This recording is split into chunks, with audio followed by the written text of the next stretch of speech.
Chapter 507. Boom.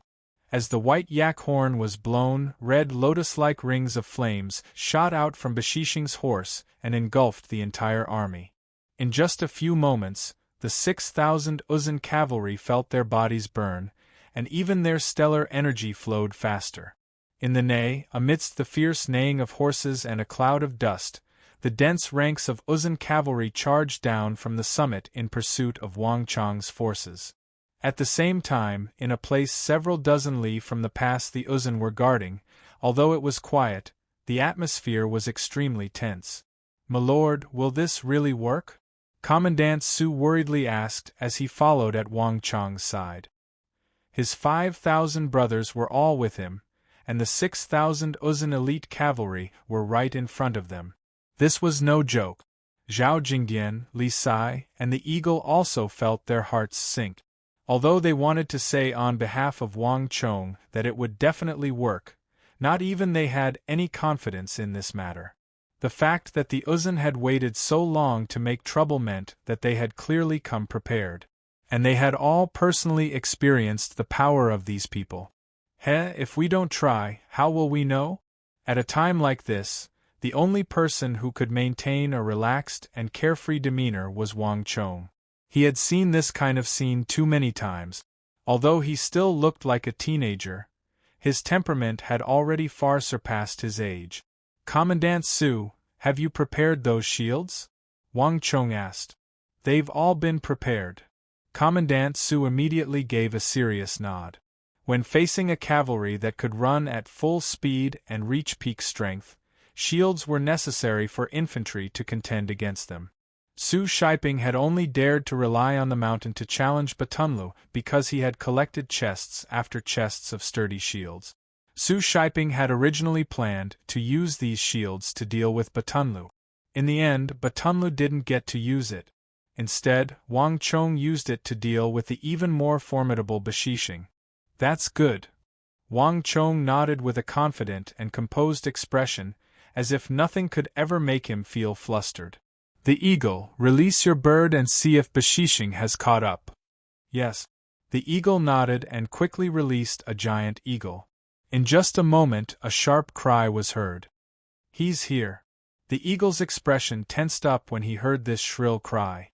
He didn't sound nervous, but the more he fought, the more he sensed danger. "Let's go. Follow our original plan and head up the mountain." Wang Chong waved his right hand and said without the slightest hesitation. Turning around, Wang Chong waved his right hand, his finger pointing straight at a distant mountain behind him. In this region, other than the pass guarded by the Uzun soldiers, this was the highest mountain in a radius of 100 li.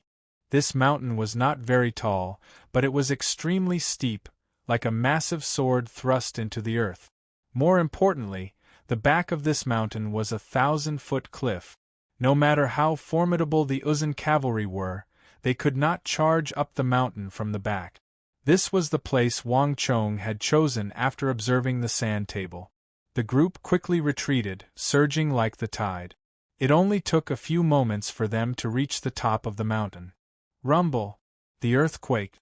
Not long after Wang Chong's group retreated, a cloud of dust rose up. 6,000 Uzun cavalry charged out like a raging inferno. Their leader was the heavily armored Bashishing, only his cold eyes visible. The Tang army this time is a little smart. Knowing that they can't run, they might as well stop running. Bashishing gazed at the Tang army charging up the mountain, his lips curling into a mocking smile. "My lord is right. This time they're smart." An Uzun officer agreed. No one had ever heard of someone with 2 legs running faster than someone with 4 legs. It was one thing if these Tang army were purely cavalry, but they were a mix of infantry and cavalry. To think that they could escape from the Uzun cavalry was simply wishful thinking. Although escaping to the mountain might not guarantee their survival, it was at least an expedient measure. "My lord, should we attack?" Behind Bashishing, another Uzun officer probed. This was an excellent opportunity to attack. With the strength of their 6,000 cavalry, they would definitely be able to wipe out the Tang army. "There's no need."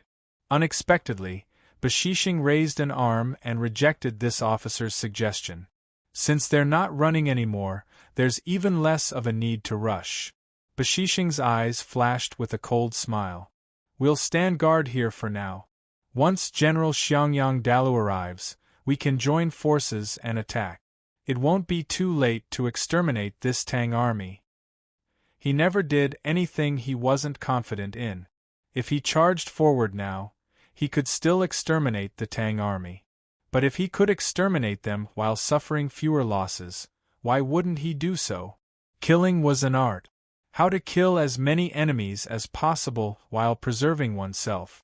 This was the art of war, a principle that he had comprehended from the art of war of the Central Plains that Lord Huoshu Wuzong had given him. This was also the true reason he was ranked among the 5 tiger generals of the Ngari royal lineage. Yes, my lord. The officers froze for a moment, but they quickly nodded and said no more. My lord, why aren't they attacking anymore? At the base of the mountain, the strange movements of the Uzun army caused everyone to frown. Uzun was a fierce and combative person. When he saw an enemy, he wouldn't think too much. He immediately chased after them and wouldn't let them go, just like a vicious dog. This characteristic of the Uzun people was common in the world. Now that the prey was right in front of them, the Uzun people did not make a move. This was really not their style and characteristic. My lord, will they not come? An Tang officer said, unable to tell if he was happy or disappointed. Don't worry. He's just waiting for reinforcements. Wang Chong smiled. Know yourself and know your enemy, and you will never be defeated. Compared to Batunlu, he actually knew more about Huoshu Wuzong's 5 tiger generals. The prey was right in front of him, but he would bide his time and easily give up. This was definitely not Bashishing's style. On the contrary, the fire-hound Bashishing's unique trait was its unrelenting bite, piercing through bone and flesh until it latched onto the throat and cut off the last breath of the enemy. Fire-hound Bashishing. It seems like they really didn't overestimate you at all. No wonder you were able to pierce through Li Jingyi's central army. In the Uzun Ngari royal lineage, you can be considered the number 1 figure. Wang Chong quietly said to himself as he gazed at that abnormally stalwart figure in the distance. The Uzun people relied on martial strength, not intelligence, to dominate the world. The art of war and strategy had never been their forte. It was already quite good for the Uzun Ngari royal lineage to have a strategist like Daluan Ruozan. For Bashishing to be praised by Daluan Ruozan in his last life, one could easily imagine his strength. Later on, Wang Chong had also heard many of his views on the art of war. He had to admit that although Uzun's art of war came from the Central Plains, many of Bashishing's methods of leading troops were so accurate that they would make the Han generals of the Central Plains blush with shame. But that was all. My lord, while the other Uzun reinforcements have yet to arrive, should we take the initiative to attack and defeat them? Otherwise, once they join forces, we'll be in danger. One of Su Shiping's lieutenants said with an uneasy look on his face. No. Wang Chong flicked his sleeve and firmly rejected the idea. Bashishing wants nothing more than for us to leave the mountain and take the initiative to attack. If that really is the case, there's no need for reinforcements to arrive. He can defeat us right now. With just the few of us, there's no way we can defeat 6,000 Uzun cavalry. When the number of soldiers fell short of the enemy, one had to use strategy to win. Face-to-face confrontation was often the worst plan. Wang Chong had once commanded a large number of cavalry, so he was well aware that the more cavalry there were, the more powerful they were. This was not a plus or minus sign, but an exponential increase in strength. In these circumstances, attacking with a mixture of 8,000 infantry and cavalry was definitely the worst plan. My lord, then what do we do? There are 2 groups of Uzun cavalry here. 6,000 is already hard enough to deal with. If another 5,000 or 10,000 Uzun cavalry arrive, we'll be doomed. The officer speaking had a nervous expression, his expression shifting. Even Batunlu's 3,000 men had been able to force them into a corner, not daring to move half a step from the mountain. Now that another 10,000 Uzun cavalry had arrived, all of them would probably die without a grave. Not necessarily. Wang Chong waved his hand disapprovingly. I have my own plans. In any case, all you need to do is listen to my orders. Commandant Su, the battle is imminent. I don't want to hear such words that shake the morale of the army. If something like this happens again, you know what to do, right? Wang Chong turned his head, his gaze cold as he looked at the surrounding officers. Everyone felt a chill in their hearts, not daring to meet the gaze of this teenager. Compassion does not command soldiers. The army was not a game. Blindly relying on benevolence and conciliation would not intimidate the hearts of the people. This was the morality of the Confucian school, not the militarist. Without sufficient resolve, willpower, and daring, one would be thrown into disarray at a crucial moment. When the time came, it would not just be oneself, but thousands of soldiers. The commander-in-chief held the lives of the army in his hands. If one did not understand this principle, they would not be allowed to sit in this position. My lord, be at ease. This subordinate knows what to do. Commandant Su bowed and said without hesitation. Wang Chong gave a slight nod and said no more. The more soldiers Han Xian had, the better. The effect of 1,000 soldiers and 8,000 soldiers was completely different, and the effect of relying on the terrain was also different. Even though Bashishing had come with a ferocious momentum, with 8,000 soldiers, Wang Chong already had the strength of an army. The power displayed by a troop of 1,000 people was completely different from that of an army. Even if another 5,000 soldiers came, Wang Chong would not fear them. In his last life, he had led a similar army against even more formidable foes.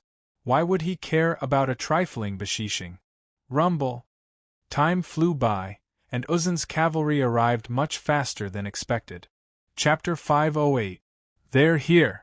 So fast. On the mountain, everyone felt their hearts tighten at this sight. The Uzun were all natural-born cavalry.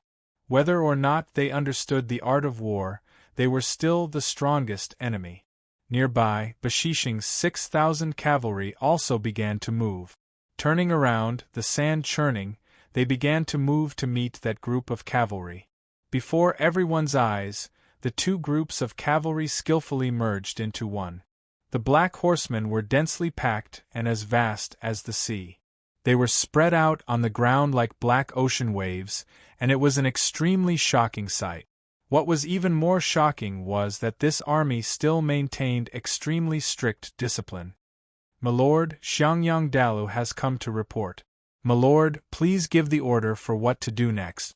Xiangyang Dalu cupped his fists and lowered his head. Xiangyang Dalu was dressed in armor and wielding a pitch-black spear. His entire body exuded a vast aura, making him seem like a fierce general. But before Bashishing, Xiangyang Dalu was still a head lower. Bashishing nodded in satisfaction. He had the seal of Great General Huashu Wizong on him. In this place, he had absolute authority.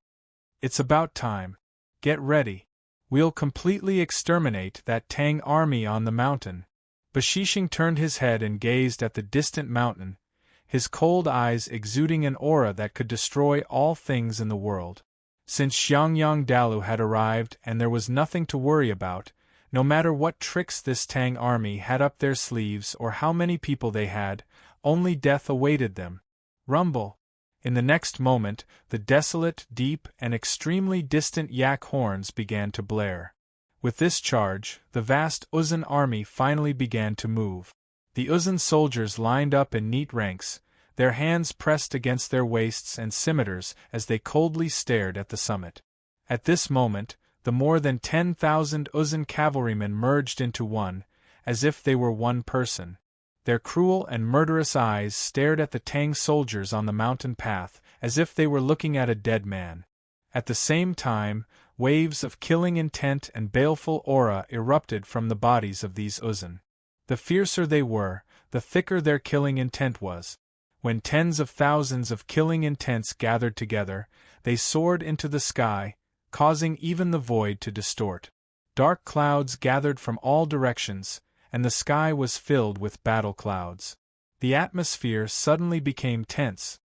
Boom! At first, the army was only squirming slowly. Then, it became faster and faster, faster and faster, until finally, it became an earth-shaking movement. Kill! With a point of the scimitar, he drew an arc in the air and pointed it into the distance. Accompanied by a series of fierce battle cries, the next moment, the army rumbled and covered the sky and the earth, charging towards the top of the mountain with earth-shattering force. The war had finally begun. At the same time as the tens of thousands of Uzun soldiers charged forward, the atmosphere on the mountaintop became extremely tense. Get ready! As the order was given, the mechanism vibrated. Along the undulating mountain range, large metal shields suddenly stood up and landed heavily on the ground. The surface of the metal shields were like fish scales, reflecting rays of cold light under the setting sun. From halfway up the mountain to the mountaintop, along the undulating foothills, Commandant Su's 5,000 soldiers and Wang Chang's 3,000 soldiers totaled 8,000. They were divided into the left wing, right wing, center, vanguard, and rear wing. There were dozens of square formations and more than a dozen echelons, layer after layer, densely packed together. The 8,000 soldiers were squeezed into a very narrow area. This was a strategy that Wang Chong had modified based on Commandant Su's arrangements. When faced with the wave after wave of echelon formation attacks from the Uzun soldiers, only a dense formation could withstand the cavalry's charge. A storm was brewing. On the mountaintop, the atmosphere was somber and deathly silent. Everyone firmly gripped the sabers, spears, shields, and axes in their hands. Their gazes were fixed on the foot of the mountain, on the black tide that was surging toward them. The military system of the Tang dynasty, which had been passed down for centuries, was on full display. Even though they were nervous, even though they were facing a powerful enemy, not a single person retreated. A soldier's duty was to obey orders. No matter who the opponent was, once a military order was given, whether it was the regular army or the reserves, they would unswervingly carry out the order. Rumble! As the war horses galloped forward, Uzun got closer and closer. Every step seemed to carry the weight of 1,000 caddies. The enormous force traveled to the ground, causing the entire mountain to tremble. Wang Chong stood on the summit, motionless like a statue, his expression unchanging. His calm attitude imperceptibly influenced the surrounding generals, making them feel much more at ease. 3,000 zhang, 2,000 zhang, 1,000 zhang. The Tibetans were getting faster and faster, more and more abrupt. Whoosh! A gust of wind suddenly blew through the world, carrying with it a familiar stench. It was the stench unique to the Highlanders. They were no strangers to this stench. 60,000 reinforcements had fallen to this stench and scimitars. Thinking back to that massacre, everyone clenched their weapons tightly, and many of them revealed nervous expressions. This was an indescribable feeling of suffocation. Young Master, on the summit, the Eagle, Commandant Su, and the others all subconsciously turned to Wang Chong. The winds howled and the air currents churned. Wang Chong's black hair danced in the wind, but his youthful face was as resolute as a rock, as if nothing could move him. The bowstring was already drawn. The sizzling sound echoed in everyone's ears as they waited for Wang Chong's order. In a battle between two armies, archers would always be the first to attack. This was also the greatest advantage that the Tang dynasty had when fighting other foreign countries. Occupying the terrain gave the Tang dynasty the greatest advantage. In the past, the Tang dynasty had relied on their superiority in crossbow technology to sweep away all other cavalry. Everyone was waiting for Wang Chong's order. With war on the verge of breaking out, even Su Shiping, the Eagle, and the others showed a hint of anxiety. But Wang Chong still did not give the order. Wait a little longer. Wang Chong calmly said. 800 zhang, 700 zhang, 600 zhang. They were getting closer and closer, entering the firing range. The opportunity was fleeting, but Wang Chong still did not give the order. "Milord!" Anxious gazes turned to Wang Chong. Uzun's forces far outnumbered the Tang dynasties. Only by using the first wave to weaken their advantage would they be able to reduce the pressure on the Tang dynasty. Even if it was just a little, it would still be beneficial to their situation. But Wang Chong remained unmoved and still did not give the order. His handsome eyes were gazing down the mountain, their depths inscrutable. No one could tell what he was thinking. The clattering of hooves was like thunder, and the ground was shaking more and more violently. Looking at the steel torrent that was charging at them, everyone's eyes revealed a look of fear. The miserable defeat of the 60,000 Yuan soldiers had occurred not too long ago, and General Li Jingyi's death seemed like it had happened just yesterday. Steady. When the distance was shortened to 500 zhang, Li Sai stepped forward and spoke, his vigorous voice like a peal of thunder resounding over the mountain range. "You're right," Wang Chong said. 400 zhang, 300 zhang, 200 zhang. Wang Chong still did not give the order to attack. "Raise the shields. All soldiers on guard." When the distance was only 100 zhang, Wang Chong's eyes finally flashed. Uzun's cavalry had finally reached the foot of the mountain. The tens of thousands of cavalrymen seemed to have encountered an invisible barrier, suddenly slowing down and reducing their speed. It was this subtle change that made Wang Chong finally relax. "They're here." Many thoughts flashed through Wang Chong's mind. If the flat plains were the cavalry's home ground, then the mountain was the infantry's home ground. Only by taking advantage of the undulating terrain of the mountain and the high speed and mobility of the cavalry could the infantry have a chance to fight against the cavalry. A truly wise man would never fight the cavalry on the plains when he was at a disadvantage. This was also the reason why Wang Chong had chosen to fight on the mountain. 700 zhang, 600 zhang, 500 zhang. Uzun's men were getting closer and closer, but as the slope increased, the Uzun's speed also decreased. The atmosphere became more and more solemn and tense. The tremors grew more and more intense, until it became a violent jolt. At this distance, everyone could see every hair on the Uzun's men standing on end, every vein bulging. Similarly, every Uzun could see the noses of the Tang dynasty infantrymen and the trembling weapons in their hands. Kill! Accompanied by an earth-shattering noise, the atmosphere between the two armies reached its peak. Boom! A black light flashed in the army, and a huge flame spread from Xiangyang Dala's feet to the entire army. Halo of fortress, halo of charge, halo of yak, halo of speed, halo of black burial, halo of fortitude. Thousands of halos flashed, accompanied by the cries of thousands of yaks, and one halo of thorns after another enveloped the entire army. Boom! Almost at the same time, thousands of halos of thorns lit up on the opposite slope. One by one, the generals activated the halos in their bodies and spread them to the surrounding army. Halo of fortitude, halo of strength, halo of combat, halo of agility, halo of passivity, halo of pillar. The dense flames illuminated the starry sky. At this time, even Wang Chong couldn't help but feel lucky that he had summoned Su Shiping. Although this commandant wasn't very strong, none of the generals under him were weak. They had all the halos of thorns that a regular army should have. And because of Su Shiping himself, his subordinates had a large number of passive and defensive halos. At this moment, the sky seemed to pale in comparison to the thousands of flames and halos. Even the flow of time seemed to have slowed down countless times. It seemed like only a moment, but also like countless long centuries. Boom! Chapter 509. Thud thud thud. In a flash, hundreds of shield-wielding soldiers were thrown into the air like ragdolls. No one could describe this power.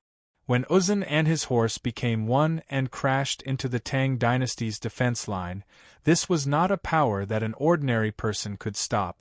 Hold! Loud and fierce voices resounded through the clouds. Countless orders were continuously issued from the army. All the generals were ready to risk everything, and even their voices seemed to be hoarse. Thud, thud, thud. The fierce collisions continued.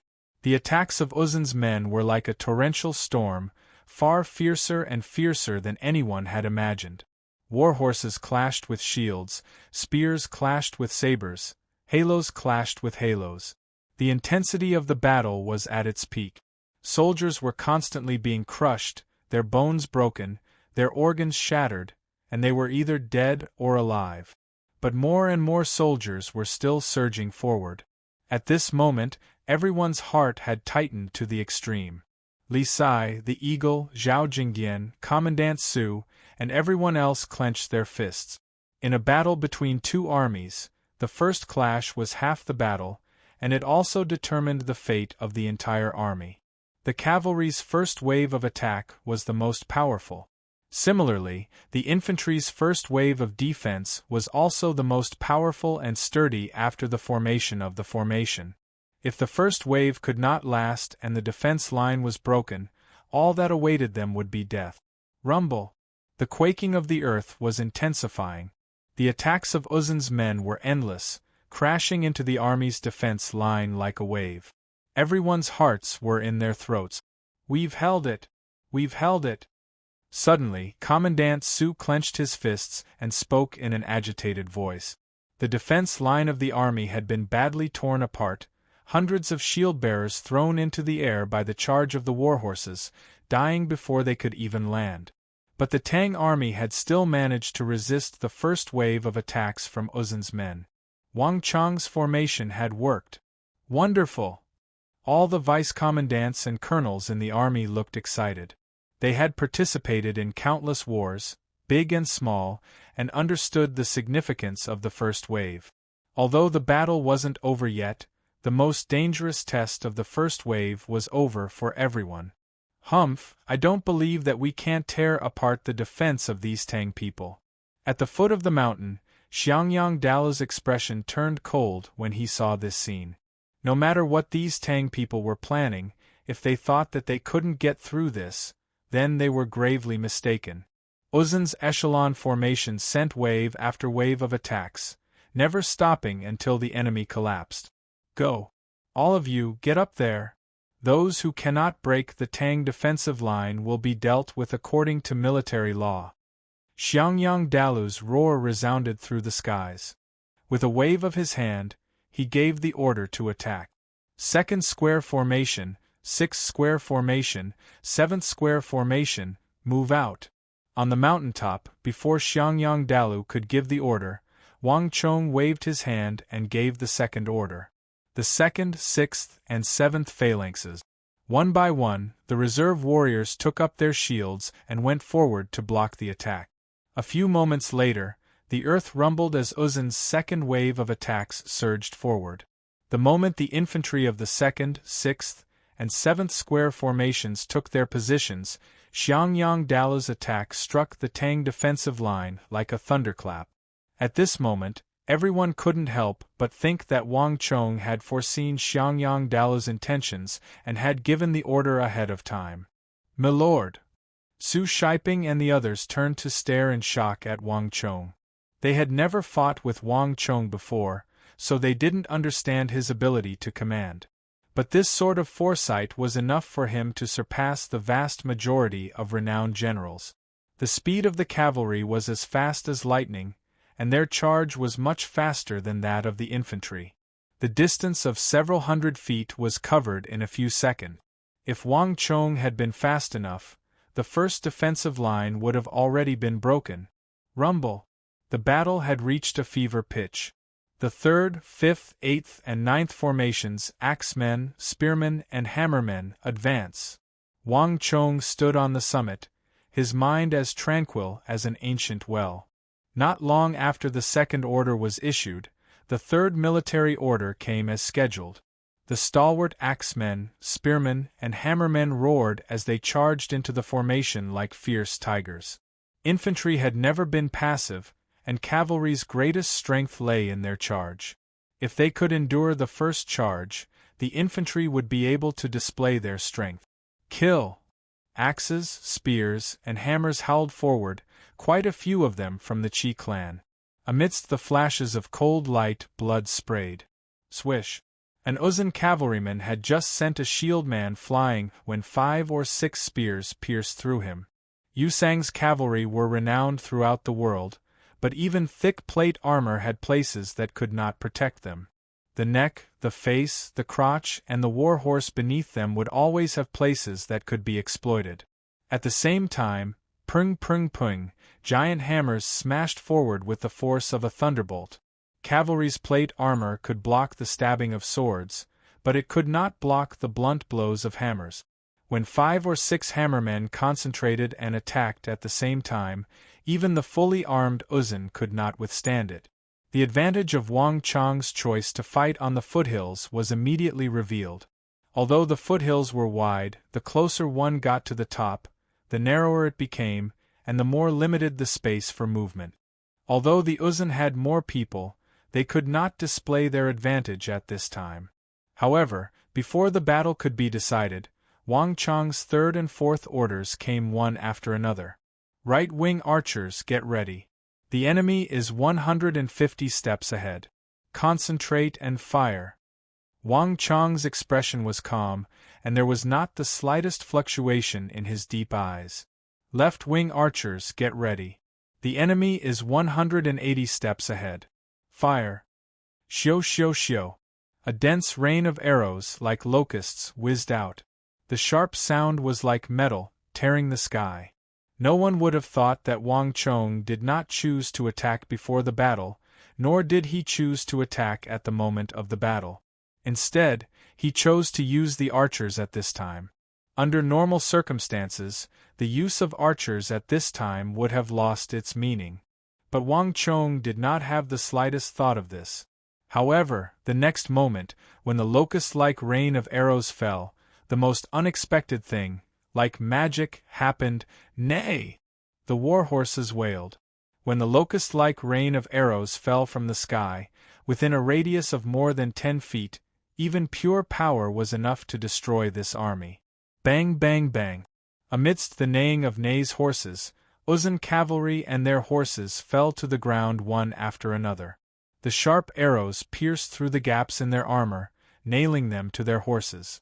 The deaths of 30 to 40 Uzun cavalrymen were insignificant compared to the 10,000 Uzun army.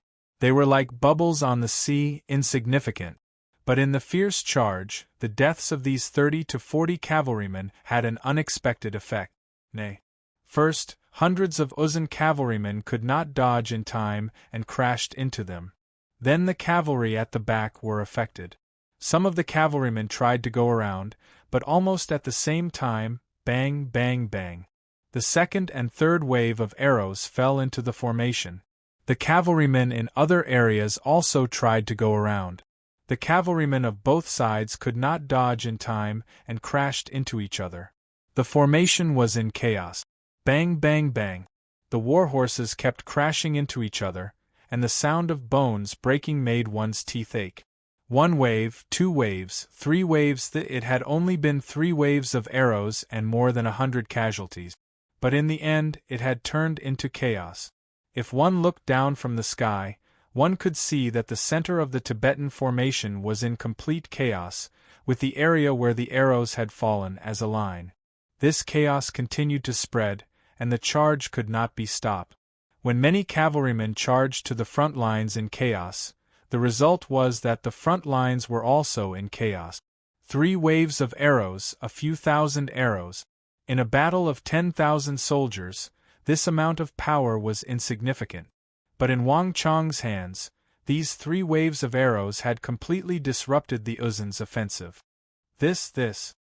Su Shiping and the other generals looked at the scene before them with their mouths agape and eyes wide open, unable to utter a single word. Even the eagle and Li Sai were greatly shaken.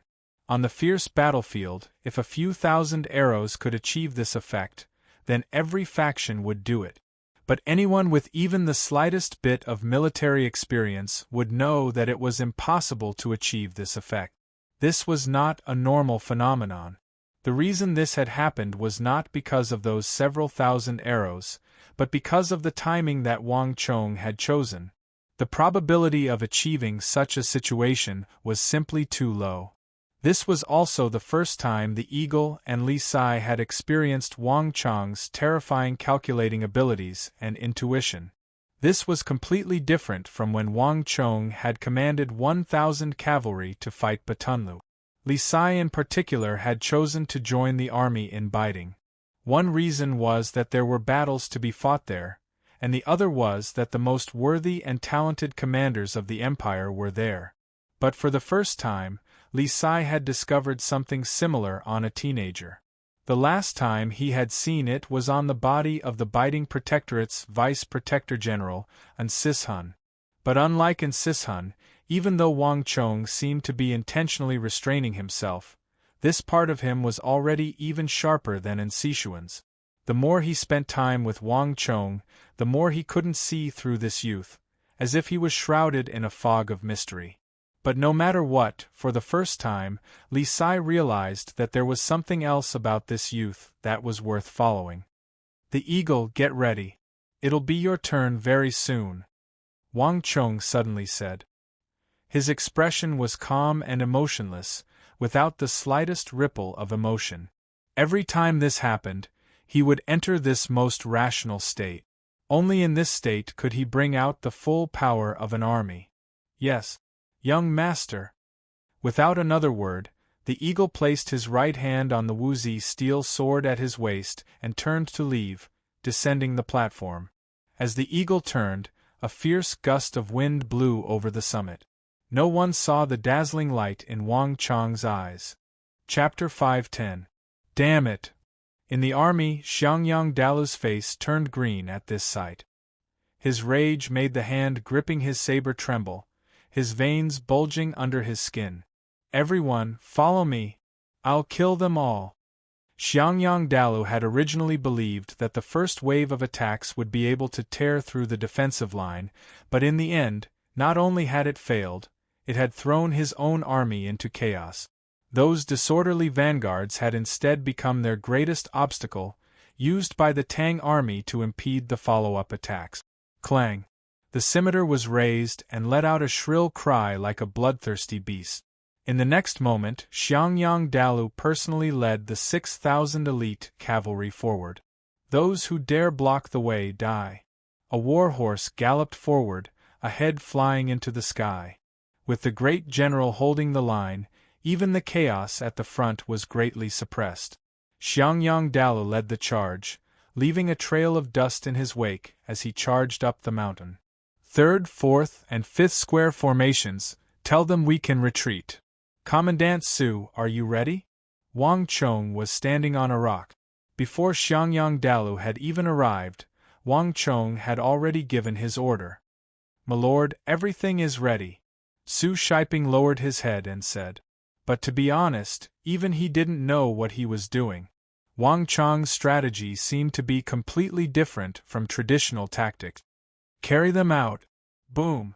A massive halo of thorns radiated from Xiangyang Dalu's feet, suffused with astonishing strength. Xiangyang Dalu led his hundreds of cavalry like a meteor crashing into the Tang army's sturdy walls. No one could resist such power, and no defensive line could resist such power. As a profound martial realm expert, Xiangyang Dalu was second only to Bashishing. There were definitely experts of his level who could stop him, but not these true martial realm Tang soldiers. Xiangyang Dalu wanted to use his own strength to open up the current situation and completely break through the Tang army's defensive line. "Kill them all for me!" The tyrannical roar of the Uzun language resounded through the sky. At this moment, Xiangyang Dalu was ready to kill any god that stood in his way. Buzz! But in the next moment, something completely unexpected occurred. Right in front of Xiangyang Dalu, the Tang army that had been standing firm like a boulder suddenly began to retreat. As if cut open by an invisible blade, a massive hole appeared in the Tang defensive line. Moreover, the indentation was rapidly expanding inward. What happened? Even with Yang Dalu's abundant experience, He couldn't help but be stunned at this moment. Having been in the army for so long, he had never encountered such a situation. In an intense battle, this was simply fatal. However, even though he was surprised, the Highland steed under Xiangyang Dalu did not stay idle. Seeing a wavy hollow in the air, the Highland steed almost instinctively charged over. "Humph, no matter what you're doing, only death awaits you if you dare to reveal such an opening in front of me." A cold light flashed in Xiangyang Dalu's eyes. Not only did he not rein in his warhorse, but he instead urged it forward. In a battle against cavalry, any infantry that dared to throw their formation into disarray and reveal an opening was suicidal. To all cavalry, as long as they could find an opening in the enemy's defensive line, they could immediately tear it apart. In Xiangyang Dalu's view, these Tang soldiers dared to do such a thing. The Nei steed neighed as Xiangyang Dalu led his army through this opening. The army parted like a wave, but when he saw what was hidden behind the army, Xiangyang Dalu instantly paled. At Xiangyang Dalu's level, there were very few things that could make him lose his composure, but this was definitely not one of those things. Ballisti. Looking at the cluster of flickering cold light on the hillside, Xiangyang Dalu's expression instantly changed. Behind the Tang defensive line, there were at least several hundred ballisti. These ballisti, carved with powerful inscriptions, were aimed from left to right, from front to back, at Xiangyang Dalu and the dense ranks of Uzun soldiers behind him. Despicable!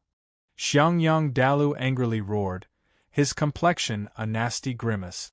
He had never imagined that behind the Tang army's retreat there was a hidden pocket, a trap made of ballisti. The ballisti of the Tang dynasty were renowned throughout the world for their formidable ability to pierce through stellar energy. If it were just one, Xiangyang Dalu wouldn't have cared. But not even Xiangyang Dalu could take these hundreds of ballisti lightly. More importantly, these Tang soldiers had been preparing for a long time. By the time he saw them, all the ballisti had been pulled to their limits, making it impossible to dodge. Boom, boom, boom, boom. No one could describe this sudden transformation. When these hundreds of ballisti fired at the same time, even the heavens seemed to pale. The rumbling of machinery and the trembling of the air completely drowned out the sound of hooves and fighting. Thick ballista bolts, their tips gleaming with a cold light, shot toward the Uzun cavalry like the scythe of the Grim Reaper. From top to bottom, from left to right, these ballista bolts sealed off all the paths of retreat for the Uzun cavalry, as well as all the space they could use to dodge. Not even an expert like Xiangyang Dalu had any room to maneuver, much less an ordinary person. Squelch! Blood exploded. An Uzun horseman on the back of his horse suddenly leaned forward, and without even a thud, both he and his horse were pierced through by a black ballista bolt. The massive ballista bolt pierced through his chest, exiting through his back, and then into the body of a second Uzun horseman in the rear, and then a third, a fourth, a fifth. The cruelest of scenes presented a cruelest of beauty. On the battlefield, ballisti were the most frightening of weapons.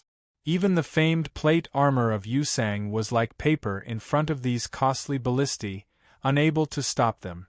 Wang Chang's order to open the gap and draw in the Uzun cavalry was now showing its most terrifying side.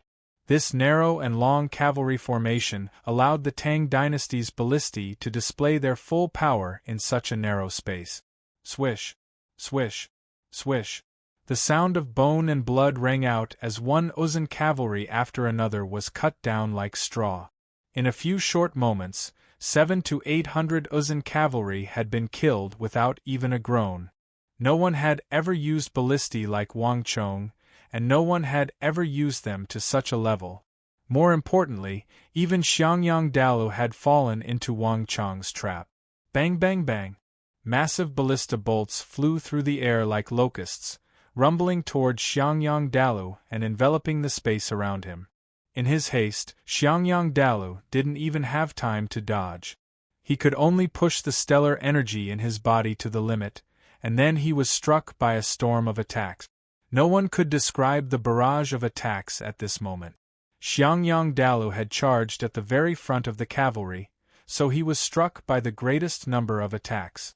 And in truth, Wang Chong had also aimed the majority of his attacks at this fierce Uzun general. Boom boom boom. One ballista bolt after another, powerful enough to easily shatter steels, pierced through the thick plate armor of the Uzun cavalry, and kill 7 or 8 cavalry in a straight line, struck Xiangyang Dalu's wall of stellar energy from all sides. In front, behind, to the left, to the right, the barrage of attacks continued to rain down. 70 to 80 ballista bolts slammed into Xiangyang Dalu's wall of stellar energy, but before these ballista bolts could even get close, they seemed to run into an invisible barrier and were all stopped. Xiangyang Dalu's stellar energy barrier seethed, but even in the face of this storm of attacks, he only managed to stagger backward, his feet trembling. Not a single one of these 80 unstoppable ballista bolts had been able to pierce through his stellar energy. But the famed ballistae of the Tang dynasty were not so easy to block. Although Xiangyang Dalu had managed to hold out, the stellar energy in his body was rapidly being consumed, and his color was rapidly fading. In just a short period of time, Xiangyang Dalu was completely unharmed, but he had lost 2/3 of his stellar energy. Damn it! Xiangyang Dalu's face was ashen and terrified. For the first time he felt fear. These 700-some elite cavalry were all his personal guards. They had accompanied him on his journeys through the world, emerging from within the tribe and taking up positions under General Huishu Huaizong's command. They had also participated with him in the campaign to encircle and suppress the Tang.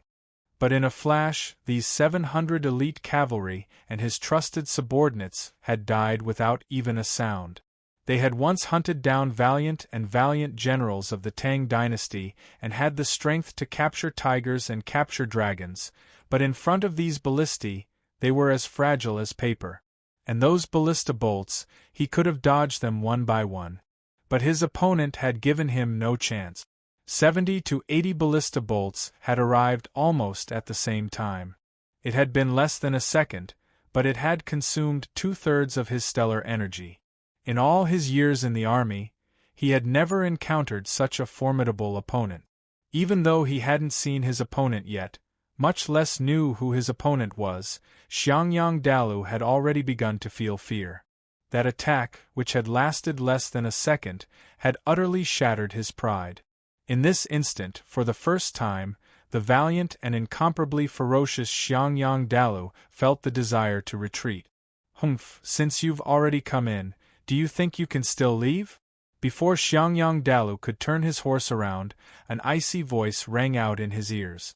The moment the ballista bolts finished, the sky darkened and a sharp sword chi slashed down from the sky like a rainbow.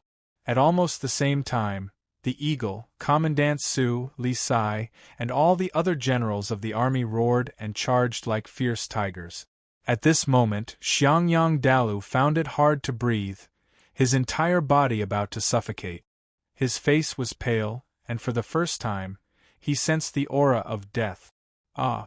A shrill scream resounded through the foothills, but it only sounded halfway before it stopped abruptly. At that moment, time seemed to stop. From the middle of the mountain to the base, the dense sea of Uzun soldiers revealed fear in their eyes. They did not recognize that voice. It was the scream of Xiangyang Dalu on the verge of death. Not even 15 minutes into the battle, the illustrious Xiangyang Dalu of the Ngari royal lineage had fallen the moment he reached the top of the mountain. The battle had ended so quickly that Xiangyang Dalu didn't even have a chance to escape. At this moment, the Tibetans, famed for their courage and ferocity, felt fear for the first time. It was also at this moment that they suddenly realized that the Tang army before them was completely different from what they had imagined. How could this be? As he watched Xiangyang Dalu vanish into the Tang battlefield like a firework, Bashishing's eyes went wide in anger.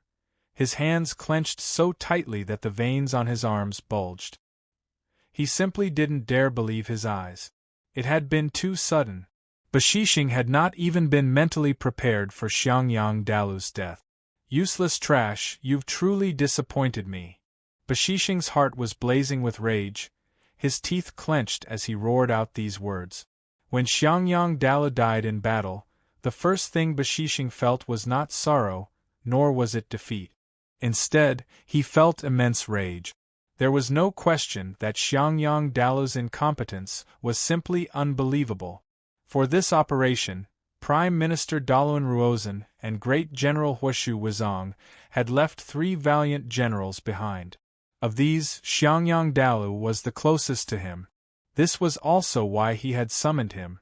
Chapter 5:11. Everyone, listen up. Echelon formation, charge. Those who retreat will die. Bashishing's eyes chilled, his entire body exploding with cold energy. Yes, General. Waves of arrogant shouts in the Uzun language resounded through the sky like wild beasts.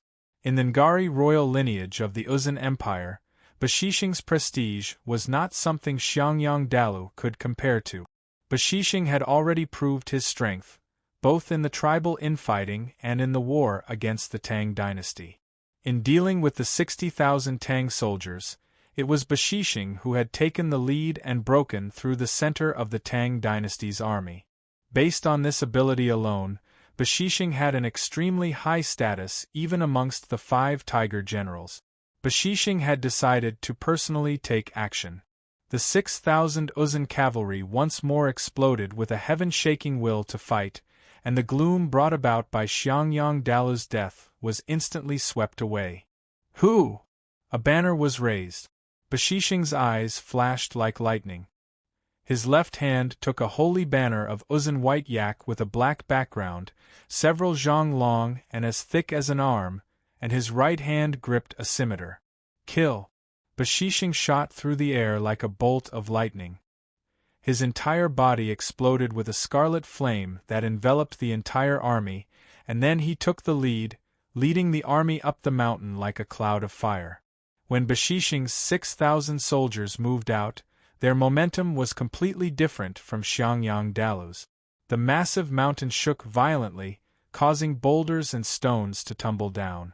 At this time, Bashishing's army was still far away, not even reaching the foot of the mountain. Young master, Bashishing's entire army has been captured. Everyone on the mountaintop tensed up. Bashishing's army was completely different from Xiangyang Dalu's. His aura was vast and boundless, like the rain or the rainbow. If Xiangyang Dalu's army was like a massive wave beating against a rock, then Bashishing's army was like a tornado, connecting the heavens and the earth, capable of toppling mountains and overturning seas. Comparing the two was like comparing a child to an adult. Milord, Bashishing is no trifling character.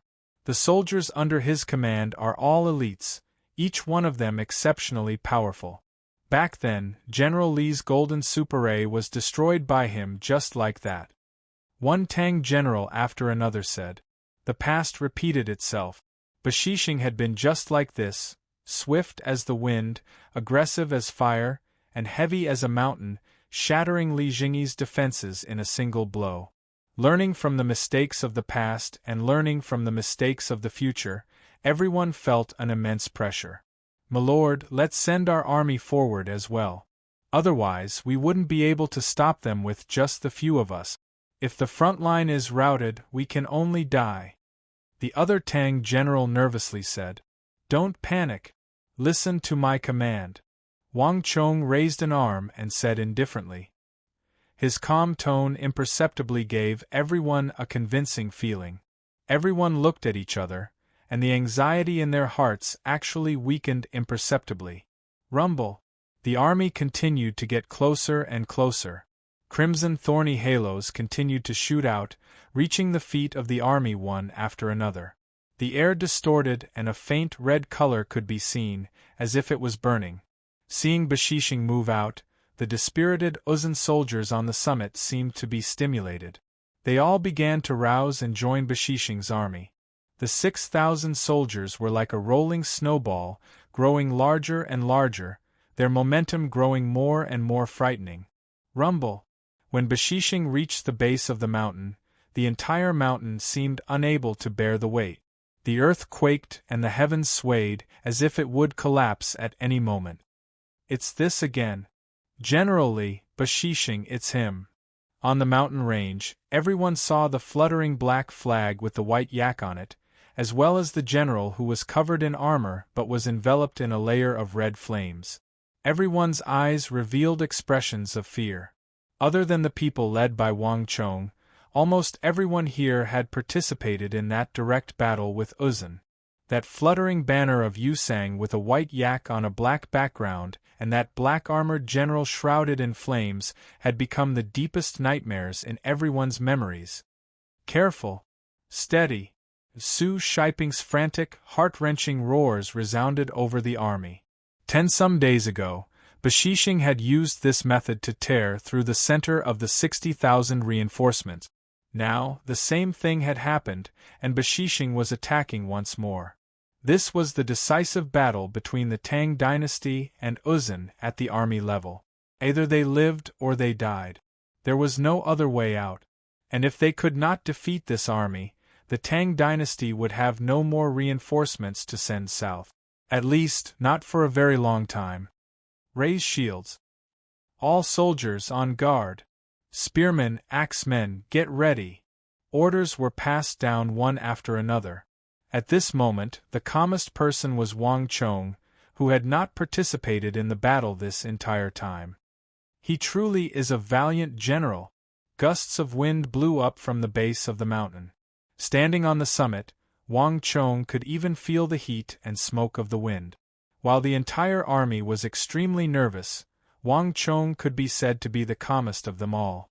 Even though he had experienced so many battles, Wang Chong had to admit that Bashishing truly was an extremely formidable general.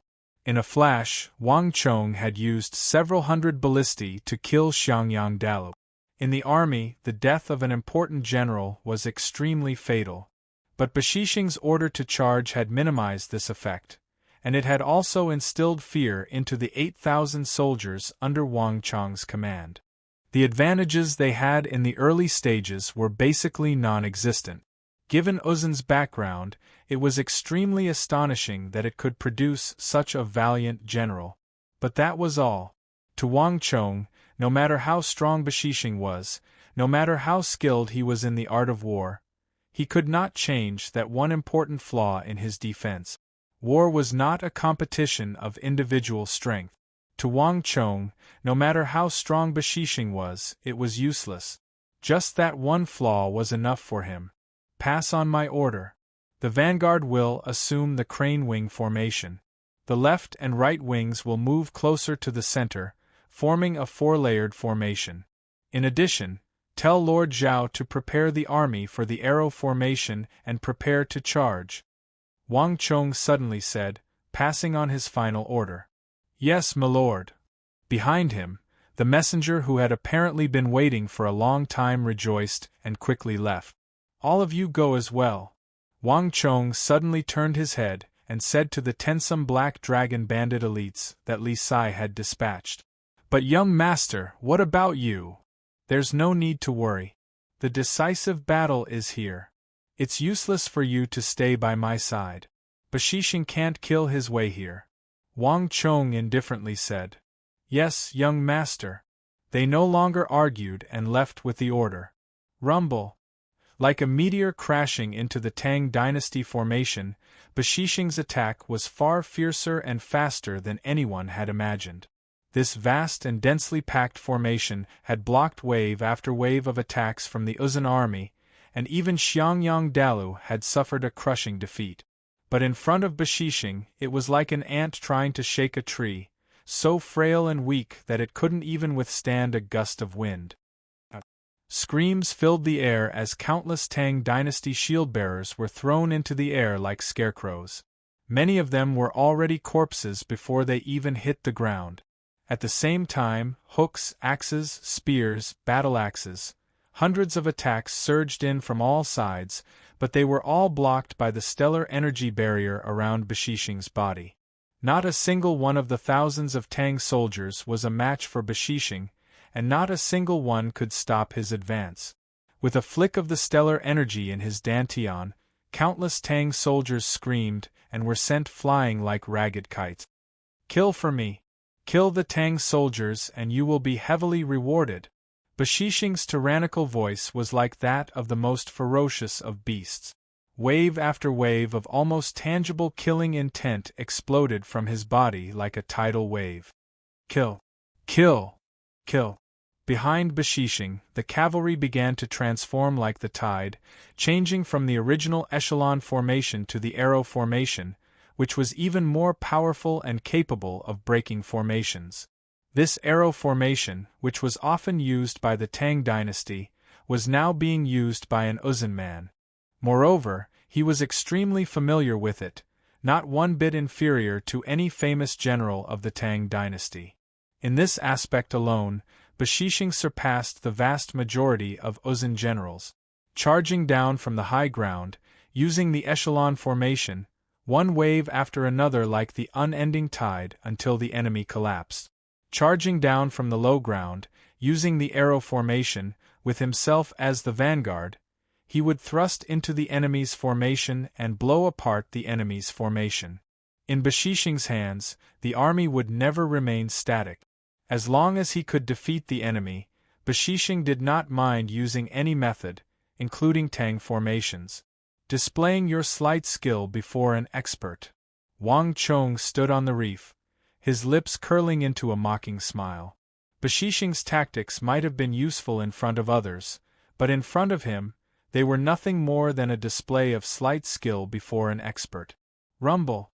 Wang Chong's crane wing formation began to display its power, and the dense army began to pincer attack from both sides. Humph, childish! Bashishing only sneered at this sight. As long as he could pierce through the center of the Tang dynasty's army, any tactics would be useless against him. Rumble!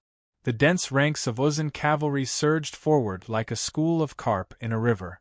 Bashishing paid no attention to the two sides, constantly punching through layer after layer of the Tang dynasty's defensive lines. No one could stop his advance. But gradually, Bashishing's expression began to change. Damn it, how can there be so many defensive lines? The center of the Tang army seemed endless. He had already pierced through 10-some layers, but there were still 10-some more, and it seemed like he would never be able to break through. Plateau barbarian, receive my saber! A vigorous, domineering, and energetic voice suddenly rang out. Bashishing didn't even have time to react.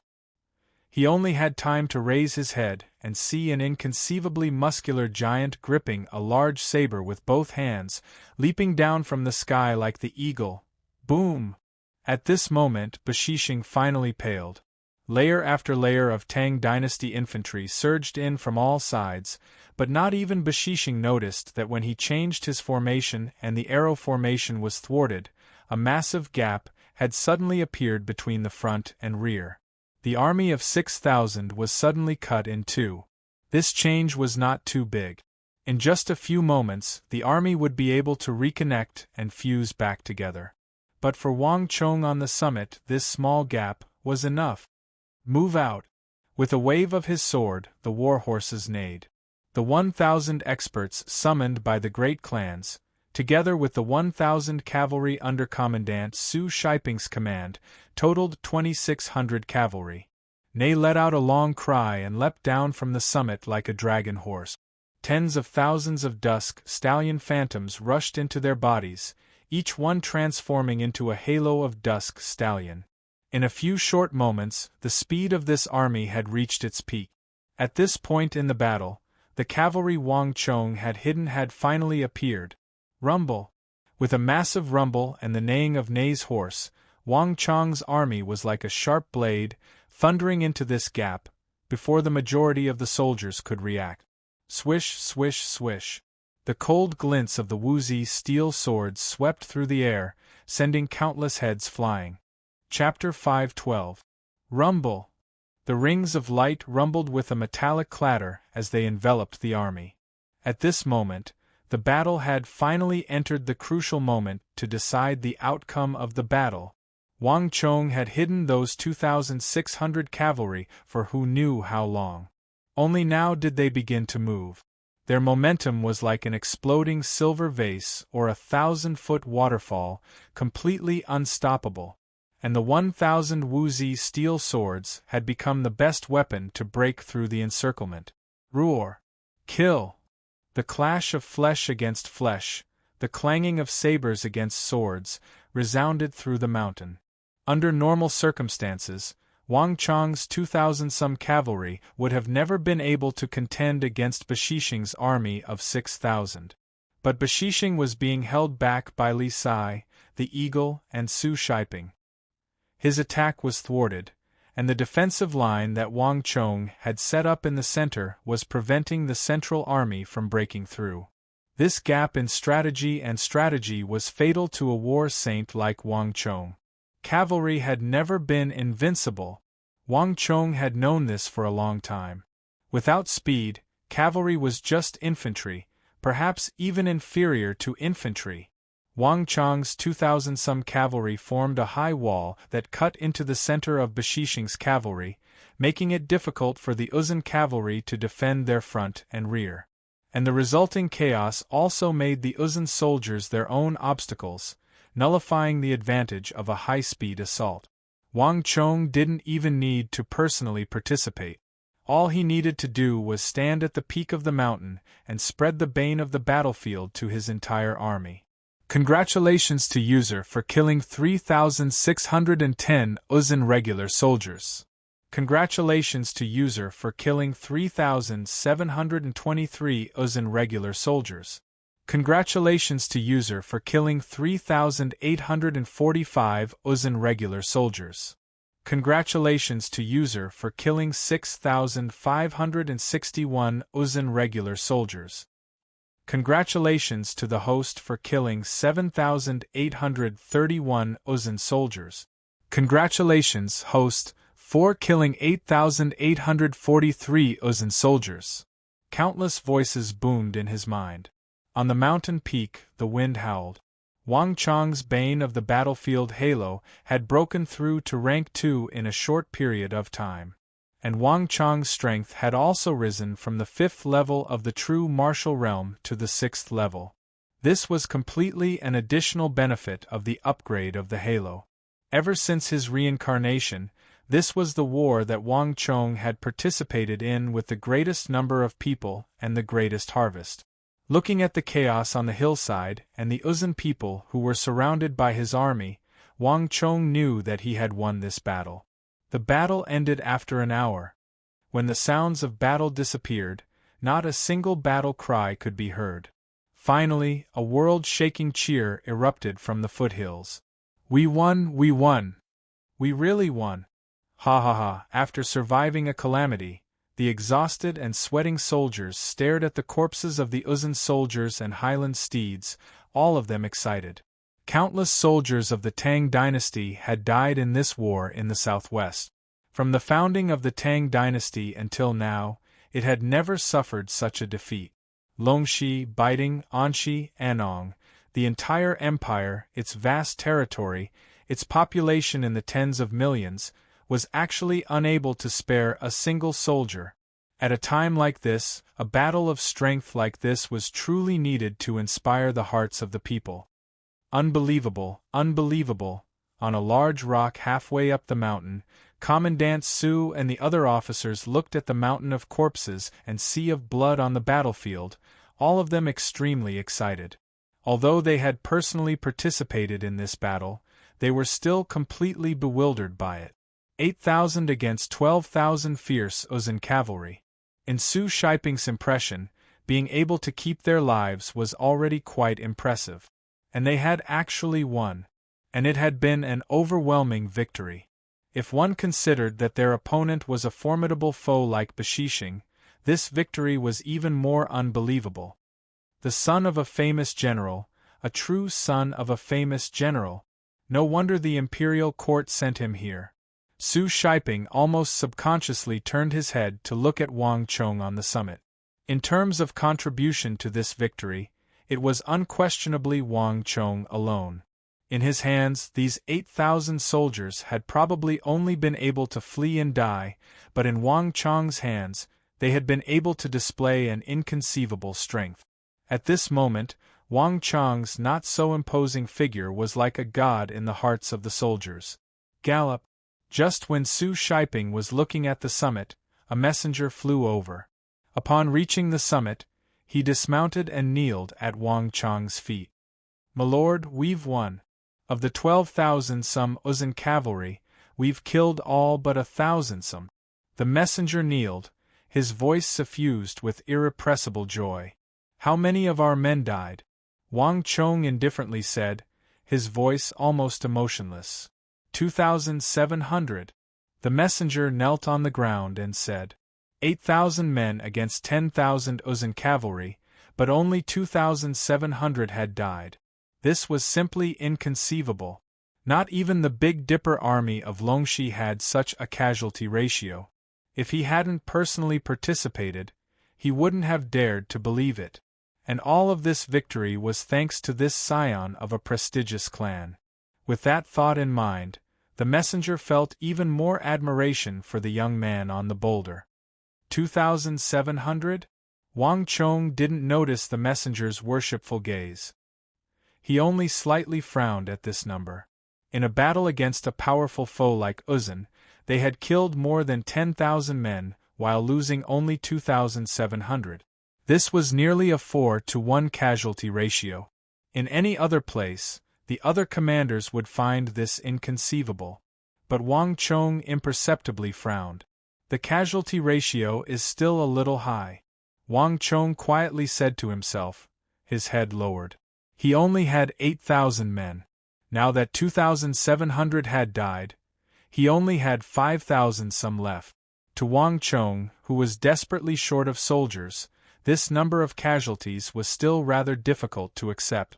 However, when one considered the valiant general of Bashishing's caliber and the fact that the shield men had faced the brunt of the charge, the majority of the casualties were concentrated in the early stages. This wasn't something he couldn't accept. After all, it's the reserve army, not the regular army. Otherwise, if it were the elites of the Annan Protectorate, they would at most have lost 1,000 or so people. Wang Chong quietly said to himself. Almost all the soldiers assigned to Li Jingyi this time were the reserve soldiers of the imperial court, with only a small portion being the regular army. They were completely different from the regular army that had been on the battlefield for a long time. In terms of strength, they were still a little lacking. If it had been the Annan Protectorate, it would have been a completely different story.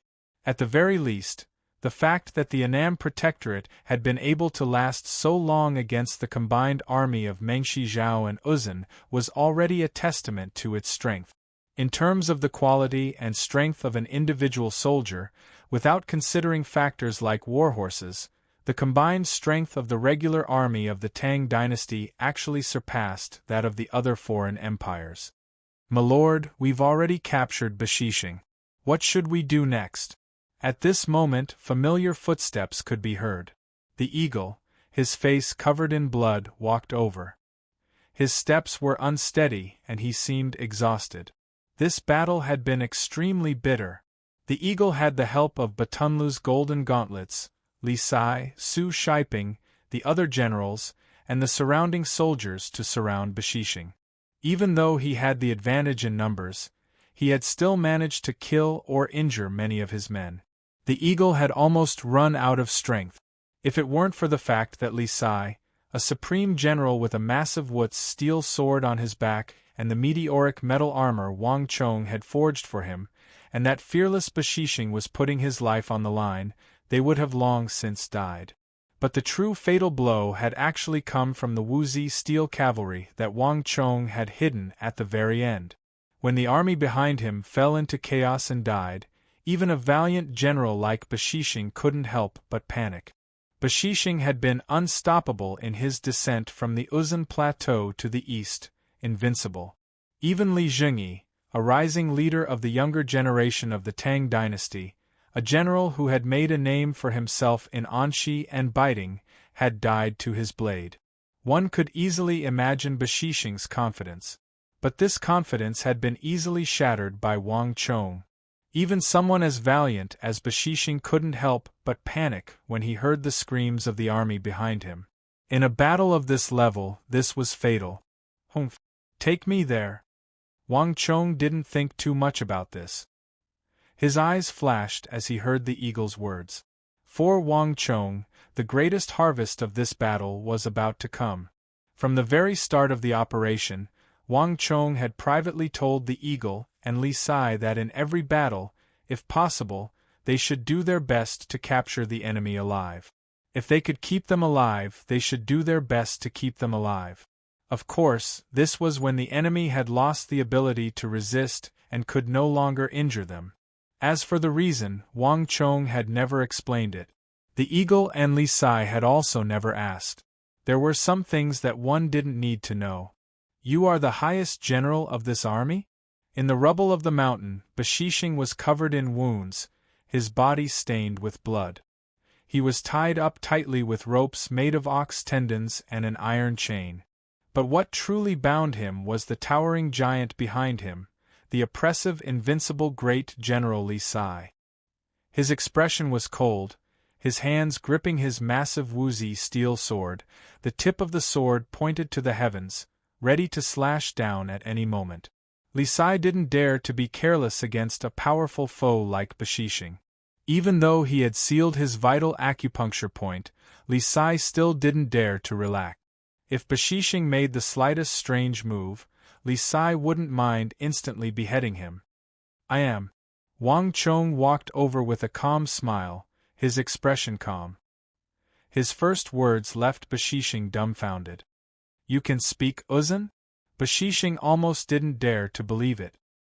His first words were spoken in Uzun, mixed with a few half-baked Chinese words, doing his best to make the Tang people general understand his meaning. But Bashishing hadn't expected that this unfamiliar Tang people youth, not even half his age, could speak Uzun's language. The Tang people had always had a high opinion of themselves and never learned the languages of other empires. The number of people in the Tang dynasty who could speak Uzun's language was few and far between, and Uzun was happy to see this happen. The less the Tang people spoke, the less they understood Uzun, and the better it was for them. Chapter 513. Haha, only by knowing yourself and your enemy can you be invincible. Uzun harbors evil intentions towards the Tang dynasty. Before launching an attack, he even sent the first prince to the imperial capital to investigate the situation. It's not strange that we know Uzun, is it? Wang Chong faintly smiled as he raised the sword in his right hand and pressed it against Bashishing's chest. In the War of the Southwest, Bashishing had undoubtedly been a crucial figure. Even amongst Yusang's generals, he was one of the best. Wang Chong had not expected that he would appear in front of this Uzun great general that he could only look up to in the past.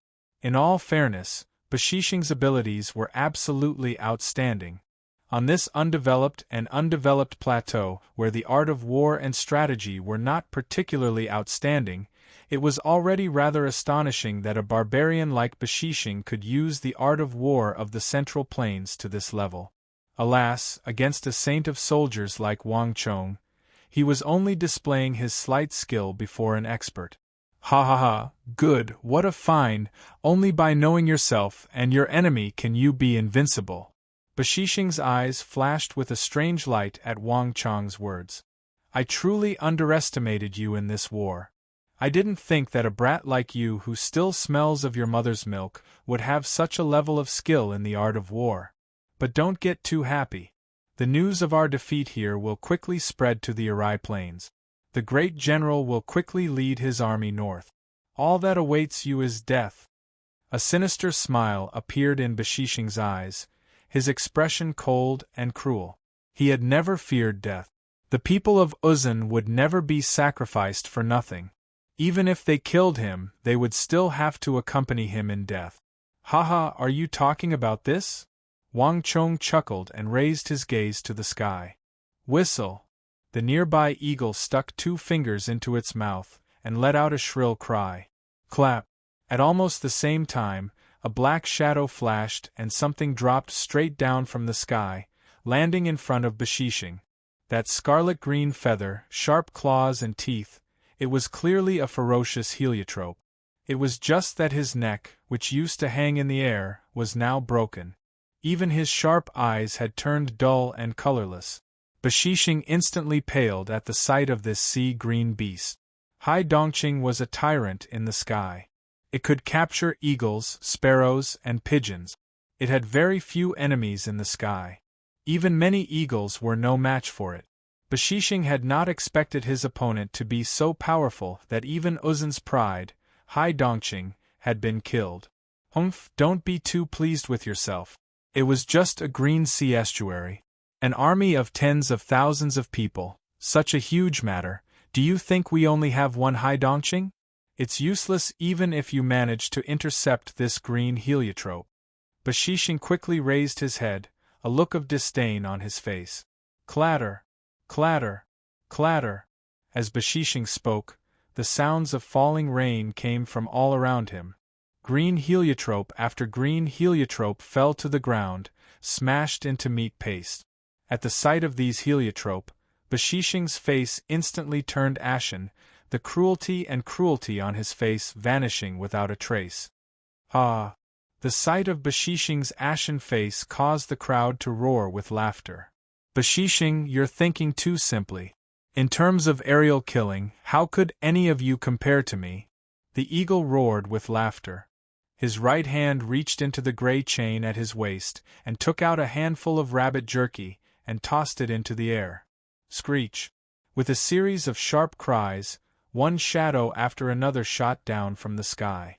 Catching the rabbit jerky thrown by the eagle, they quickly took to the air and vanished. If one looked carefully, they would discover that these birds were rather small, but their beaks and claws were covered with sharp blades. And when they flew, they cooperated with each other like a small army. This was the eagle's hunting team. In the Central Plains, there was probably no one who could compare to the eagle in the art of eagle taming. Scouting, sending messages, hunting, disguising, all sorts of subdivisions had been developed by the eagle to a fairly perfect degree. These smaller falcons were a mixture of the genes of all sorts of vicious birds, and they had all been carefully selected. The eagle had spent 10-some years and 5 or 6 generations of selection before it could be considered a success. Although they had no means of scouting, were not proficient in bird language or signals, and could not pass on military intelligence from the front lines. But they were superior in their ferocity, bravery in battle, and tacit cooperation. In the air, there was basically no one who could match them.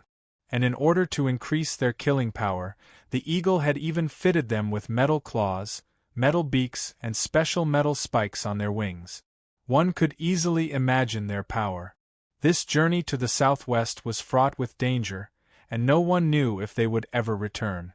Thus, the eagle had brought along almost all the birds it had raised. Ha ha, how about it? Now you're not going to say anything? Wang Chong grinned. So what if you killed all those turtle doves? All you did was drag out your feeble existence for a few more days. Bashishing closed his eyes, looking like he could be killed or tortured as he pleased. Do it. I'll be waiting for you underground. After saying this, he closed his eyes and remained motionless. Ha, even if you want to die, it won't be that easy. Tell me, where did your people come from? I'll give you a quick and painless death. Wang Chong said. Why are you asking this? I won't tell you. Bashishing suddenly opened his eyes, a hint of wariness in them. Is it Chili Chuan? Wang Chong suddenly said, shooting a glance at Bashishing.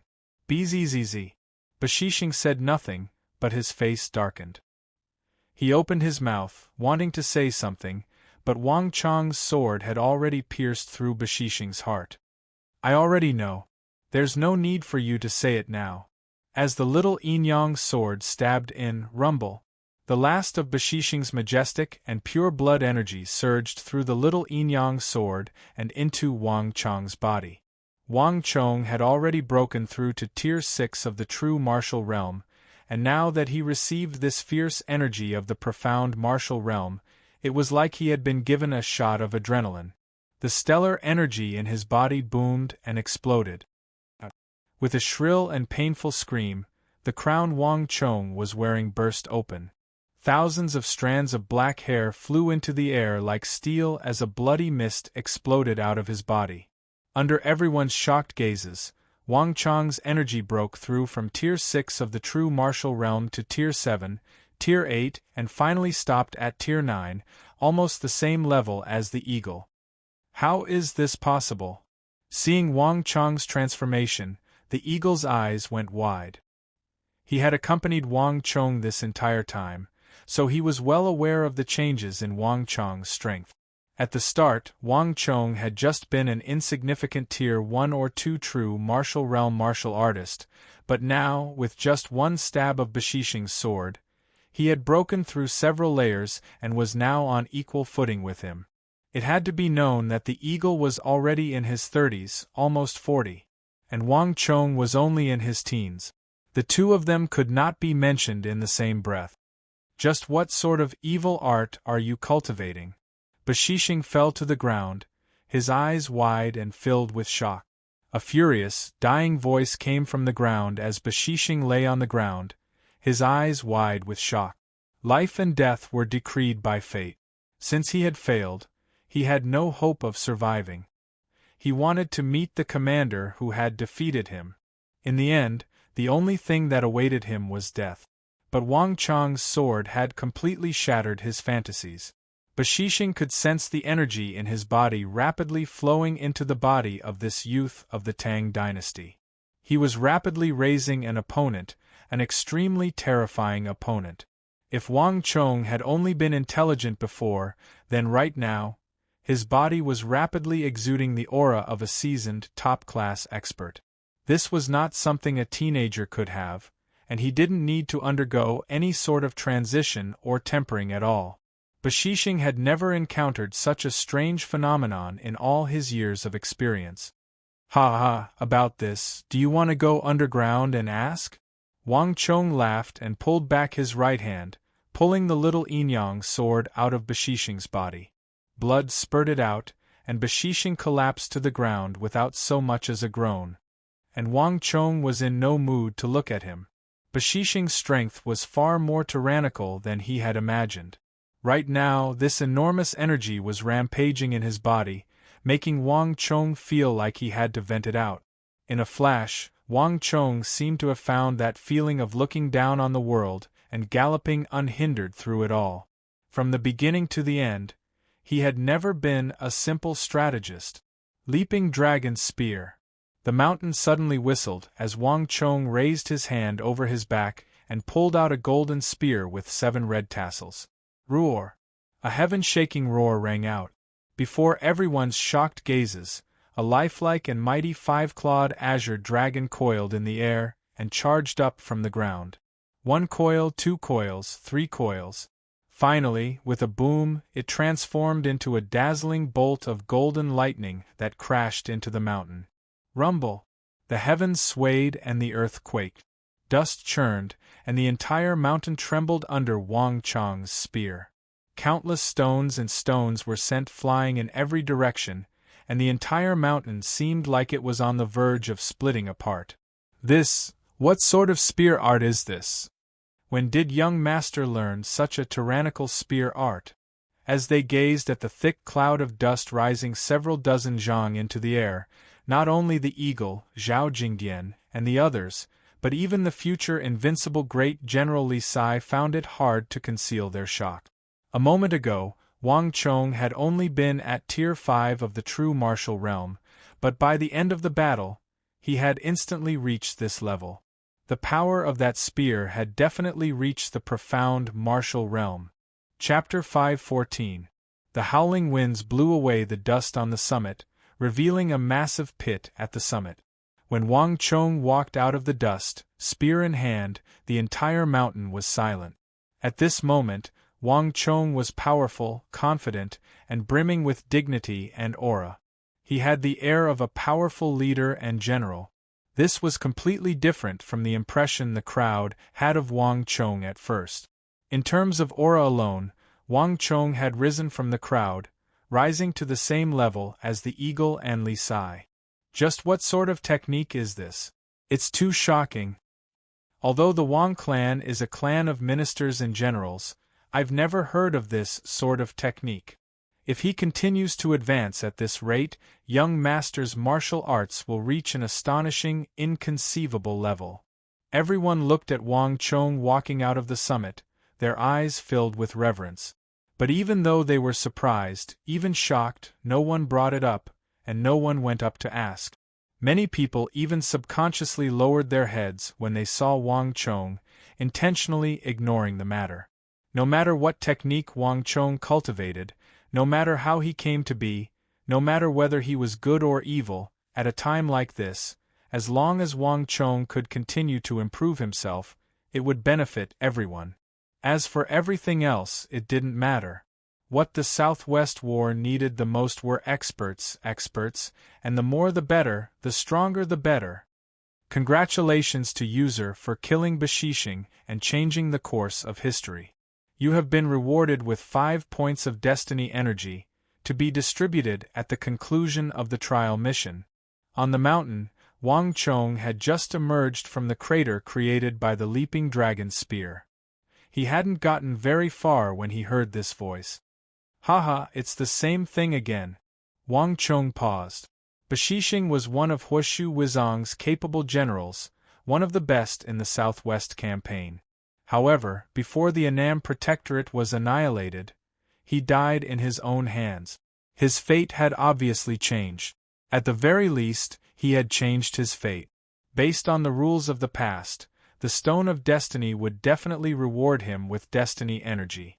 What truly concerned Wang Chong was that this was the second time he had received a reward of destiny energy, but he hadn't distributed it.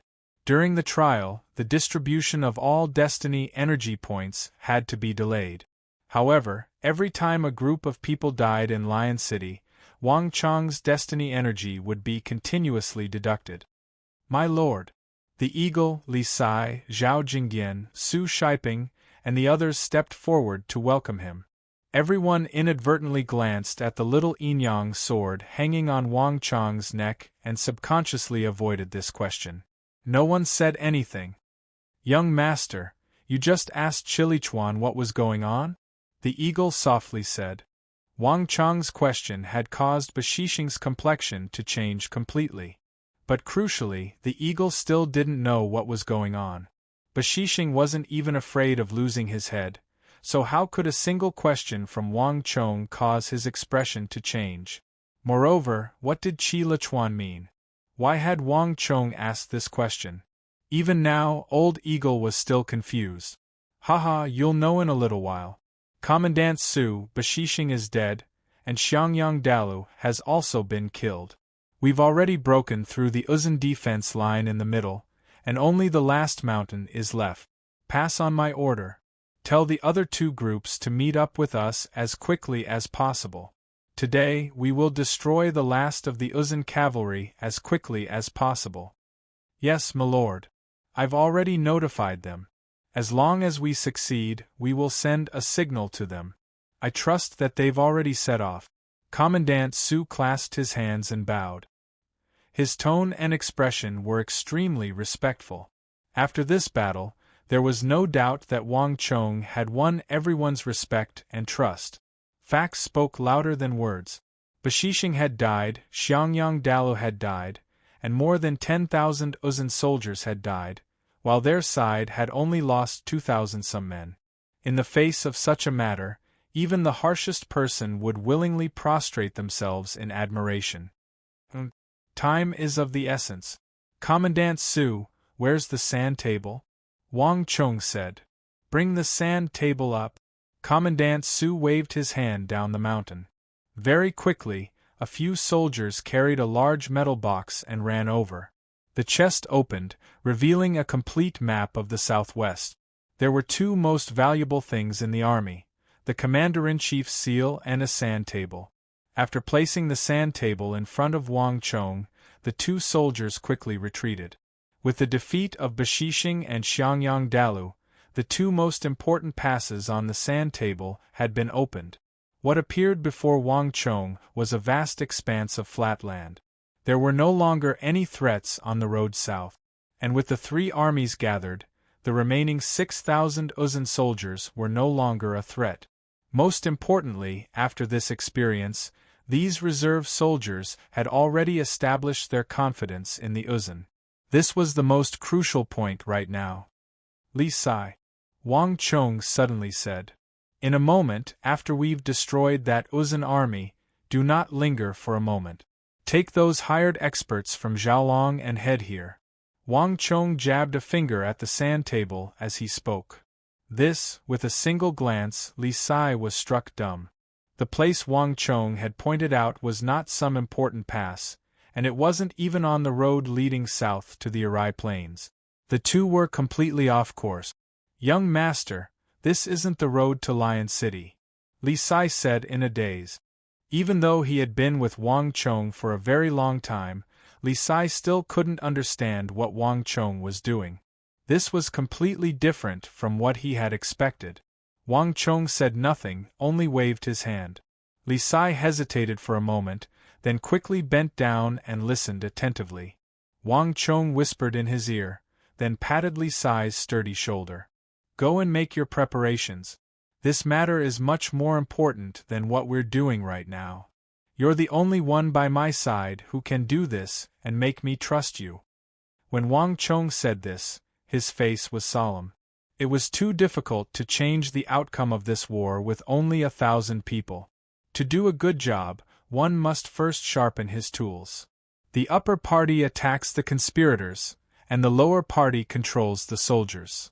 Wars were often not determined by the military strength of the two sides, but also in some places that ordinary people couldn't see. Rumble.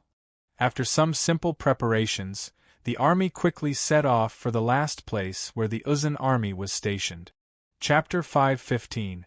After descending the mountain and traveling several hundred li, Wang Chong's forces quickly encountered a second group of reinforcements. The commander of this group was Su Chunan, a veteran general of the army. The two armies merged into one, and Wang Chong's soldiers instantly swelled from 5,000 some to more than 11,000.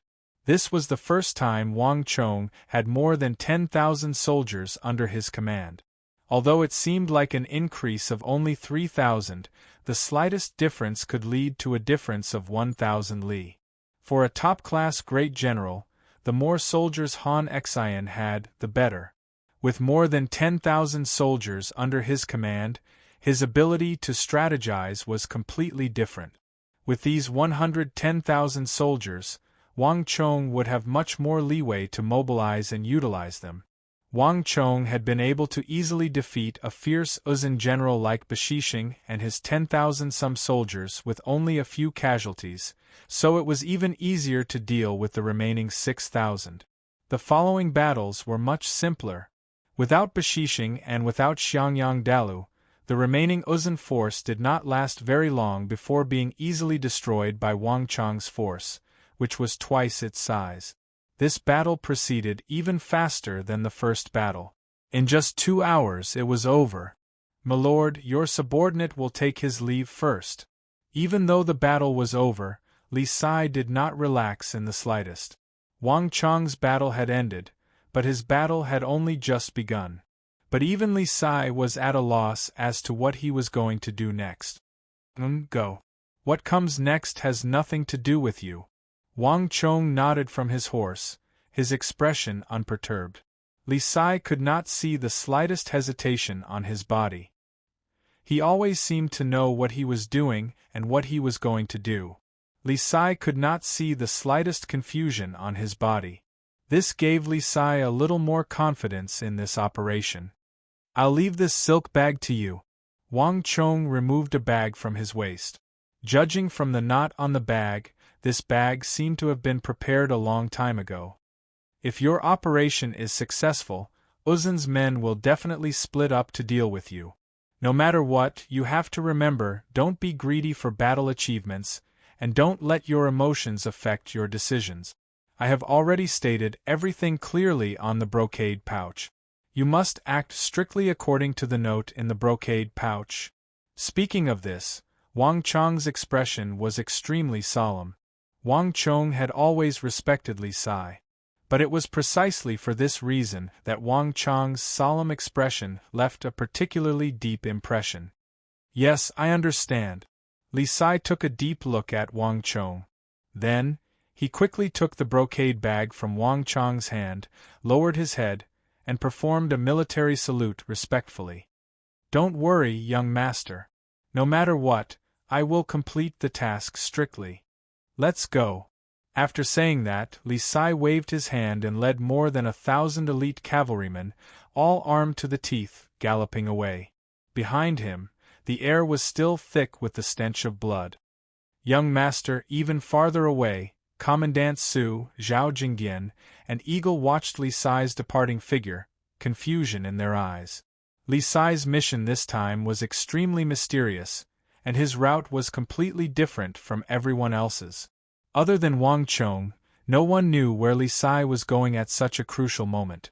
This was far too confusing, but even so, no one dared to doubt Wang Chong's decision. Wang Chong's prestige in the army had reached a level that not even Su Shiping could match. With a single word from Wang Chong, Su Shiping's subordinates would immediately follow him.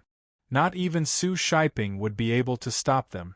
This wasn't because they weren't loyal enough, but because Wang Chong had used his strength and 3 victories to win their heartfelt support.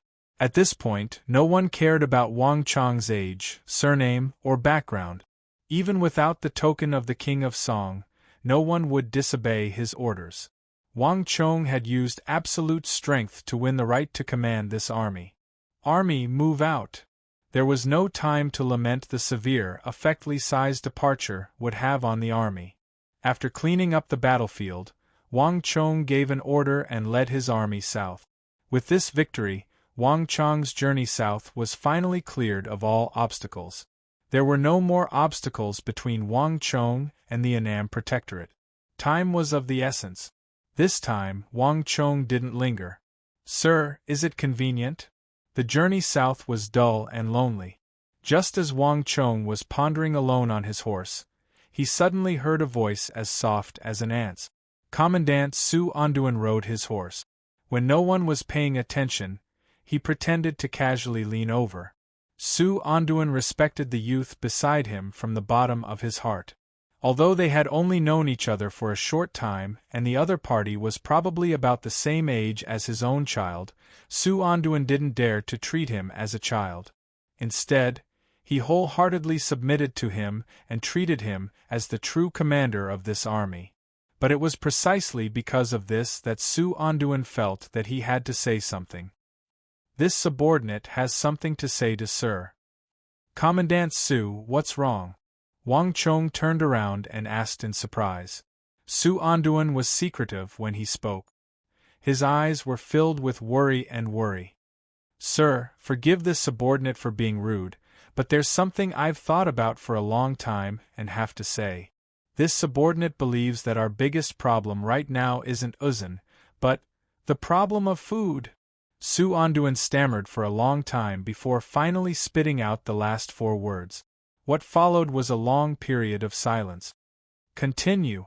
Wang Chong finally came back to his senses, but he didn't say anything. He only gave Su Anduin a look. Sir, to tell you the truth, if you hadn't appeared, even if Uzun didn't attack us, we wouldn't have been able to hold on for long. I don't know if Su Shiping has told you, but their situation isn't much better than ours. 5,000 to 6,000 soldiers, men and horses aren't a small number. Although we're generals and have no fear in charging and breaking through enemy lines, logistics isn't our forte. Furthermore, Su Anduin glanced at Wang Chong, hesitated for a moment, then gritted his teeth and continued. Before that battle, this subordinate had unintentionally heard General Li mention that the Annam Protectorate had asked the court for help. Their rations probably wouldn't last for long. Soldiers and horses haven't moved, but rations and fodder have to move first. We only have 10,000 people, but the Annam Protectorate in the southwest has so many people, I'm afraid. Su Anduin didn't continue, but the worry in his eyes was clear.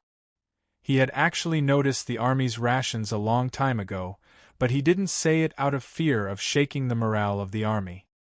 In the battle with Uzun, we lost too much of our supplies and weapons. As for our rations, they were almost burned down by the Uzun. The rations we have on us are only enough for a few days. If Sir hadn't appeared, we would have already prepared to return north. But now I'm not going against Sir. But with our current situation, whether we encounter the Uzun or not, I'm afraid only death awaits us. After saying this, Su Onduan sank into a long silence. Even the Emperor doesn't use hungry soldiers. Although martial artists possessed great strength, they were still mortals and needed to eat. If the army didn't eat their fill, it would be good if they could use 50 to 60% of their strength, let alone fight a battle. This was suicide. Su Onduan originally didn't want to say it, but as a general, he had to say it. The Tibetans were secondary, but the matter at hand was of the utmost urgency, a problem that had to be considered. You don't have to worry about this. To his surprise, when Su Onduan mustered up the courage to speak of this matter that would clearly affect the morale of the army, Wang Chong faintly smiled and said something that no one could have imagined. It's just some rations. You don't have to worry about it. I have my ways. But sir, even if we ask the court for rations now, it's too late. The emperor is far away, and the capital is too far away. Moreover, the gathering of rations requires the cooperation of the 6 bureaus and the mobilization of rations from various parts of the Tang dynasty. The entire process is time-consuming and laborious, and distant water can't put out a nearby fire. Su Onduan was getting more and more worried. Judging from Wang Chong's relaxed expression, it was clear that Su Onduan's words had not entered his ears. This worried him even more than the army's lack of rations. Food is the most important thing to the people, and this applies to the army as well. If this problem was not resolved, the army would rebel. My lord, we have to be cautious in this matter. Su Onduan truly felt like his internal organs were on fire. He truly couldn't understand why he had made his words so clear. Why was Wang Chong so calm? Relax. Distant water can't quench a nearby thirst, but nearby is different. While I was still in the capital, I already began to mobilize rations. Relax. After so long, it's about time. Wang Chong stretched out his arm and patted Su Onduan on the shoulder, a faint smile on his face. Although it was just a few indifferent words, Wang Chong's expression exuded a formidable self-confidence. It was like he had a plan in his grasp and nothing could escape his calculations. Even Su Onduan was momentarily stunned. Food for tens of thousands of people was no small matter. For the War of the Southwest, the imperial court would need to prepare at least a month's worth of rations. This was no small matter. It would take at least 2 or 3 months, at the very least 4 or 5 months. Su Onduan truly couldn't imagine just where Wang Chong was going to get so much food. This was not a problem of money, but of such a large opening that no single grain merchant or clan could resolve. Even those traveling merchants and clans that specialized in grain needed a long time to prepare. And they would never be able to get this much. Su Onduan's mouth moved as if he wanted to ask something. But Wang Chong patted him on the shoulder and then swaggered off. A plan in a tent can determine victory from 1,000 li. This was an important aspect of the art of war. How could Wang Chong make a mistake on a problem like rations? Although rations were a major issue, he might be able to accomplish something that the imperial court couldn't. Zhang Munian, I can only rely on you for this. Chapter 5:16. In this era, other than martial prowess, there wasn't much difference between this era and the space-time that Wang Chong knew of. No matter how powerful one's martial arts was, it was impossible to increase the production of food. Thus, when the Central Plains fell into chaos and that calamity descended, the Central Plains were filled with starvation and panic. Even Wang Chong's army had been suppressed by this, and in the end, they were defeated and killed. With such a bitter lesson in mind, Wang Chong had been preparing for this very moment. And Zhang Munian was the foreshadowing that Wang Chong had prepared for this. The hybrid rice had already begun to take shape, and Wang Chong had written a letter to Zhang Munian long ago to have him send some rations over. As for the rest, Wang Chong had left it to Zhao Qiqin to handle. If even this future queen of logistics couldn't solve the problem, Wang Chong really couldn't think of anyone in the world who could solve the problem of rations for the army in this urgent situation. Su Anduan sighed inside. He didn't believe that he would be able to solve a problem that even the royal court couldn't. But looking at Wang Chong's expression, it didn't seem like he was faking it. Given his identity and capability, there was no need for him to do so. I can only take it one step at a time, Su Anduan thought as he suppressed the thoughts in his heart.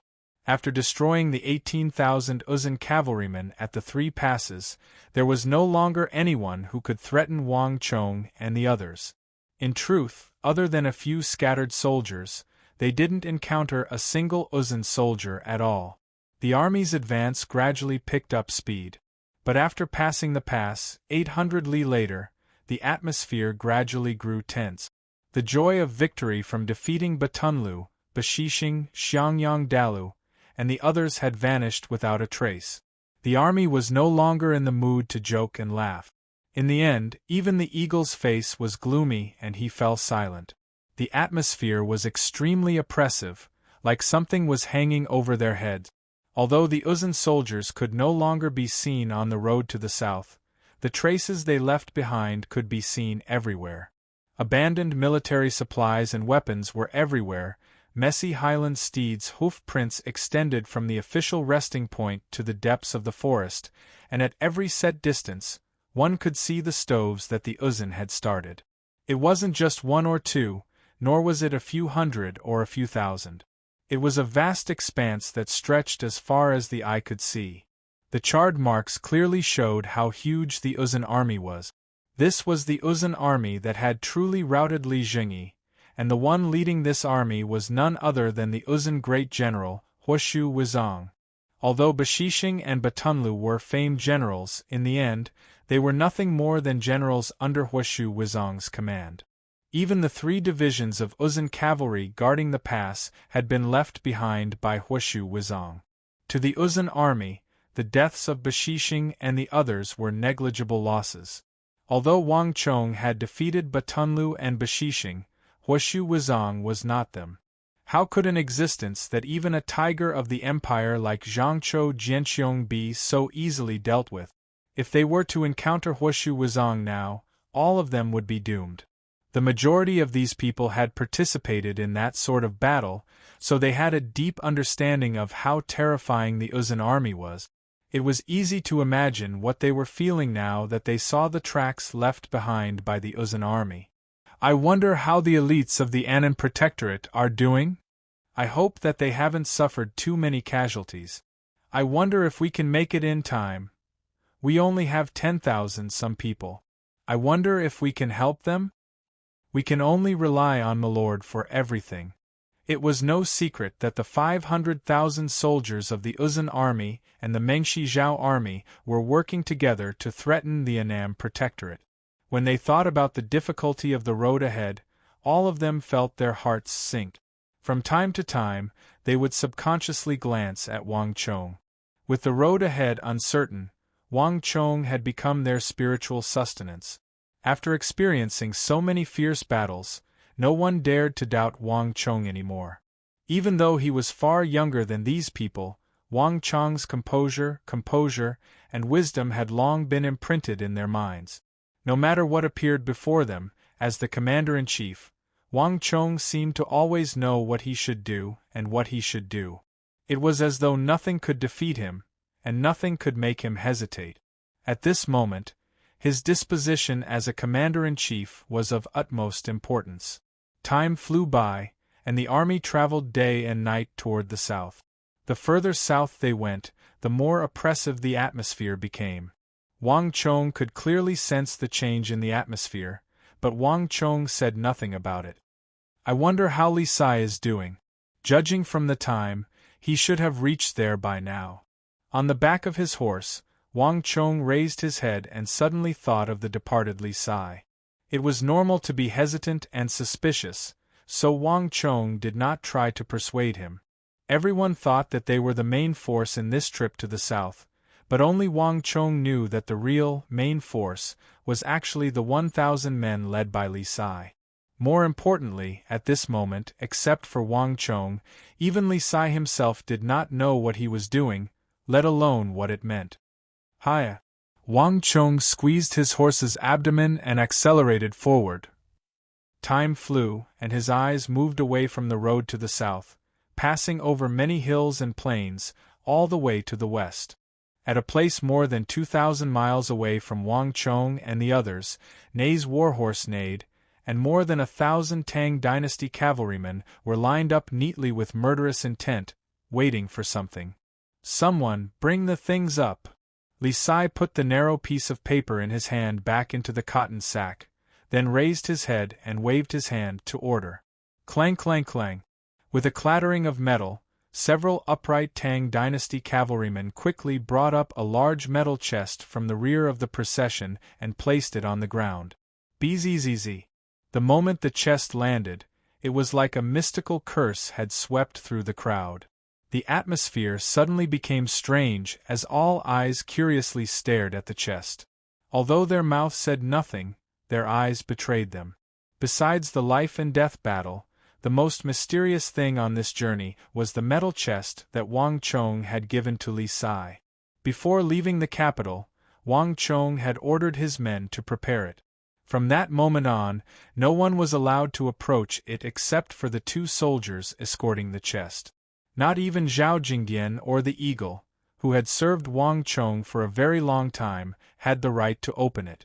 Not only that, Wang Chong had ordered that the escorted chest be 80 meters away. Even at the height of the war, they had been given special permission not to participate in the battle. This made the crowd's curiosity rise to a peak. We can finally open it! I wonder what young master has placed inside? Why hasn't Milord opened it yet? The crowd's curiosity was unbearable, and from time to time, they would glance at Li Sai. Open the chest. Li Sai didn't care too much about it. With a wave of his hand, he swiftly issued an order. Frankly speaking, the curiosity in his heart right now was not any less than the others. But more importantly, not even he knew what was hidden inside. Wang Chong's ability to keep secrets was truly too good. Wonderful! The crowd cheered. But Li Sai glared at them, and they immediately quieted down.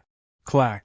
With a crisp sound, the box opened and countless pairs of eyes instantly looked over. A few soldiers even blocked Li Sai's line of sight. However, just when everyone was filled with hope, the surroundings suddenly fell into silence in the next moment. This is a bag? The crowd looked at each other. There was nothing in this mysterious chest, only a grayish-brown, old linen bag. Ah, it stinks. Suddenly, the crowd retreated, as if avoiding the plague. At first, they didn't feel it, but now that they were close, everyone could smell the stench, as if it had been rotting for a long time. What exactly is inside? The experts from the aristocratic families had been trained by Wang Chong, but at this time, they all pinched their noses and retreated. After all, Li Sai wasn't Wang Chong. Although he was strong and looked dignified, he was still from the military, and didn't have the wealth and unreachable status of Wang Chong. Most of the time, other than during training and battles, Li Sai's attitude was actually quite friendly. So in front of him, the crowd usually didn't have so many scruples. Li Sai didn't say anything, but he was just as surprised as the crowd. Wang Chong had given him this mission, and not even Zhao Jingdian and the Eagle, who were close to him, had a share. Furthermore, Wang Chong had said that this mission was extremely important, and they had to act according to the instructions on the silk pouch. Li Sai only thought of opening the chest after arriving at the destination. Given how long Wang Chong had spent to prepare such an important item, Li Sai didn't believe that there was only a bag inside. Gallop! The warhorse sneezed as it slowly approached the metal chest. After a moment of silence, Li Sai grabbed the Wuzi steel sword on his back and casually swung it. Shwa! Before anyone could react, Li Sai's Wuzi steel sword had already cut open the sack inside the chest. Voila! A large pile of pitch-black, moldy meat mixed with bones poured out from inside. Seeing this sight, everyone was stunned. What is this? Why did the Lord give the general this? The crowd couldn't react at all. Even Li Sai's mind went blank for a moment. But soon, a thought flashed across his mind. Li Sai's eyes narrowed, as though he had understood something. Mutton. Li Sai suddenly understood what this meant. Even though it was impossible to tell what this pile of meat was, from the slender bones, Li Sai was able to recognize it at a glance. This was a sheep, and an adult one at that. Li Sai had spent quite some time in biding, and he had seen many herds of sheep and eaten a lot of mutton. When he ate the fragrant and greasy roasted mutton, he would eat it with the bones, so Li Sai couldn't be more familiar with this. But this wasn't any ordinary mutton. This is a sheep that died of plague. Chapter 5:17. From now on, no one is allowed to come close without my order, Li Sai suddenly said. My lord, those who disobey will be executed. Li Sai slashed with his right hand. The giant Wuzi steel sword in his right hand emitted a beam of sword energy that slammed into the ground with a boom. Rocks and dust flew everywhere, leaving a deep sword mark on the ground. In an instant, everyone was as silent as cicadas out of fear, subconsciously backing away. Yes, my lord. Someone said in a low voice. Li Sai would never deliberately put on airs, but if he was serious, it meant that this matter was very serious. At this time, no one dared to provoke him. Young master, is this the key to the war you told me about? Li Sai said to himself. At this time, he already understood why Wang Chong had left this box for him. Sheep plague rarely occurred on the grasslands, but when it did, it was a disaster. Unlike the people of the Central Plains, the people of the grasslands did not know much about medicine or prescriptions. When sheep died of the plague, they did not know how to bury the corpses like the people of the Central Plains. Coupled with the herds of the grasslands, the number of cattle and sheep could reach tens of thousands, hundreds of thousands, millions, or even more. So when sheep plague occurred, it was a large-scale disaster. For the people of the grasslands, this was absolutely a matter that would make them pale. But the grasslands had always been hostile to the Central Plains. Moreover, cattle and sheep fed on water. After eating one place, they would move to another. Their mobility was especially high, so sheep plague rarely occurred on the grasslands. Many herdsmen did not even know what sheep plague was. This also allowed the nomads of the grasslands to be taken advantage of. The significance of this thing that Wang Chong had prepared was self-evident. In the past, Li Sai would have vehemently opposed it. But now, the 180,000 elites of the Protectorate of the Southwest had been routed, Li Jingyi's 60,000 reinforcements had been ambushed, and the Tang dynasty had opened its gates to the southwest. Nearly 1 million people had no shelter and were completely exposed to the allied forces of Meng Shizhao and Uzun. At this time, if he was still soft-hearted and cherished his reputation, he would be pedantic. Kindness to the enemy is cruelty to oneself. But, is this really useful? Li Sai sighed in his heart. Even if he understood the purpose of these things, Li Sai still didn't understand the purpose of Wang Chong's arrangement. Whether or not the sheep plague could cause any harm was a matter for the future, but the crisis of the Southwest Army was right before their eyes. Moreover, even if he completed his mission, Uzun's army would not suffer any losses. Was this really going to work? Coming, bring me a bag of food. Li Sai took a deep breath and suddenly said, Yes, my lord. Soon, a soldier came over with a bag of soybeans and rations. Li Sai did not let anyone participate. He mixed the bag of soybeans, peas, and rations into the mix. Buzz. After doing all this, Li Sai suddenly flicked his wrist, sending out a burst of stellar energy that slammed the lid shut. He then raised his head and looked into the distance. Looking from here, Herds of cows and sheep could be seen wandering in the dense grass in the distance. They were like clouds, vast and boundless everywhere. If one looked carefully, one could even see shepherds in the midst of the flock. Their highland steeds were tall and sturdy, and as they stood in the midst of the flock, they were extremely conspicuous even from a great distance. Only the shepherds of Yusang would be able to ride these horses to herd their livestock. In a war between two armies, since you dare to help the army, you are our enemy. Don't blame me for everything. Li Sai stared at the distant shepherds, his eyes flashing with cold light. All soldiers, hear my order. Don't let a single Uzun person go. Li Sai restrained his aura, his entire body suddenly turning icy cold. Yes, Your Excellency. With the order, the army responded loudly. In the next moment, more than 1,000 elite cavalry sped up, stirring up clouds of dust as they charged into the distance. It's the Tang people! Let's go! Waves of screams came from afar. The shepherds of Chilichuan were in a panic. Many shepherds drove their flocks of sheep away in an attempt to escape, but it was already too late. At this moment, the two countries were at war. How could Li Sai give them a chance to escape? Rumble! The sound of horse hooves became even more urgent. Along with the sound of horse hooves, no one knew that behind the Uzun army, another war had already begun. Before the troops and horses move, the provisions and fodder move first. This was a principle that had never changed since ancient times, and it was also recorded in military books and strategies. However, this was only the military books and strategies of the Central Plains. For the Uzun people and the other tribes of the grasslands, this had never been a problem. Wang Chong had once researched and discovered that the logistics of the Uzun people were completely different from the logistics of the Central Plains. For a large-scale war, the Central Plains needed 2 to 3 years to prepare, and this long period of preparation could only last for a few months. Once 3 or 4 months passed, the war could no longer be fought. When the Tang dynasty was first founded and Emperor Taizong was still on the throne, the Tang dynasty was at its peak.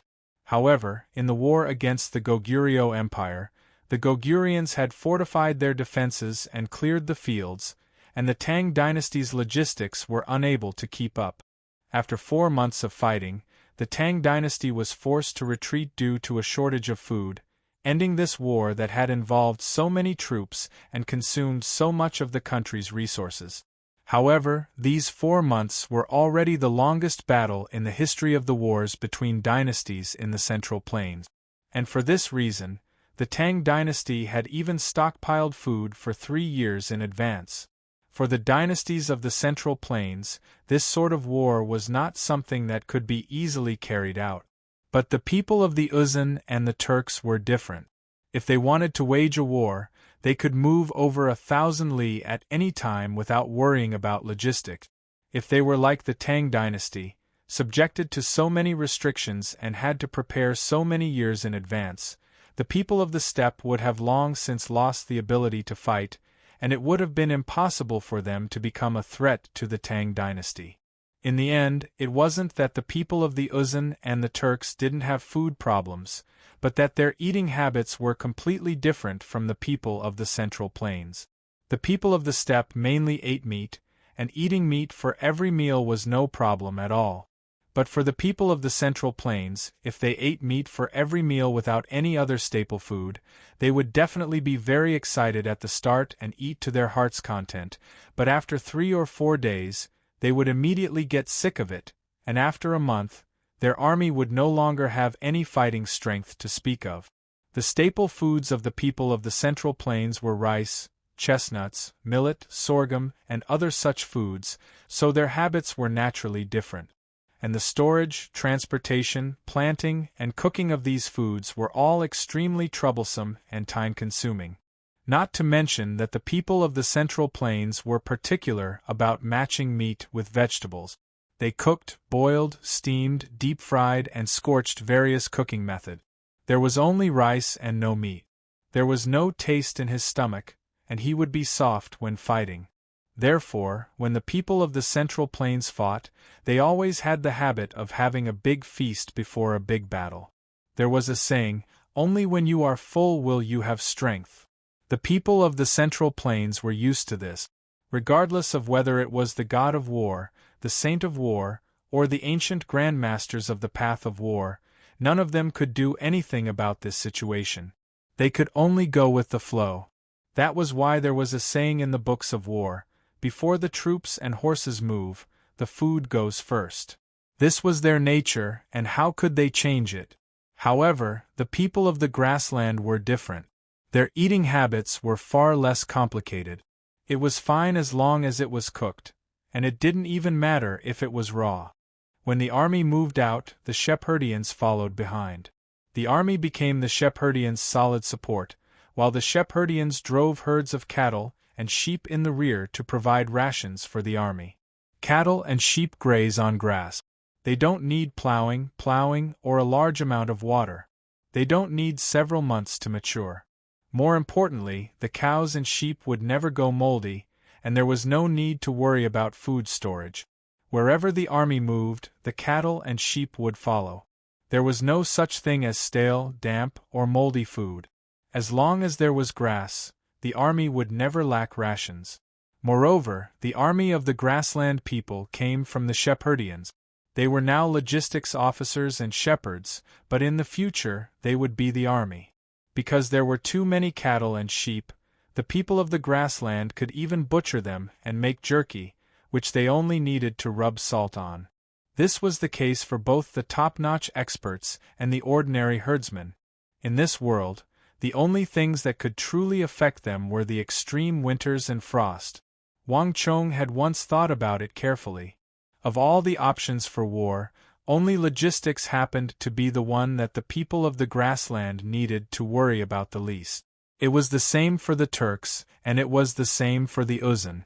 In terms of logistics, the agricultural people and the nomadic people were naturally unequal. Therefore, the nomadic people didn't have the weapons and equipment of the dynasties of the Central Plains, nor did they have as many people. They didn't have as brilliant a culture, and they didn't know any military books or strategies. However, they could still become a threat to the dynasties of the Central Plains. In the history books of the dynasties of the Central Plains, it was always recorded like this. In a certain year, the Turks invaded the border, or in a certain year, the Uzan raided the border and left after reaping the rewards, or in a certain year, the border of incontinent, Yuzhou, or some other place was invaded by bandits. Such records could be found everywhere in the history books, and there would never be an end to them. But this aspect of the nomadic people of the grassland could still be exploited. If they could circle around the army at the front and reach the herdsmen at the back, killing all their sheep, they would suffer a heavy blow. Under normal circumstances, this would be impossible to achieve. The people of the Uzan would never give the Tang dynasty such an opportunity.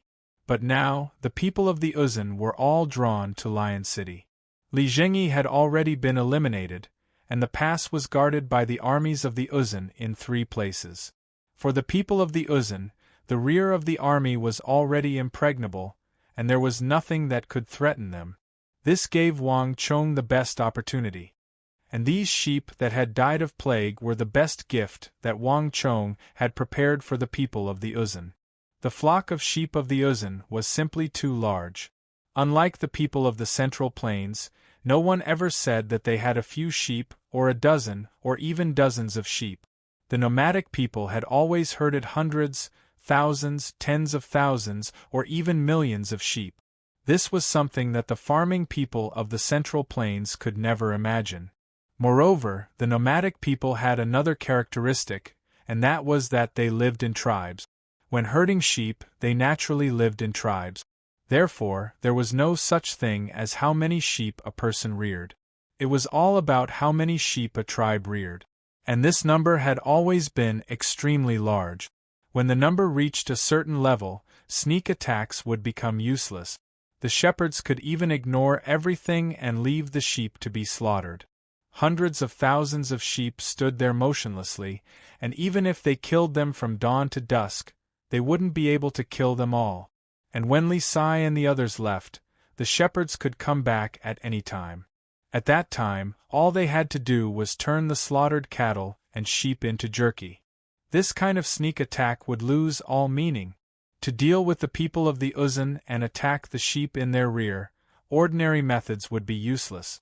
Therefore, they had to take an unconventional approach. And these sheep that had died of plague were the gifts that Wang Chong had prepared for them. When a sheep was infected, it would quickly spread to the entire flock, from one tribe to the rest of the tribe. More importantly, the people of the grassland didn't know how to deal with the sheep plague, and didn't have the habit of burying it. This meant that an independent matter could easily turn into a huge disaster in the end. When dealing with the enemy, one couldn't just be superficial. One had to make them feel pain that reached deep into their bones. Only then would they learn their lesson. War wasn't just a battle of military strength, nor was it a battle of fists against flesh or blades against swords. It was a war of strategy. At this moment, other than Wang Chong, even Li Sai himself didn't know that if his plan succeeded, what awaited the people of the Uzun would be a huge disaster that would last for years, or even decades. Chapter 5:18. Screams and screams could be heard everywhere. Soon, a massacre began in Chilichuan. A large number of herdsmen in the tribe fled, while some of the herdsmen chose to resist. However, this resistance was nothing in front of the cavalrymen who were equipped with meteoric iron armors and woozy steel swords. It was like scratching an itch through the boot. In the midst of the bleeding, the cattle and sheep fell to the ground. Blood stained the ground. In this war, there were no civilians, no warriors. There was only a game between countries, a battle of life and death. In this fateful battle, no one was innocent. Righteousness does not control wealth. Mercy does not control troops. Today's herdsmen would turn into cruel Uzun warriors who slaughtered civilians in the blink of an eye tomorrow.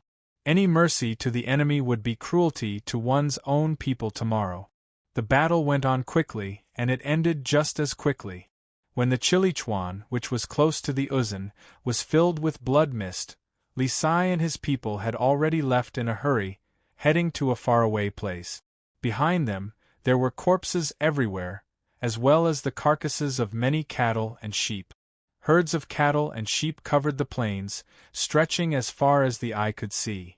However, even the future omnipotent general would not be able to wipe out hundreds of thousands of cattle and sheep in an instant.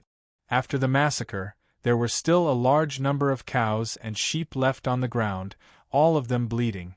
Except for them, no one knew what had happened. The Chilichuan was quiet, as if time had stopped.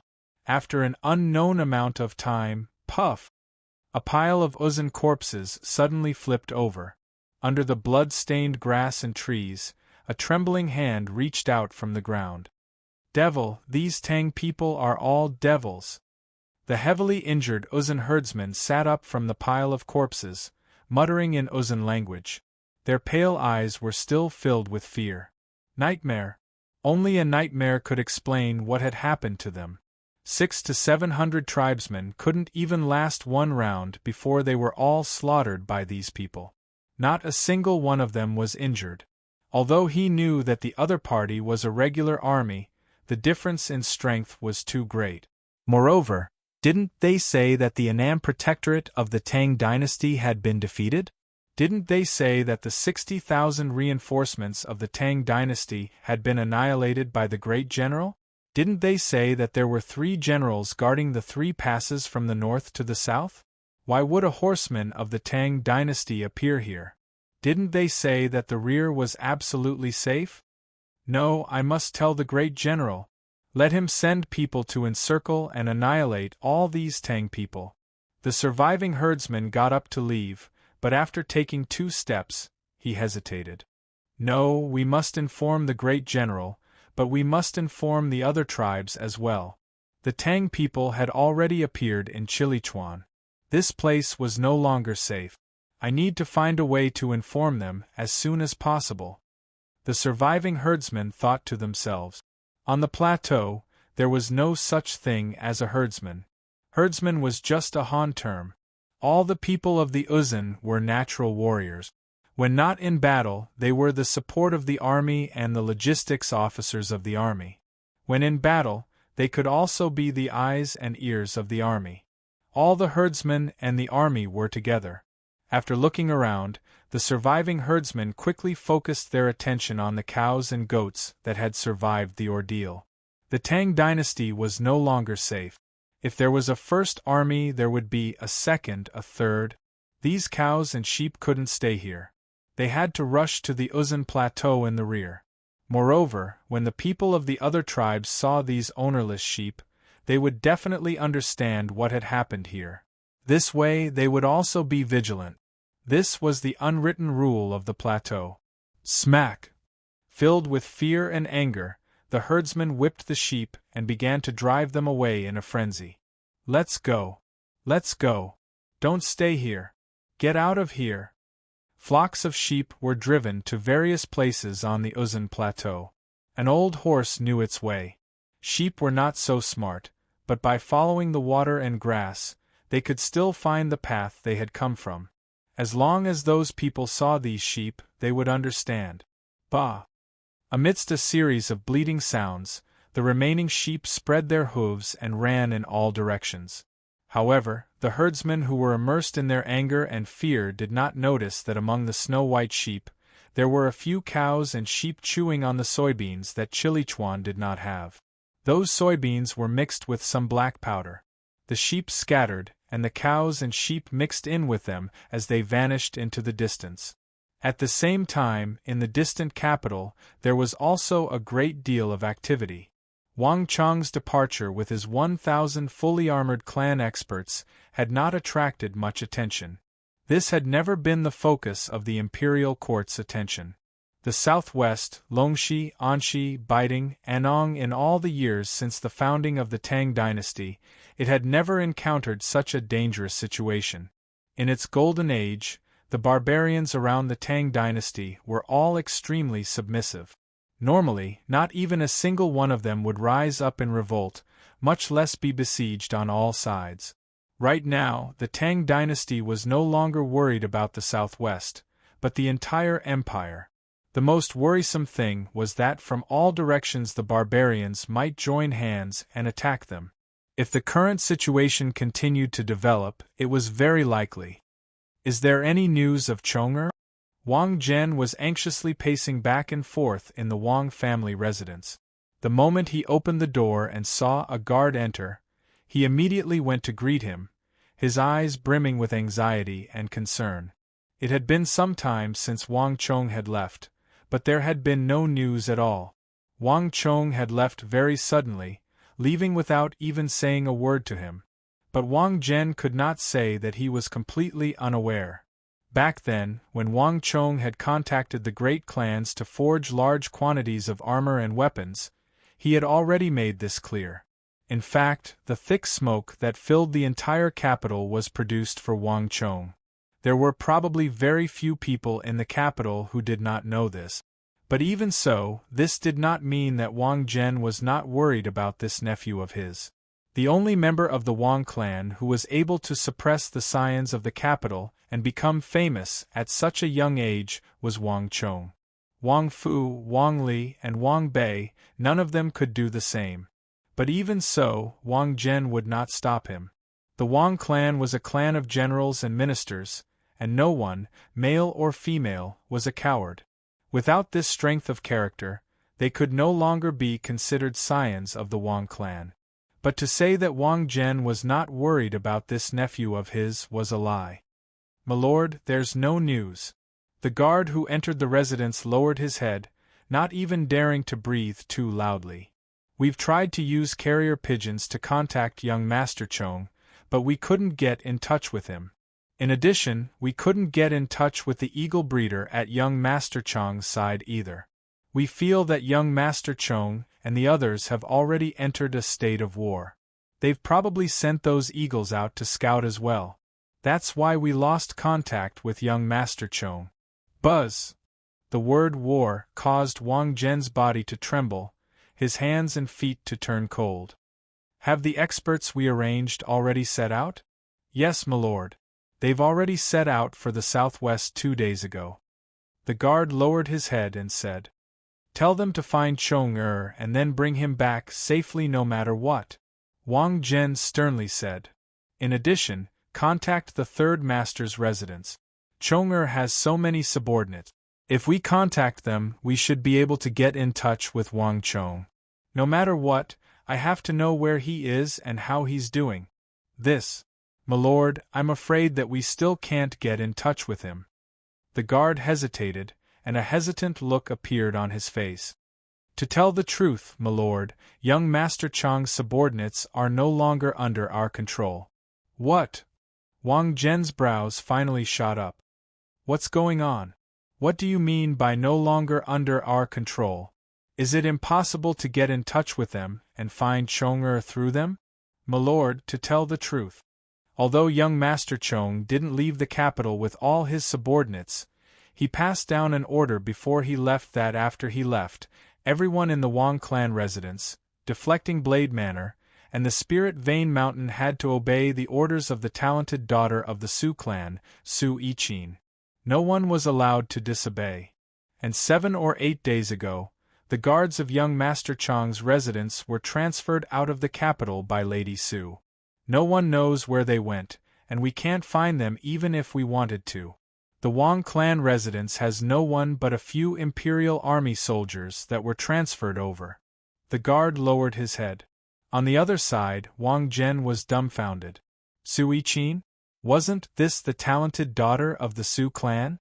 Even he had heard of her talent in the capital. Wang Zhen had never known that even Su Yiqin had become Wang Chang's subordinate. Milord? Ah, I know, there's no need to worry about it.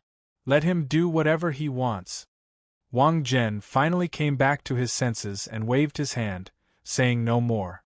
Since Wang Chong had already made arrangements for his departure from the capital, there was no need for him to worry about what would come next. At the same time, in the capital, while everyone was panicking, a fragrant and scholarly study of the Su clan was tranquil and quiet. Red sandalwood flowers and trees, bookshelves filled to the brim, a few pots of black plums, a cranebeak incense burner emitting the fragrance of ambergris, and an elegant woman sitting behind the desk. This place was like a quiet harbor. No matter how big the storm outside was, it was all blocked outside. This was Su Yiqin's study. Ever since Wang Chong left, all sorts of documents had been piled up in Su Yiqin's study. Smiths, swordsmiths, merchants, grain merchants, porters, horse merchants, all sorts of documents, involving the thousands of swordsmiths in the capital, the 4 sword-smithing clans, and the several dozen large and small merchants and grain merchants, all of which involved hundreds of thousands of people, had been piled up here. From the inspection of goods, supervision, and explanations with the great clans, to the payment of the wages of the workers in the grain shops and merchants, everything had been piled up in Su Yiqin's hands. Gathering the grain from all over the country and transporting it to the southwest was no simple task. Far too many people needed to be contacted. In the imperial court, this would require the cooperation of the several hundred offices and bureaus of the 3 provinces and 6 ministries. But now, all of this had been gathered in Su Yiqin's hands. The floor of the study had long since been a mess. But Su Yiqin's desk was always neat and tidy. All the documents were categorized and placed neatly on her desk in an orderly manner. She had used the simplest, most efficient, and most frugal method to deal with all the documents. If one looked carefully, one would also realize that Su Yiqin's desk would always have 8 or more cases on it at the same time. Photographic memory and multitasking might have been difficult for others, but for Su Yiqin, who was renowned for her talent and could challenge Wang Chong in chess, this was no problem at all. Chapter 519. The brush in Su Yiqin's hand moved swiftly, as if all the answers were already in her mind. There was no hesitation. All sorts of trivial matters came one after another, but Su Yiqin remained calm and wise, maintaining a calm and composed demeanor. It seemed like nothing in the world could trouble her. I wonder how he's doing? After some time, Su Ichin suddenly sighed, raised her wrist, and put down her brush and chopstick. In the clash at Deflecting Blade Manor, she had once more lost to Wang Chong and even been humiliated by Wang Chong. She, who had always been proud and arrogant, had no choice but to lower her head and agree to Wang Chong's request. Logically speaking, she should have hated this scoundrel to the bone, but for some reason, when she thought of the situation in the southwest and how Wang Chong could face the combined army of Meng Shizhao and Uzun, Su Ichin's mind was in a mess. For some reason, Su Ichin recalled the 4 words Wang Chong had said to her on the day he left. "I believe in you." Wang Chong had said these 4 words with extreme solemnity. In the final moment, Su Ichin had seen Wang Chong's resolute and determined figure, leading countless clan experts down the mountain and disappearing into the southwest. At that moment, he had clearly understood something, but he had still chosen to leave without the slightest hesitation. He was like a moth flying into the sparks of a bonfire. At that moment, Su Ichin's eyes were wide open, her heart moved like never before. In Su Ichin's mind, Wang Chong had always been a selfish and smug person who didn't know what was good for himself, an unforgiving, extremely conceited person who only knew how to oppose her. This was the first time Su Ichin had seen this other side of Wang Chong, this other side of herself that had been buried deep in his bones. This side of him was so alluring. Don't die. No matter what, don't die. Su Ichin turned her head and looked through the window at a map on the wall. On the map, several places were marked conspicuously with needles and red rope. The map was left behind by Wang Chong before he left. Other than Wang Chong, only Su Ichin knew what those marks represented. All the merchant caravans, horse caravans, and camel caravans had already set off. All the merchant caravans in the capital had been mobilized by her, not to mention the local clans and wealthy families. Only she, Su Ichin, could do all this and handle everything in an orderly manner. War equipment, rations, everything had been set out. Hundreds of merchant caravans, packed densely together like ants. Day and night, they surged towards that place without stopping. Judging from the time, the first batch of supplies should have already arrived at the location designated by Wang Chong. From now on, you can only rely on yourself. Su Ichin took a deep breath, turned her head, and continued to work on the documents on her desk. In the southwest of the empire, the sky was gloomy. The clip-clop of horse hooves was accompanied by flying grass and mud on the official road. Warning! Counting down. There is still half a day left. If user cannot reach the destination on time, he will be obliterated, and the trial mission will be a failure. Warning! The Annam Protectorate has suffered heavy damage. 20 points of destiny energy have been deducted from user. Warning! User must increase his speed as quickly as possible. If the speed is less than 20 km per hour, 15 points of destiny energy will be deducted for every 2 hours. Warning! A string of messages flowed through Wang Feng's mind like a waterfall. As the army headed south, everything seemed calm, but only Wang Feng knew that this was far from being the case. In just a few short days, 80 points of destiny energy had been deducted from Wang Chong. He had defeated Batunlu, defeated Bashishing, and broken through the pass to the south, but to Wang Chong, the undercurrents were even more turbulent. Wang Chong did not understand what had happened to Lion City. The city was clearly fortified, so why had so many points of destiny energy been deducted from him in such a short period of time? The situation in the southwest was still worsening, and the constant deductions of destiny energy in his mind were reminding him that this was far from the end. The stone of destiny was still tightening the pressure on him. But at this moment, Wang Chong was far from worrying about himself. Rather, he was worried about the Annam Protectorate in Lion City. Father has already reached that place. I hope I can make it in time, Wang Chong quietly said to himself. His goal in this journey was not to protect himself, but to save the Annam Protectorate in the southwest. If the Annam Protectorate was destroyed, then everything would be meaningless. All soldiers, hear my order! Everyone, advance at full speed! Wang Song brandished his longsword and took the lead in charging forward. The 300,000 Mengshi Zhao soldiers and the 200,000 Uzun soldiers were like a mountain weighing down on Wang Chong's chest. The closer they got to the south, the deeper they went into the Arai, the closer they were to danger and death. The victories they had won earlier did not mean that the situation had improved. On the contrary, it meant that they were under even greater pressure. This rapid march of several thousand li had never been a simple rescue mission. If they weren't careful and were discovered by Mengshi Zhao, then the 10,000 soldiers led by Wang Chong could be crushed like eggs at any moment. Whoosh! Dark clouds gathered in the sky. At some point, a gust of wind had blown in from the south, carrying with it the thick scent of blood. This was the scent of the southwest battlefield. It seemed that this place was already not too far from the Arai. Wang Chong stopped. Seated on his horse, he raised his head to glance at the sky. Dark clouds hung low in the sky like waves.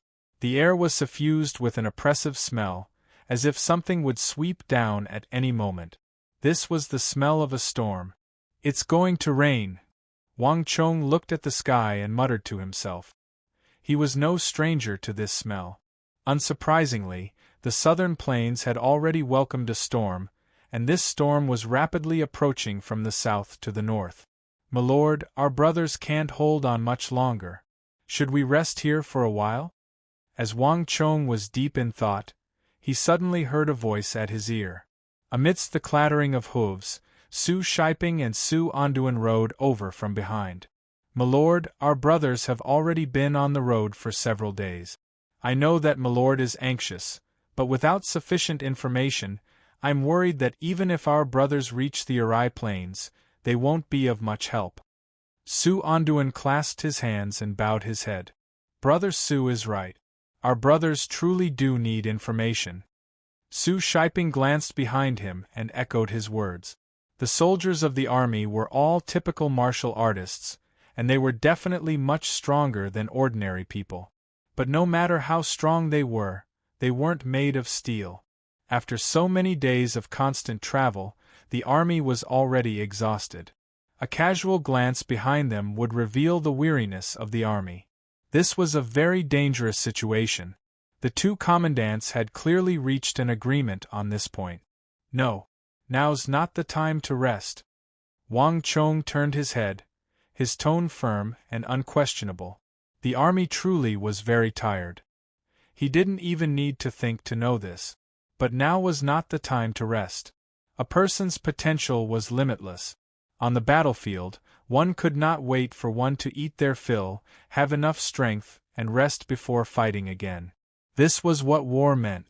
In the dynasties of the Central Plains, a war would last for several days and nights, and there were many battles without rest. Would they have to retreat halfway through the battle?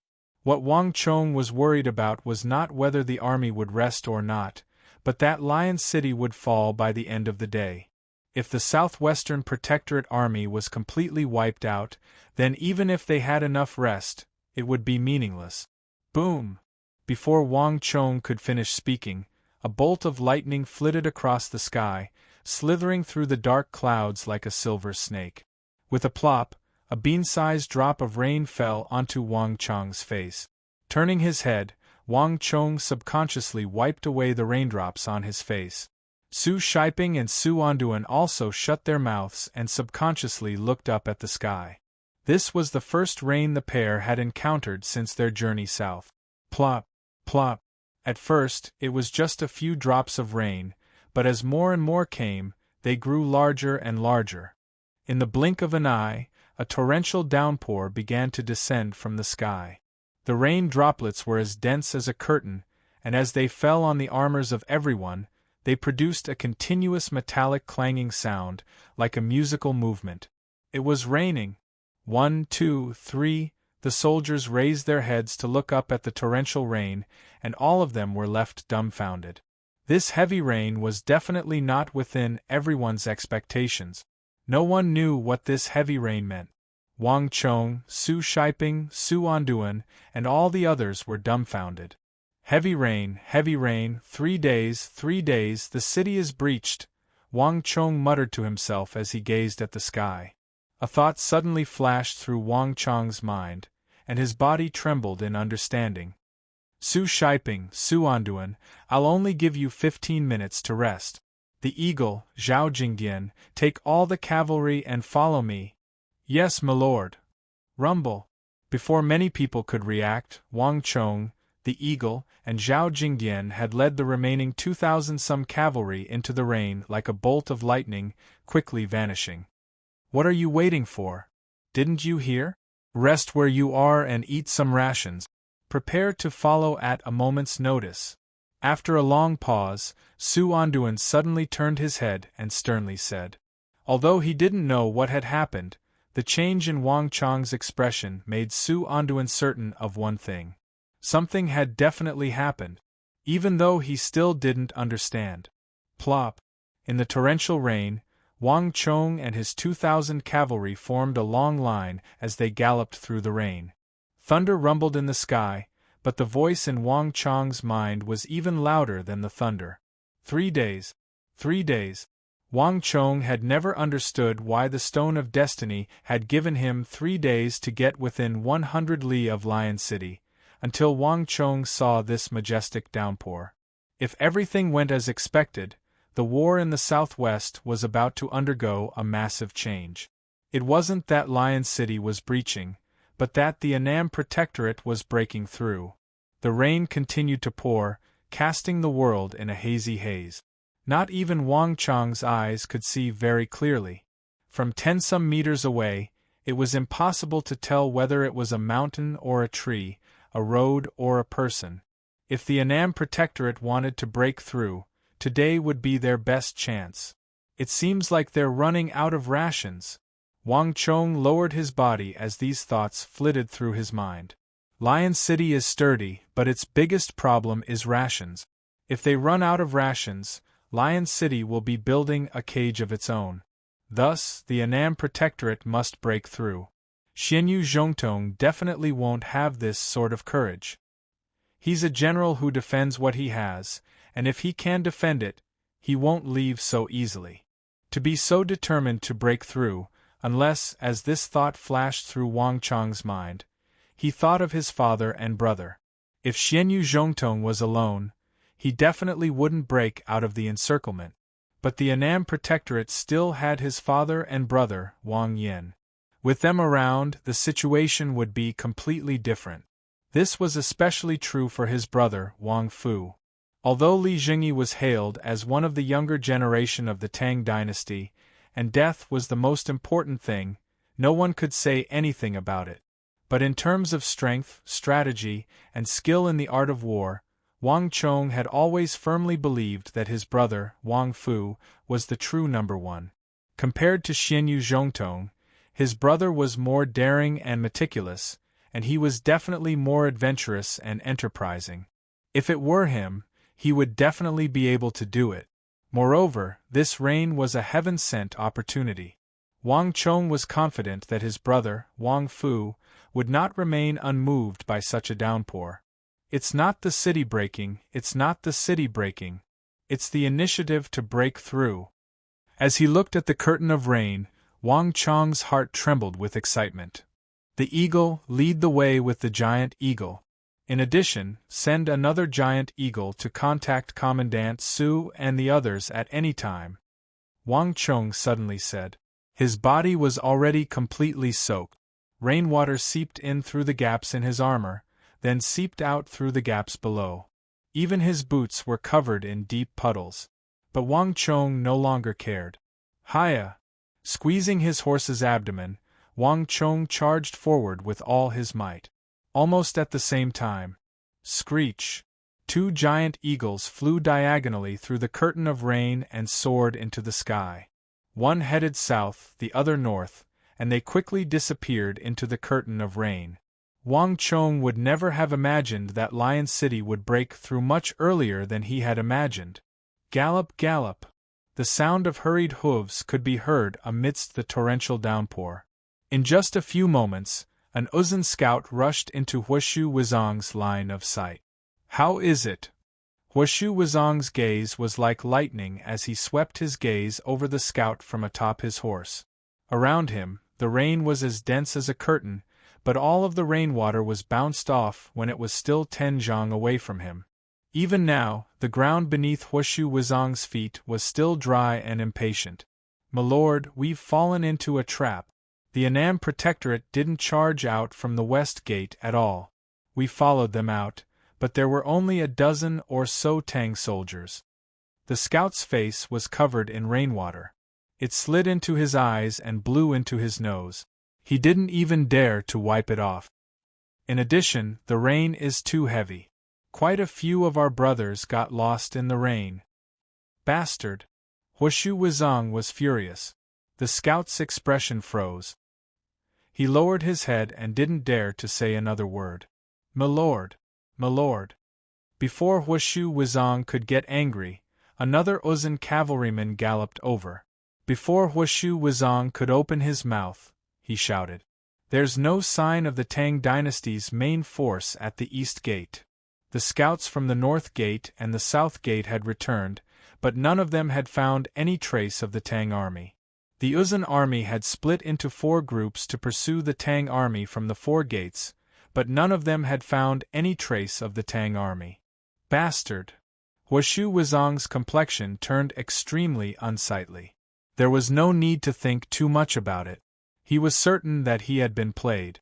Xianyu Zhongtong definitely would not have been able to think of this plan, to open 4 city gates in succession, and then send soldiers to charge through the city gates while the waterfall was pouring down, forcing him to split his forces into 4 groups. Moreover, he definitely did not have the courage to do this. Having fought with Zhangzhou Jianqiong for so many years, Huashu Wuzong was well aware of his subordinate. "My lord, is it possible that the Tang army is still hiding in the city?" an Uzun soldier cautiously asked. Huashu Wuzong said nothing, only glared at him. The Uzun soldier's expression froze. He immediately realized that he had said the wrong thing. If the Annam Protectorate was still in the city, opening the gates like this was no different from inviting thieves to their deaths. What about Jeluoj? Hasn't their army moved out yet? Huashu Wuzong asked, suppressing his anger. Mengshi Zhao had an army of 300,000 soldiers. With their cooperation, the Annam Protectorate wouldn't be able to escape no matter how capable it was. "My lord, the king of Mengshi Zhao has sent word that his army is currently in chaos. In addition, he sent word that this torrential rain is having an even greater effect on them than on us.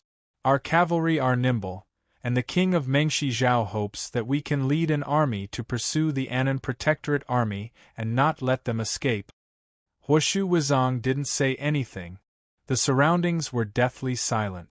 Only the pitter-patter of the rain and the cracking of Huashu Wuzong's fists could be heard. At this critical moment, not a single one of Mengshi Zhao's 300,000 soldiers could be counted on. There's no need to count on him.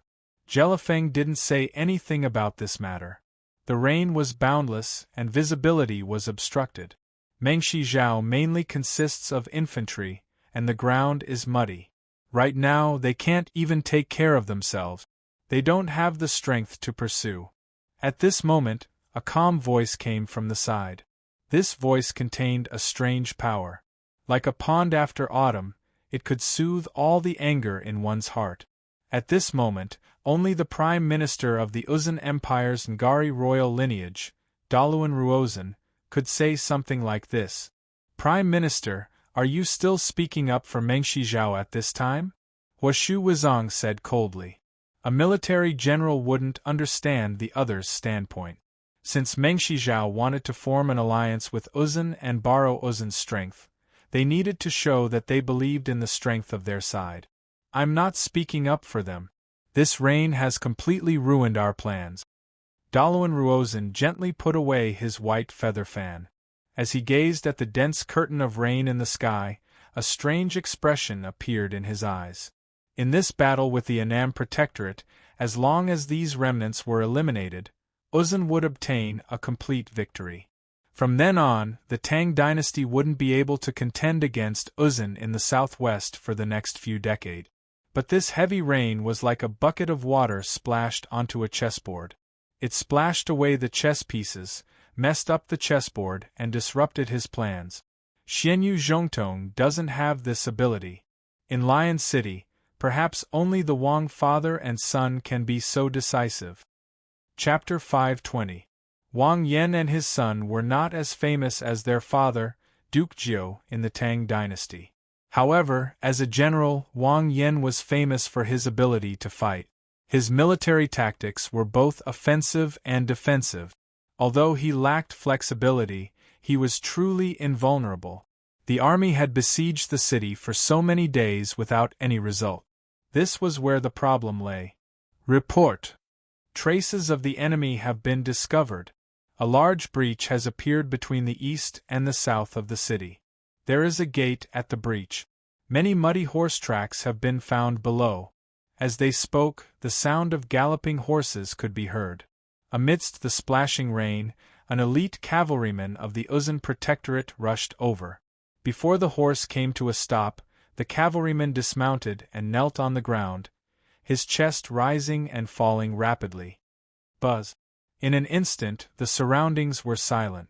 Whether it was Huoshu Wizong or Daluan Ruozhen, they all fell silent. The army of over 200,000 soldiers split into 4 groups and chased through the 4 open gates, but in the end, they all failed. The Annam Protectorate actually escaped through one of the city walls. This was something that no one had expected. Without a doubt, they had been played. Zhang Shouji, the sound of the rain drowned out the thunder. Daluan Ruozhen slowly raised his head and looked at the towering silhouette of the city in front of him. A thought flashed through his mind. A gate was hidden in the solid city wall. This had nothing to do with the war. It was the masterpiece of the city's architect. It was no secret that Liu City was built by the architect of the Tang dynasty, Zhang Shouji. The Tang dynasty of the Central Plains is really full of talents. Daluan Ruozhen sighed deeply. Even as the enemy, Daluan Ruozhen could not help but admire the Tang dynasty's wealth of talents and culture. It was not something the Uzun Protectorate could compare to. Unfortunately, even so, it is useless. Let them escape for a while and be happy for a while. Huoshu Wizong, I'll leave the rest to you. Huoshu Wizong just sneered and said nothing. The torrential rain was indeed the best cover for the Annam Protectorate. Even they had no way of knowing when the Tang army would break out, and their eyesight was so poor in the pouring rain. However, if the Annam Protectorate thought that they could escape so easily, they were gravely mistaken. If they had defended the city, they might have been able to live for a few more days. However, they actually thought of abandoning the city and running away. That's simply courting death. Someone, blow the horn and summon the army. Huoshu Wizong flung his cloak and left through the curtain of rain. Woo! Not long after he left, a bleak and sonorous sound of a horn rang out on the plain of Arai. The sound traveled 100 miles and was completely different from the ordinary horn. Even the dense curtain of rain couldn't block it. Following the loud and clear call of the formation, thunderous hoofbeats could be heard from all directions, and the densely packed Uzun swarmed over once again. Traces of the Communist Party have been discovered. An hour later, with a burst of noise, the atmosphere of the southwest suddenly changed and a tense pursuit began. At the same time, on the other side of the Arai Plains, Wang Chong was facing another crisis of his life. Warning! User has not yet reached his destination. Distance from Lion City is over 100 li. Warning, the host has less than an hour left. Warning, the trial mission is about to fail. There are still 10 kilometers left. User has not completed the mission and will be obliterated. Countdown. 50, 49, 48. Even with the white hoof shadow's speed, getting within 100 li of Lion City in such a short time was still an arduous task. And the torrential rain was also a significant hindrance to Wang Chong. I have to go even faster.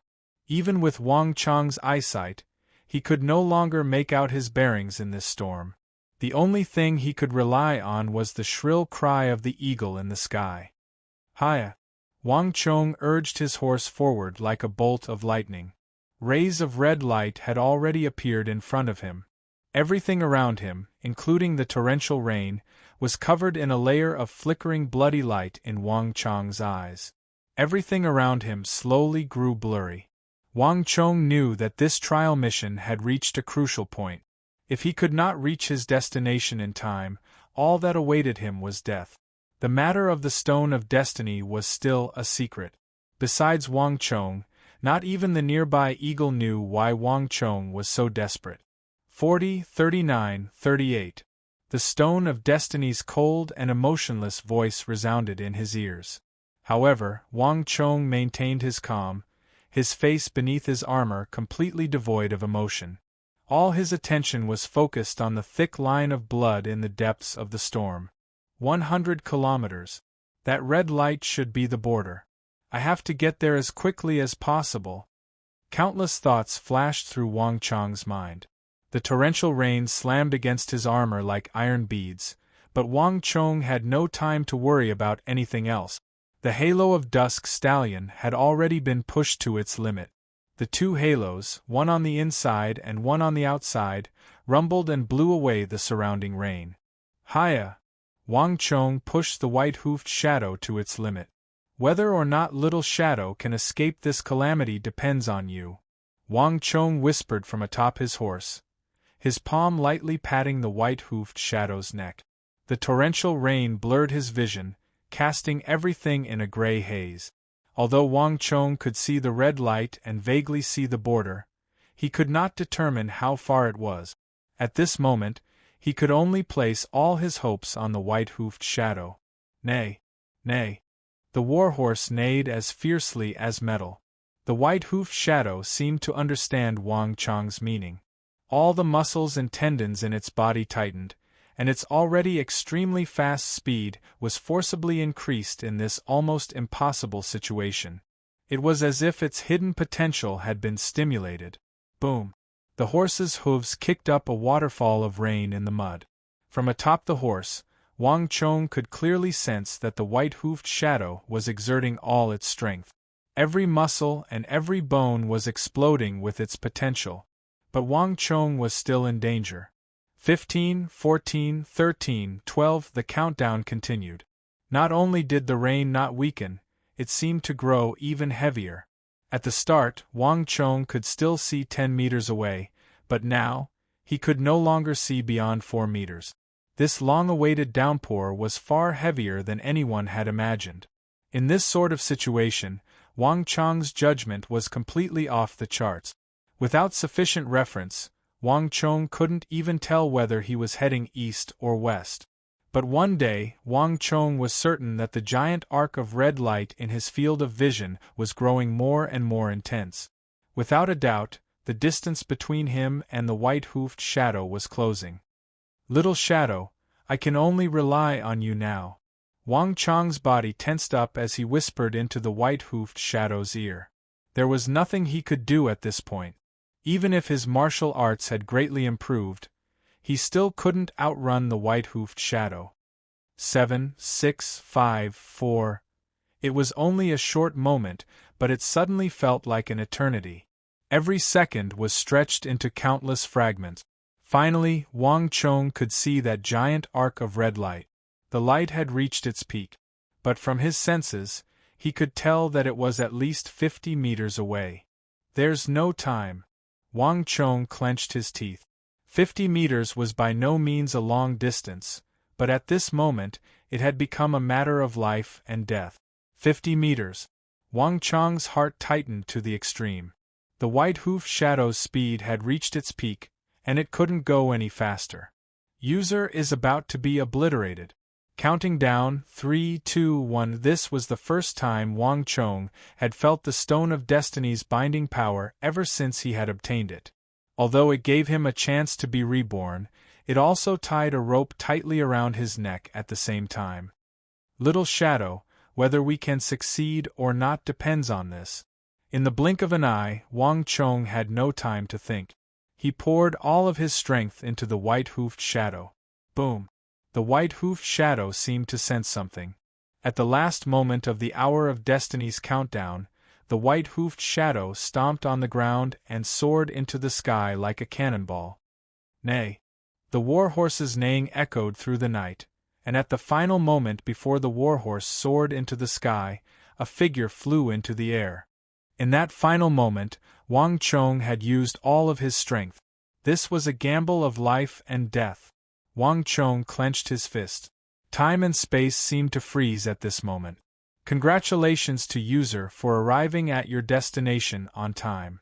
The punishment of obliteration has been lifted. The reward for the first phase of the mission is 200 points of destiny energy, which will be distributed after the trial is over.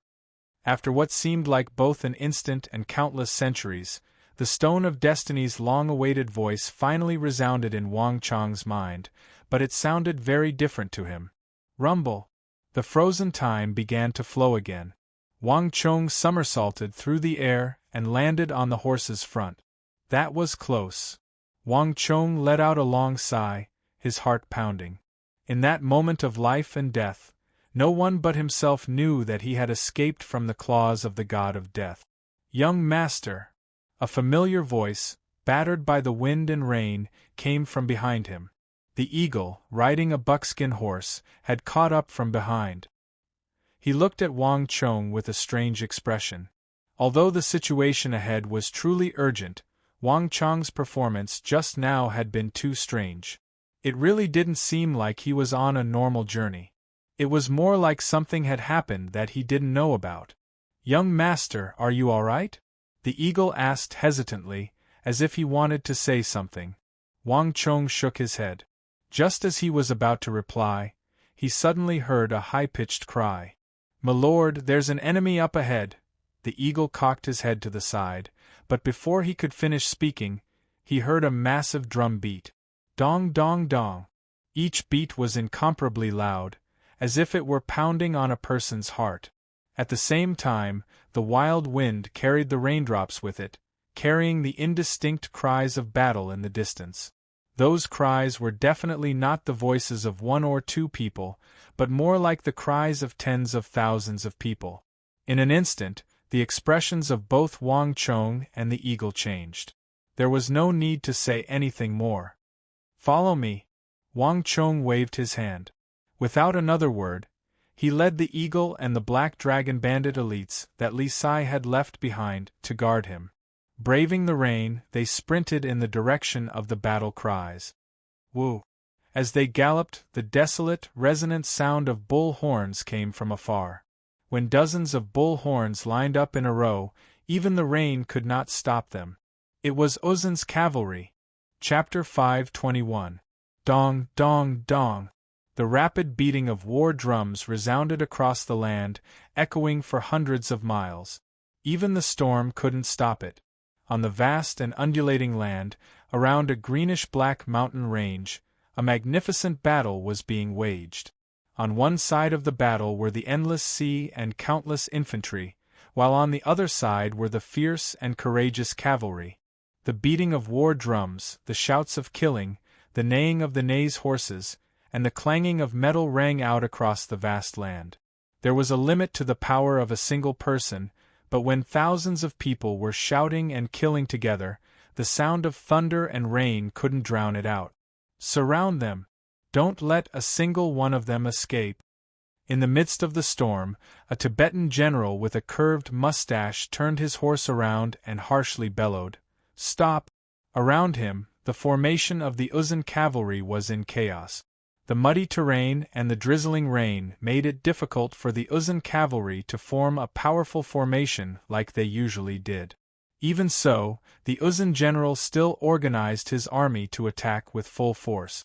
The storm affected the Uzun, but it might not affect the Tang dynasty. At least, the formation of the Annam Protectorate might not be invulnerable.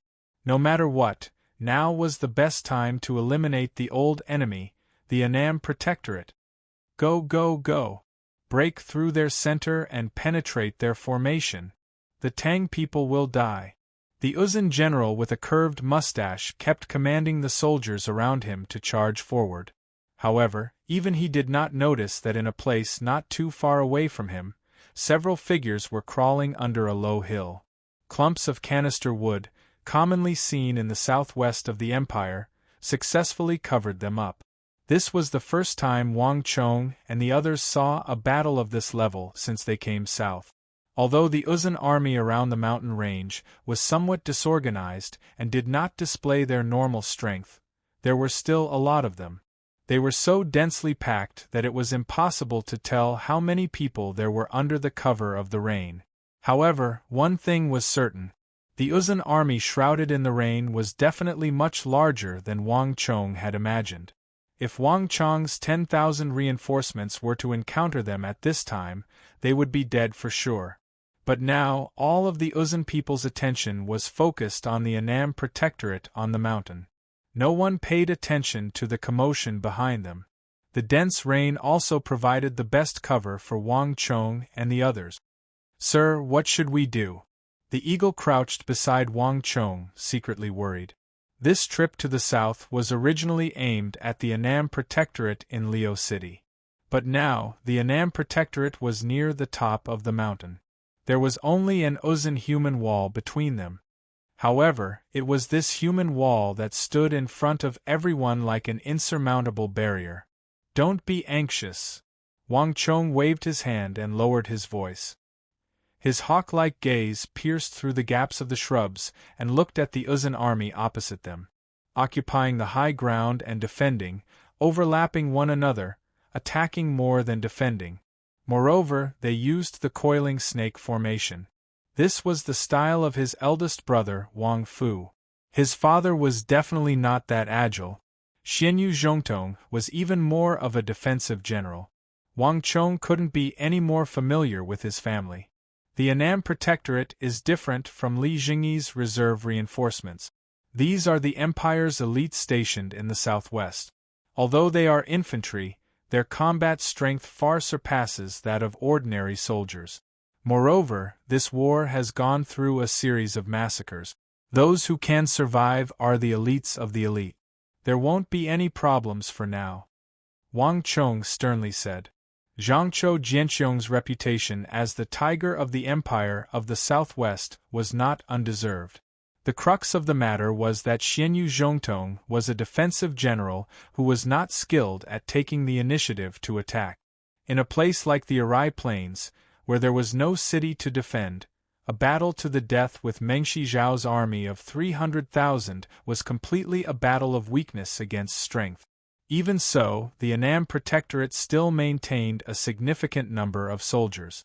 These soldiers were the Empire's last hope and the crux of the southwest battlefield. If they could not preserve this army, the Annam Protectorate would become the first protectorate in the history of the Empire to be dissolved because of a defeat. More importantly, this would intensify the hostility of the surrounding barbarians against the Tang dynasty and cause them to covet the Central Plains. This was something that Wang Chong could not tolerate. Found it. Suddenly, Wang Chong's eyes brightened. His gaze pierced through the heavy curtain of rain and landed on a large banner on the summit. Although it was blurry and indistinct, Wang Chong could tell at a glance that this was his older brother Wang Fu's Li water banner. Wonderful! Wang Chong clenched his fists in excitement. There was a large age gap between the Wang brothers. Wang Fu had joined the army when Wang Chong was very young. Wang Chong had always had a very good impression of his older brother Wang Fu. In this aspect, he was completely different from his second brother Wang Bei. His older brother Wang Fu was the classic example of an older brother and had always cherished him and his younger sister Xiaoyao. Not so long ago, Wang Chong had also dreamed of meeting his older brother on the battlefield and fighting side by side with him. He hadn't expected that his dream would actually come true. Father is skilled in defense, and it won't be that easy to break through his defenses. But big brother is skilled in offense and defense, and his grasp of the art of war is even above father's. With the two of them working together, one attacking and one defending, the Uzun army won't be able to easily succeed even if they outnumber him. As Wang Chong gazed in the direction of the summit, he felt much more at ease. The War of the Southwest was the Central Plains' first major setback, and the deaths of the 180,000 Annam Protectorate soldiers were an indescribable wound to the empire. Thus, Wang Chong had long ago sent his father Wang Yen and big brother Wang Fu to a place near the southwest border. Now, all of this had been put to use. With his father and brother's talent for leadership, and with the assistance of Xianyu Zhongtong and the generals of the southwest, even Huoshu Wuzong and Daluan Ruozhen would find it hard to deal with them in a short period of time. Let's go. The Eagle, get me a few sets of Uzun armor. Wang Chong's eyes were focused on the fierce battle before him as he suddenly ordered without turning his head. Everyone, please follow my WeChat account and Weibo. You can search for Huang Fuqi. There is much content not found in novels. Yes, young master. The Eagle subconsciously replied. Just as he was about to move out, there was a whoosh as the vegetation in front of him shook and a spray of mist washed over him. In the blink of an eye, Wang Chong's figure had disappeared. Young master! The Eagle cried out, his face paling. Only now did he realize that although Wang Chong had asked him to get him a few sets of armor, he hadn't said anything about himself. He wanted to get himself a few sets of armor. In a flash, the Eagle saw a short figure crawling on the ground, slithering like a python. In just a few moments, it had pierced through the mist and vanished into the distance. This lifelike appearance was completely unlike that of a human, more like a python. It had left a deep impression on the Eagle. When did young master learn this sort of technique? The Eagle was in a daze, completely unable to react. Even with his skills, he still couldn't display that kind of movement technique. With no time to think, the Eagle's body leaped forward, and he quickly slithered out from behind the hill, disappearing in a few flashes. Bang bang! In the gray mist, a few muffled sounds could be heard, but they were mixed in with the sound of drums and thunder, so they were almost inaudible and were quickly suppressed. In just a few moments, Wang Chong and the Eagle returned with a few sets of Uzun armor. After throwing a few sets of armor behind a hill, the group quickly changed their appearances, disguising themselves as Tibetan cavalry, and blended into the gray mist. Wang Chong and the others lowered their heads and quickly weaved through the curtain of rain, not alerting anyone. In just a few moments, Wang Chong had already searched the entire mountain range. There are definitely no more than 200,000 Uzun cavalry here. At most, there should be around 70 to 80,000. And I don't sense the aura of a Saint Martial Realm expert. Huoshu Wuzong and Daluan Ruozhen shouldn't be here. This is only the vanguard of the Uzun army. Wang Chong's expression was calm, but countless thoughts flashed through his eyes. In the Central Plains, the reputation of Huoshu Wuzong and Daluan Ruozhen of the Uzun Ngari royal lineage resounded like thunder. These two had single-handedly propped up the entire Uzun Ngari royal lineage, and even a fierce tiger like Zhangzhou Jianxiong had no choice but to adopt a defensive strategy. In the early years of the empire, these two were definitely the most illustrious existences in the region surrounding the Tang dynasty. Be it in his previous life or this one, Wang Chong had never seen them before. Although he had once imagined a battle with them, to the current Wang Chong and the Annam Protectorate, this was undoubtedly the best news. Encircling the Annam Protectorate, there's no reason why Huoshu Wuzong and Daluan Ruozhen can't be absent. They must be on their way here, or perhaps the poor visibility in the storm has caused them to deviate from their path of pursuit. Regardless of the situation, the current situation wouldn't last for long. I have to make a decision as soon as possible and break this stalemate, Wang Chong quietly said to himself. Bang! As he was thinking, he suddenly heard a commotion. On the summit of the mountain, the Tang army near the northeast had suddenly fallen into disarray. The cavalry below sensed the change and immediately increased the intensity of their attack.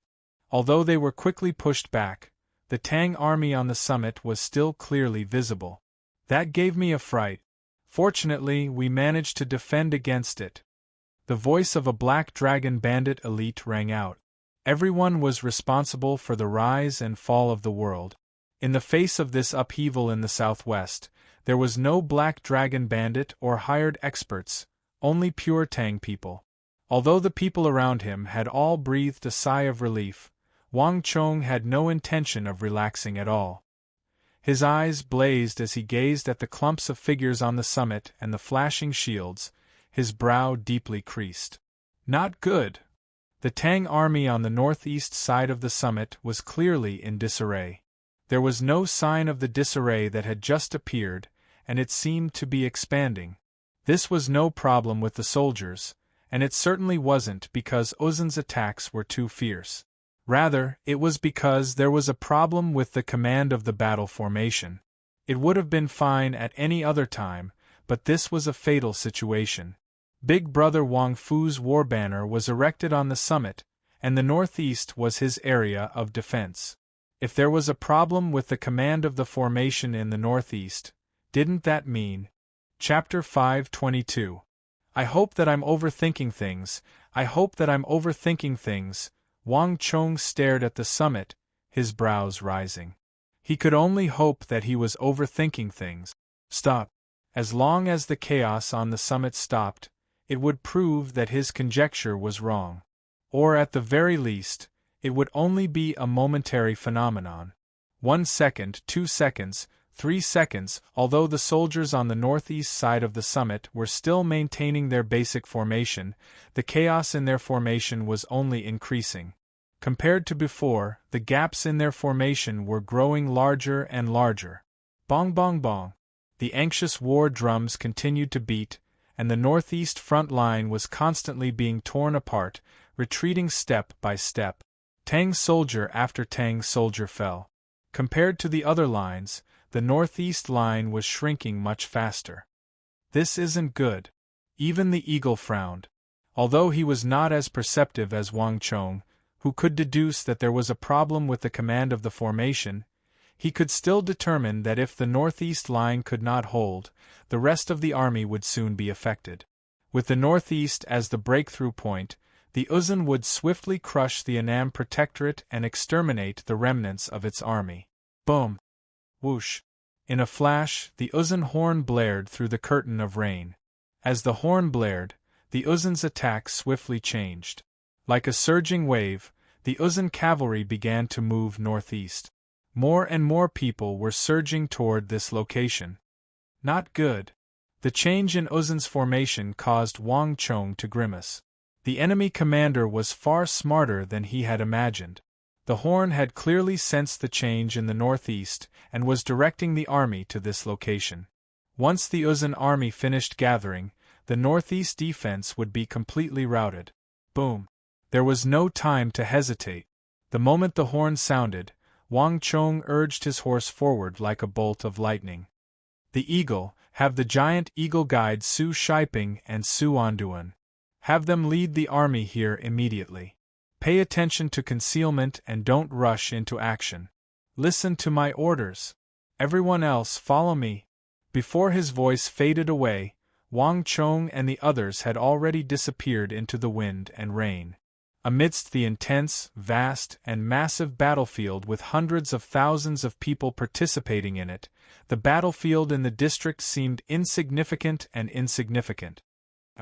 In the pouring rain, along with a shrill scream, a Tang dynasty infantry soldier failed to dodge in time. A long spear pierced through his chest and came out of his back. At the same time, clang, clang, clang. The three shield-bearers who were forced to retreat actually collided with each other in the process of retreating.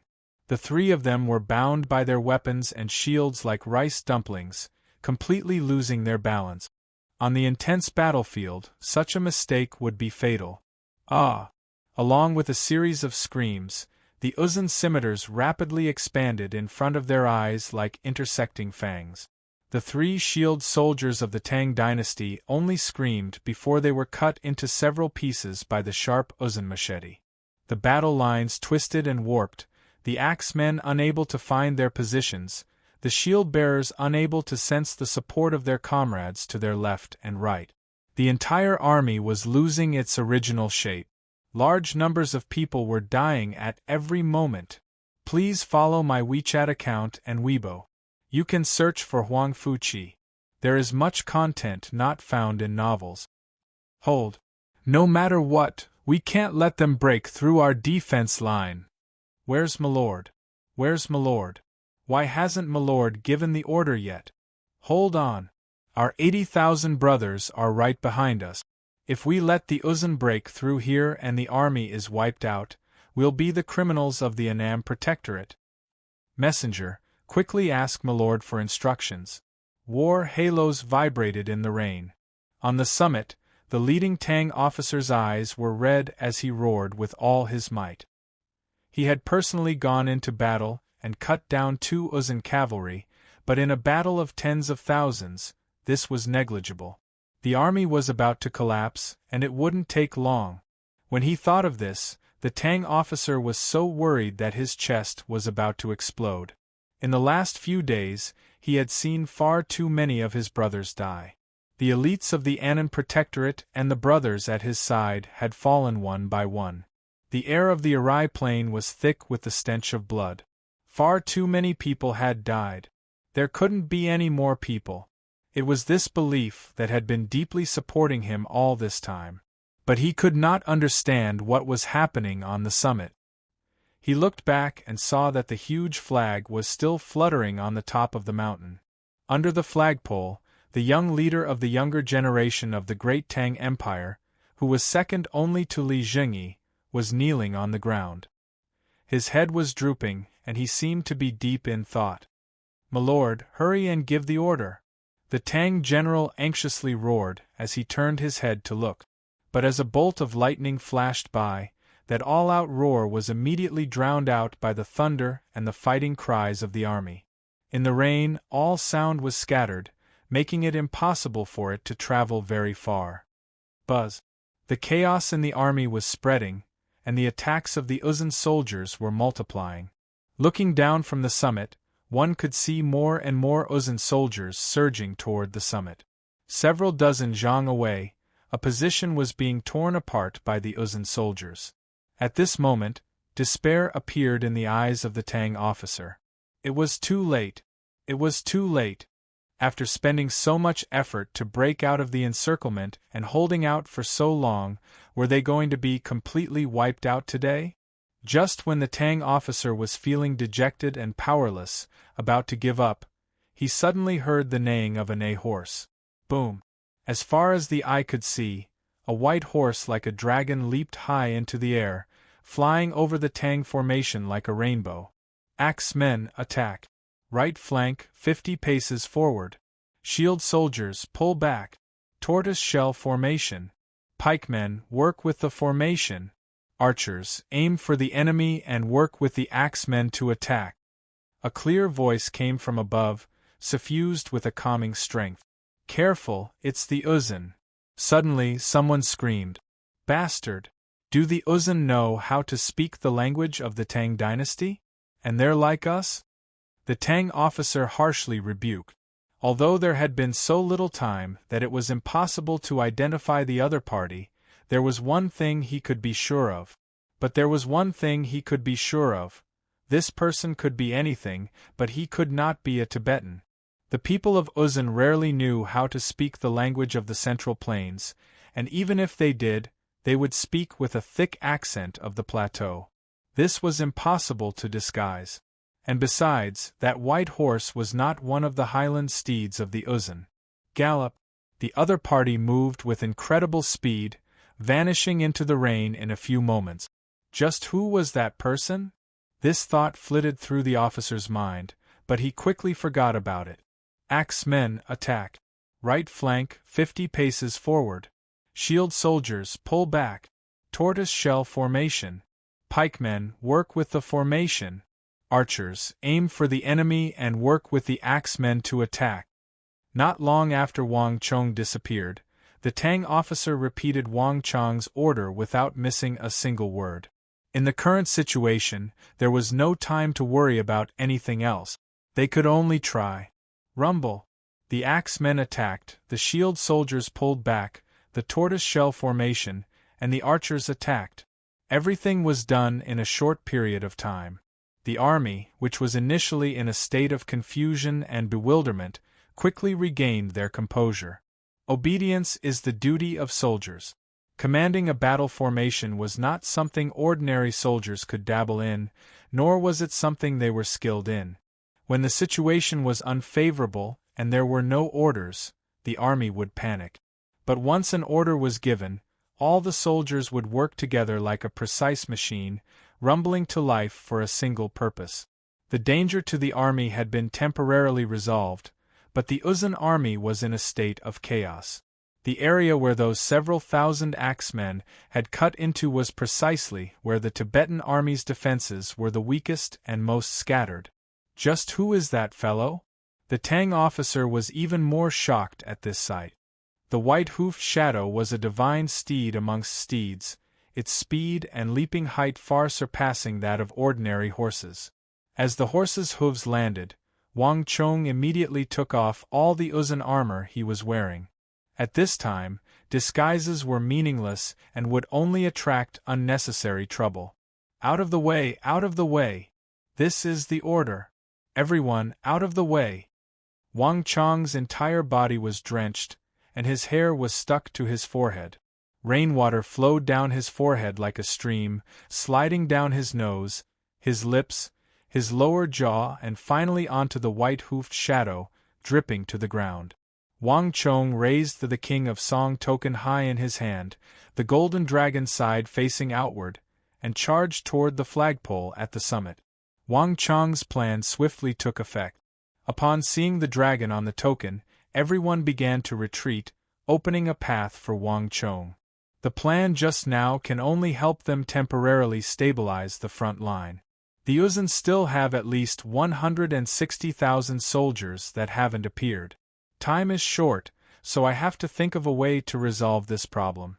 Wang Chong's heart was in a knot, a deep worry filling his heart. A single person's strength was ultimately limited, but no matter what, since he had already entered this battlefield that he could only look up to, and since the heavens had already given him a chance to change the fate of the empire, he would definitely not let it slip by so easily. Hiya!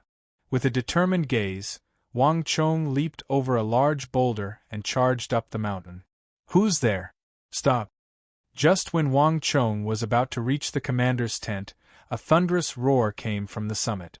At some point, a tall and muscular man, armed to the teeth and wielding a massive shiny saber, had appeared, aiming it at Wang Chong.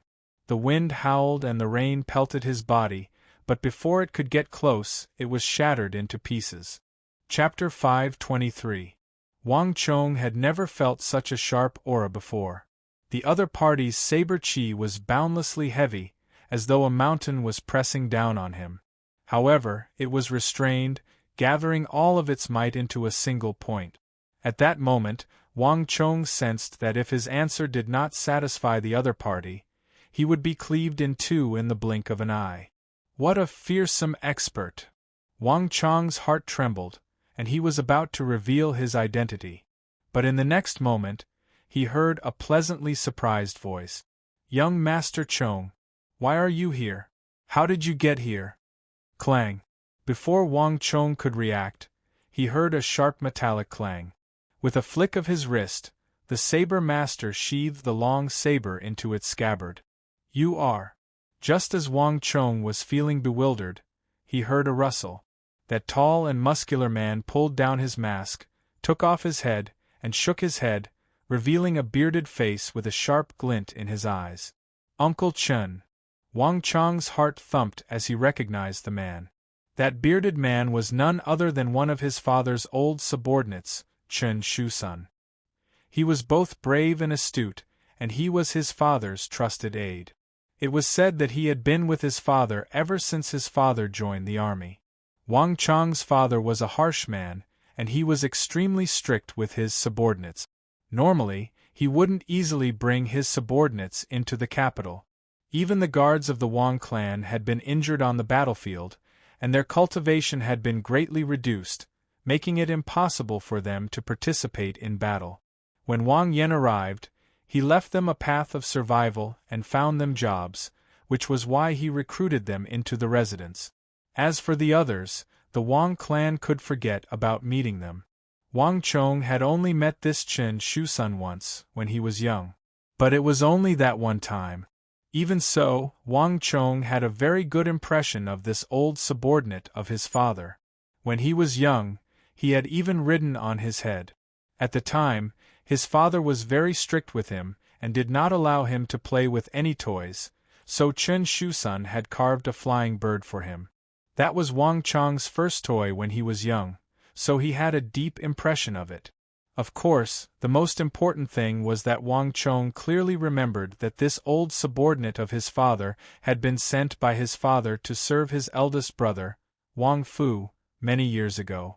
The reason why he did this was not because he wanted to promote him, but because his father was afraid that his eldest brother would use his family background and his influence to engage in nepotism in the military, so he sent him to supervise him. Of course, Big Brother used his own strength to prove himself in the end. He proved that he didn't need to rely on the power and influence of his family to achieve a high level of attainment. Therefore, Uncle Chen became Big Brother's subordinate. Young Master Chong, shouldn't you be in the capital? Why are you here? Chen Shusun rushed over and grabbed Wang Chong. He looked him up and down, nervous and anxious. This isn't a game, and it's not a place where you can throw a tantrum. Why did you come here? Are you crazy? This was far too surprising. This was no longer a pleasant surprise, but a fright. The southwestern battlefield had already become a land of certain death. Countless Annam Protectorate soldiers had died in this region, and many of their own had died as well. 300,000 Mengshi Zhao soldiers and 200,000 Uzun soldiers. This was a force that was suffocating. Every day they lived on the brink of death. No one knew if they could survive this calamity, and no one knew when they would die. This situation was bad enough, but Chen Shusun had never imagined that Wang Chong would arrive at this time and in this manner. Young master, you're letting your emotions affect your decisions, Chen Shusun said in exasperation. Uncle Chen, there's no time to talk about this. Why isn't Big Brother commanding? Just what happened? Wang Chong took a step forward, shaking off Chen Shusun's arm and striding toward the golden-armored figure at the base of the banner.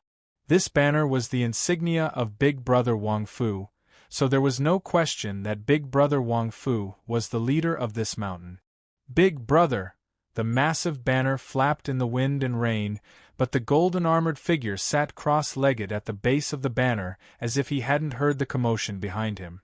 Wang Chong walked over and took a sideways step, subconsciously grabbing the man's shoulder. But a moment later, Wang Chong's voice came to an abrupt halt. Wang Chong was struck dumb by the sight of the armored figure. The figure under the armor was very young, definitely no older than 20. Although his figure was very similar to his big brother's, Wang Chong was sure that this was not his big brother Wang Fu. If you're not my big brother, then who are you? Where's my big brother? After a moment of silence, Wang Chong suddenly reached out and grabbed the collar of the man's armor. It was clearly his big brother who was leading the army, and it was his big brother who was flying the banner, but the one leading the army was not his big brother. For a few moments, Wang Chong's mind was blank, unable to understand what was going on. There was even a moment when Wang Chong felt extremely uneasy. The battle at Lion City had lasted for nearly a month. Had something happened during this long period of time? Or perhaps Big Brother had actually failed to break out of the encirclement. As countless thoughts flitted through his mind, Wang Chong maintained his composure, but his pale complexion revealed his true thoughts. Eldest young master is fine. Young Master Chong, there's no need to make things difficult for him. I was the one who had him wear eldest young master's armor. At this moment, a voice came from behind him. Chen Shusun walked over with a grim expression. Young Master Chong, I apologize. In truth, I didn't want this to happen either. After Chen Shusun, the young man with the tender face spoke up, his expression a little awkward and nervous, but he quickly regained his composure. His expression was somewhat awkward, as if he didn't know whether to stay or leave. Zhang Qi, sit there for now and don't move. The morale of the army isn't stable right now. Without my order, you can't move recklessly. Chen Shusun seemed to know what the young man was thinking and raised a finger. Yes, milord. Upon hearing the order, the young man sat back down and remained motionless. Uncle Chen, what's going on? Wang Chong's grim gaze fell on Chen Shusun. Hey, young Master Chong, come with me. Chen Shusun sighed and said no more. He gestured to Wang Chong, then turned around and walked away. Wang Chong followed behind him and entered a large white tent on the summit. There was only one commander's tent on the entire summit, its white canvas flapping in the wind and rain. But because it had been coated with a layer of butter to waterproof it, not a single drop of rain was able to get in. You are welcome to follow my official WeChat account and Weibo. You can search for Huang Fuqi. There are many things that can't be found in novels. Within the white commander's tent, a tall and slender young man with a sparse beard and handsome facial features was lying motionlessly on the bed. His lips were slightly pursed, and he exuded a cold, determined, and decisive aura. His eyes were tightly shut, and he wore only his undergarments. Around him, a few bodyguards were attending to him, and their eyes were filled with worry. Big brother! Wang Chong stepped into the commander's tent, and upon seeing that cold and handsome young man, his body trembled, and he rushed forward. How could this be? What's going on here? Wang Chong's two hands gripped his big brother Wang Fu's right hand, but his gaze was turned to Chen Shusun. In Wang Chong's impression, his big brother Wang Fu had always been a determined, decisive existence. He would never hesitate, as if there was nothing in the world that could stump him. Thus, ever since he was a child, Wang Chong had held his big brother in great reverence. Even Wang Chong's rebellious second brother, Wang Bo, would be much more restrained in front of Wang Fu. It was said that the eldest brother was like a father, and in Wang Chong's impression of his big brother Wang Fu was more or less the same. But this time it was completely different. Wang Chong had never seen his big brother like this. As Wang Chong held his big brother's hand, he felt that it was incomparably cold.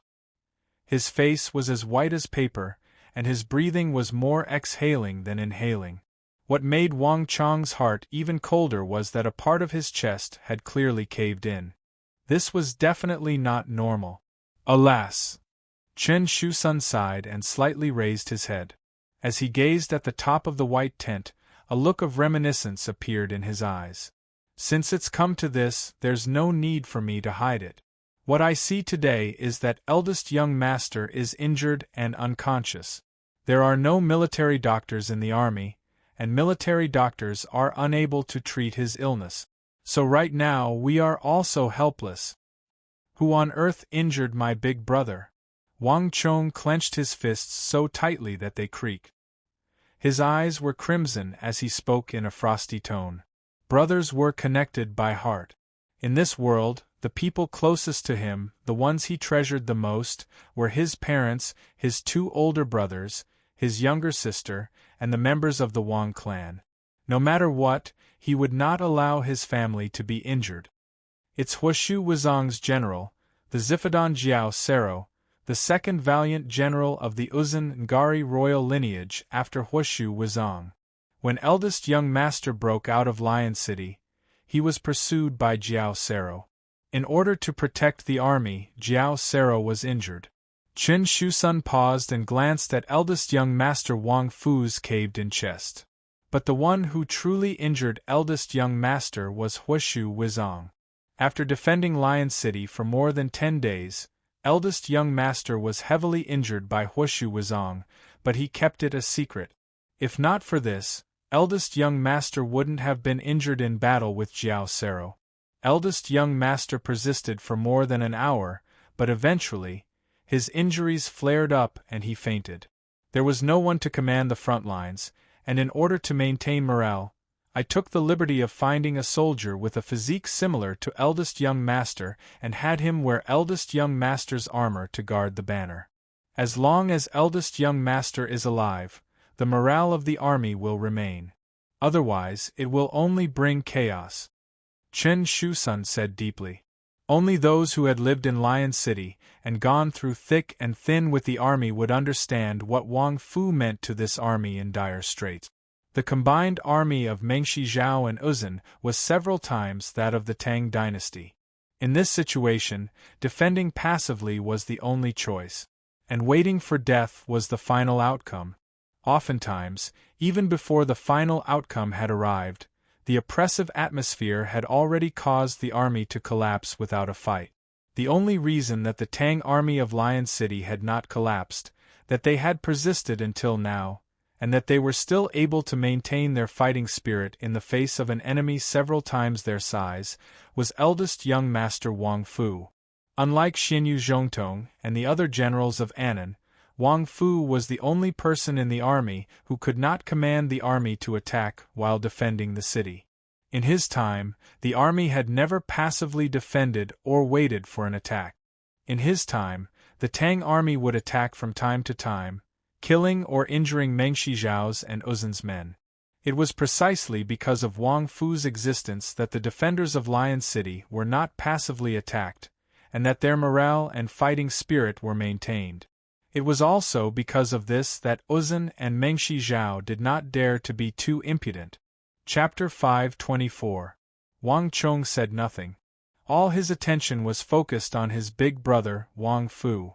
Although he was not a doctor, Wang Chong still had his martial experience. His meridians are in a mess and his internal organs are injured. The Celestial Pond, Tsujing and Shang Fu meridians are all injured.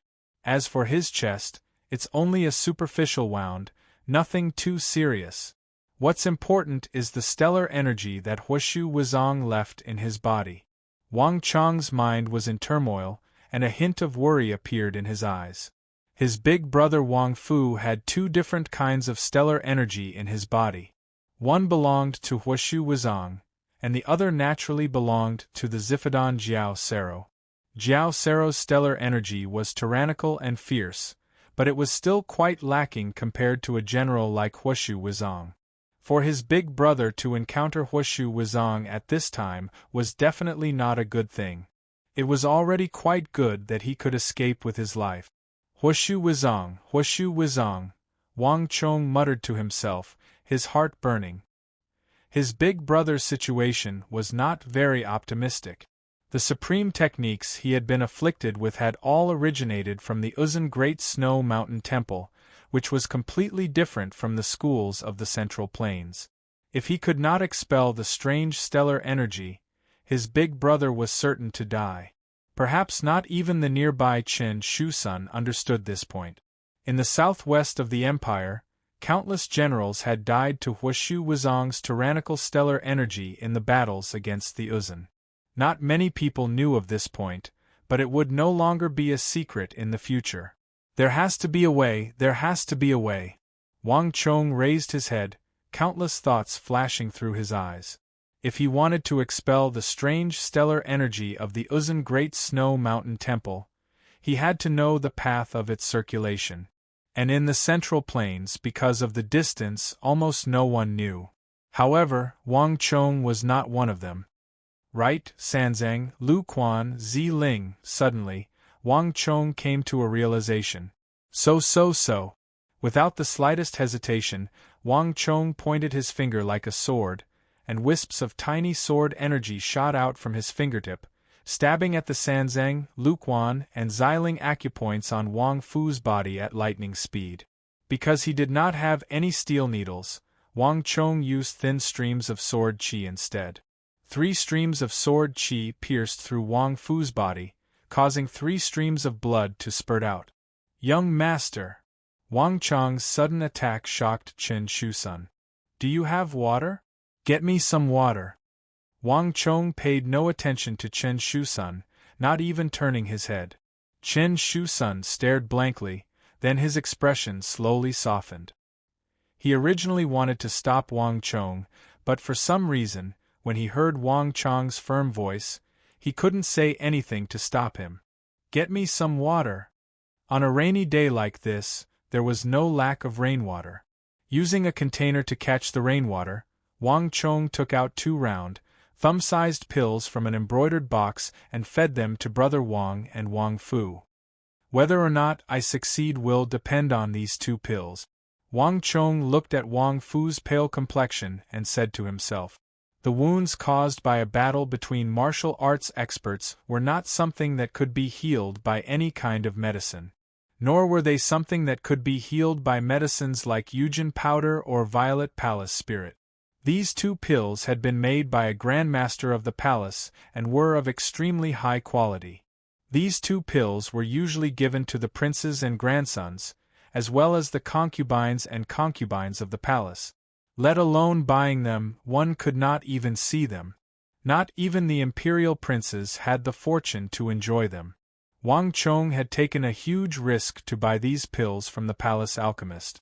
These were miraculous medicines that could save his life, and their effects were even greater than those he had given to his master, the evil emperor.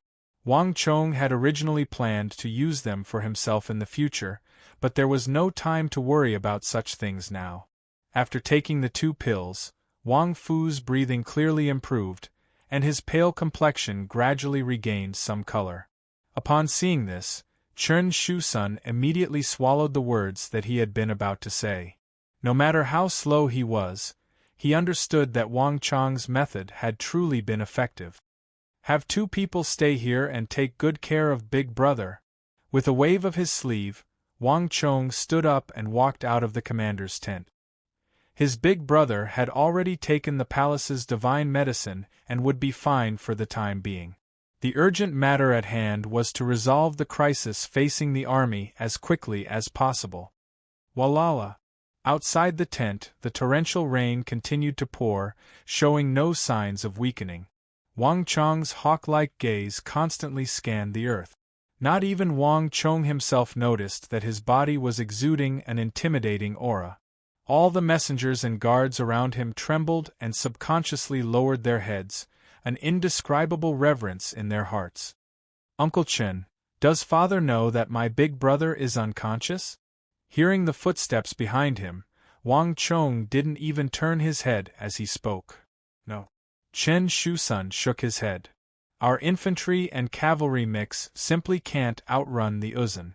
Moreover, the Uzun army is hot on our heels, so when Master and eldest young Master saw the tallest mountain in the surrounding 100 li, they decided to use this mountain as a base to set up a defense line and engage the Uzun in battle. The mountain range is too wide, so Master is responsible for the eastern defense line while eldest young Master is responsible for this area. Then what about Protector General Xianyu and the other generals of the southwest?" Wang Chong asked. "This we didn't see, Lord Xianyu Zhongtong. This rain is too heavy. Many of the Uzun soldiers have lost their way, and many of us have also lost our way. I'm afraid that we've temporarily lost contact with Lord Xianyu Zhongtong and the others," Chen Shusun sternly said. Breaking out of the encirclement in the rain was not without its price. With so many people escaping together, it was no simple matter to maintain order and avoid chaos.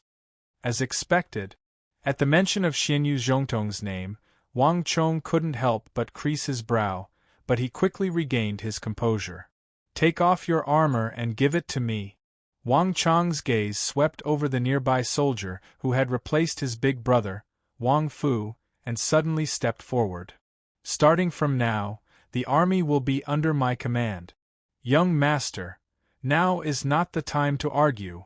Wang Chong waved his hand, taking out the King of Song's golden token and raising it high in the air.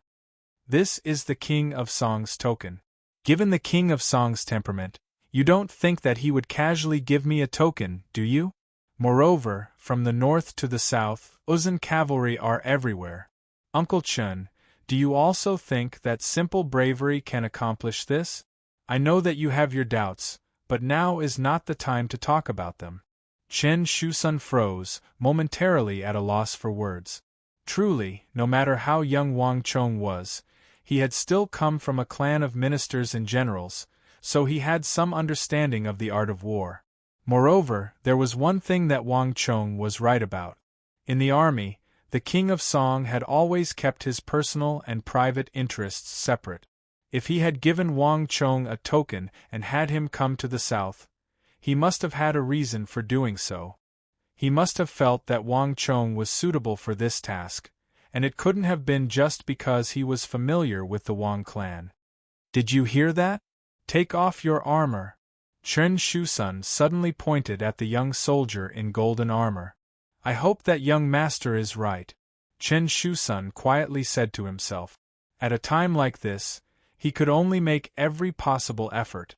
There were very few people in the army who knew how to command a battle, and those who could reach the level of eldest young master Wang Fu were even fewer.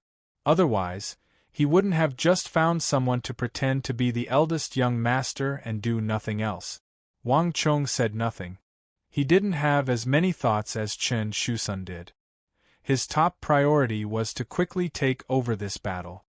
"You are welcome to follow my official WeChat account and Weibo. You can search for Huang Fuqi. There is much content that can't be found in novels.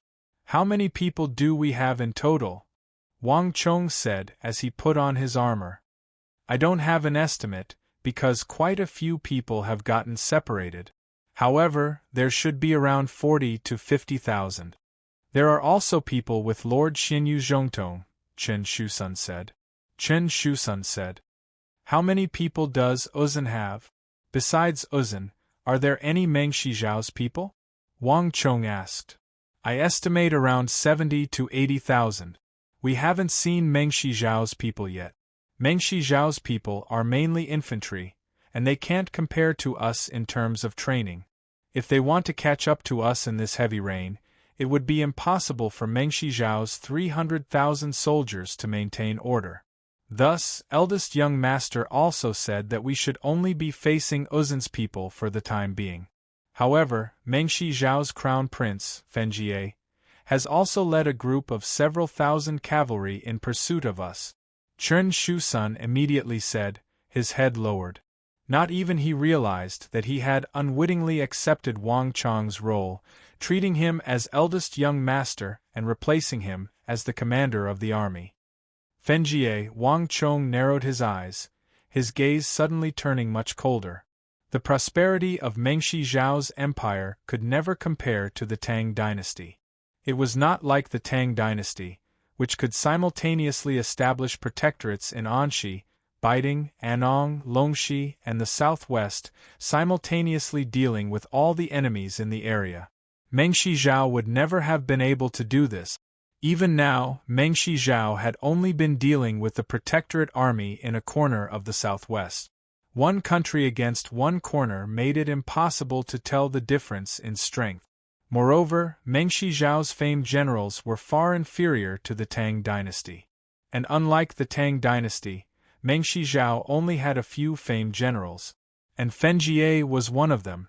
Unlike the impression of a small country with few people and a muddle-headed crown prince who was ignorant and incompetent, Fenjie was definitely one of the few crown princes in the history of the Meng Shizhao Empire, and one who was both brave and astute.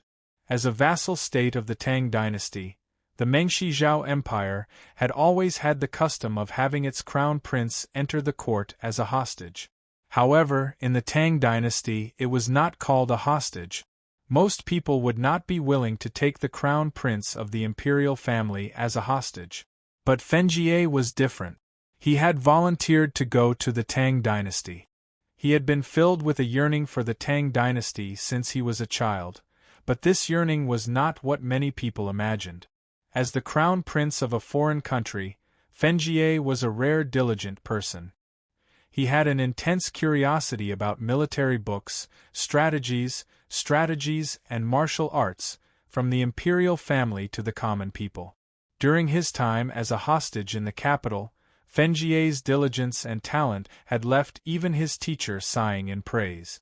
Moreover, he had sent a memorial to the Holy Emperor, requesting that Fenjie be recommended to an official position so that he could remain in the Tang dynasty and enter the imperial court. Given the customs of the Tang dynasty, it was already quite excellent that he could make this exception. But Fenjie had immediately refused, and Fenjie's martial prowess had made him famous in the capital, on the level of an outstanding talent. He had always been a member of the Mengshi Zhao imperial clan and had been rewarded by the Holy Emperor, so he had learned many martial arts. Moreover, he had access to many resources that ordinary people could not access, so he had matured far faster than the average person. In the capital, even the Crown Prince's junior guardian, Wang Zongxi, had praised him, saying that he was a master of both the pen and the sword, a talent for becoming a great general. From this, one could imagine just how talented he was. But contrary to what many people imagined, Fenjie's goal had always been very clear. He wanted to learn from the Tang dynasty and strengthen Mengshi Zhao. Moreover, compared to his father, Jelifeng, Fenjie was even more ambitious. He was young, energetic, and talented. He had studied military books and strategies, had been taught by Wang Zongxi, and had received the martial arts manuals of the Tang dynasty. He also had countless resources at his disposal. Fenjie's goal was to strengthen Mengshi Zhao and then completely break away from the Tang dynasty. And in this attack on the Tang dynasty, Fenjie was the commander of Mengshi Zhao's vanguard. Together with Mengshi Zhao's great general Duan Gechuan, he and Mengshi Zhao's great general Duan Gechuan were the two daggers stabbing into the heart of the Tang dynasty's southwest. Chapter 525. Fenjie, he should be at least at the profound martial realm by now, perhaps even higher, Wang Chong quietly said to himself. It had been many years since Fenjie had entered the capital as a hostage. Even if Fenjie had not reached the level of an imperial great general, he was probably not too far off. However, war had never been a matter of pure strength. Otherwise, So Young-sun would have been able to unify all the countries on his own. Let's not worry about Fenjie for now. Listen to my orders. Gather all the cavalry. Wang Chong waved his hand, his voice unquestionable. But all the cavalry have already entered the defensive lines. If we summon all of them back, the situation on the front lines will become even more dire. Chen Shusun said in shock. There's no time to worry about that. Do as I say. Wang Chong firmly said.